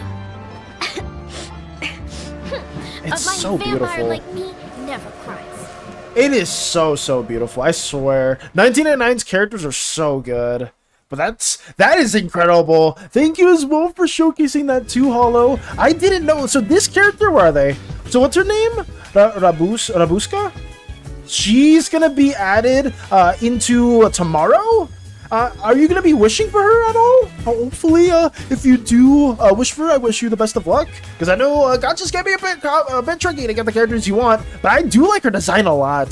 The absolute contrast from the song to what was going on in the background just had me like entranced. I was like, wait, this is only way too cheery for just such a like messed up thing that's happening in the background, just like the ruins and stuff like that too. The family's been waiting in the background just in case the kids break out into song. Gonna dip, so bye-bye. Take it easy, Strider. I'm not late for art showcase, am I? We just summarized everything at the very end, Lotus. I do apologize for that. We will be closing the stream now, sadly. But I can do an art showcase tomorrow for you, at least to showcase some other things that have been seen. I can at least shout out the artwork that you did right here. Where is it? I can briefly restate this right here. I did want to say, Lotus, that this drawing right here is absolutely incredible, and I do appreciate the artwork and the coloring rendering that you did for them. It looks very nice, and I just did want to say that really quickly. But thank you as well. Sorry that that day hasn't been going too well, Lotus. I hope it goes better later on, though. I was getting ready to skip her banner, but I love her. Ooh, I see. I'll take my leave. Goodbye, you all. Take it easy, Vector. Take it easy, take it easy. And on that note, we shall be wrapping things up, guys. Stay oozy, gooey, slimy, sticky, jelly, whatever you prefer. As always, guys, I appreciate you all for stopping by, even if it's for a bit or for the whole stream. We'll get more stuff colored in. Thank you as well for submitting the videos, the artworks, guys. I also, if you guys want to ask questions, like how Hollow said before, it's very thought-provoking. I myself very much appreciate that too. And yeah, farewell, guys. Farewell, everyone. I'm waving yet again.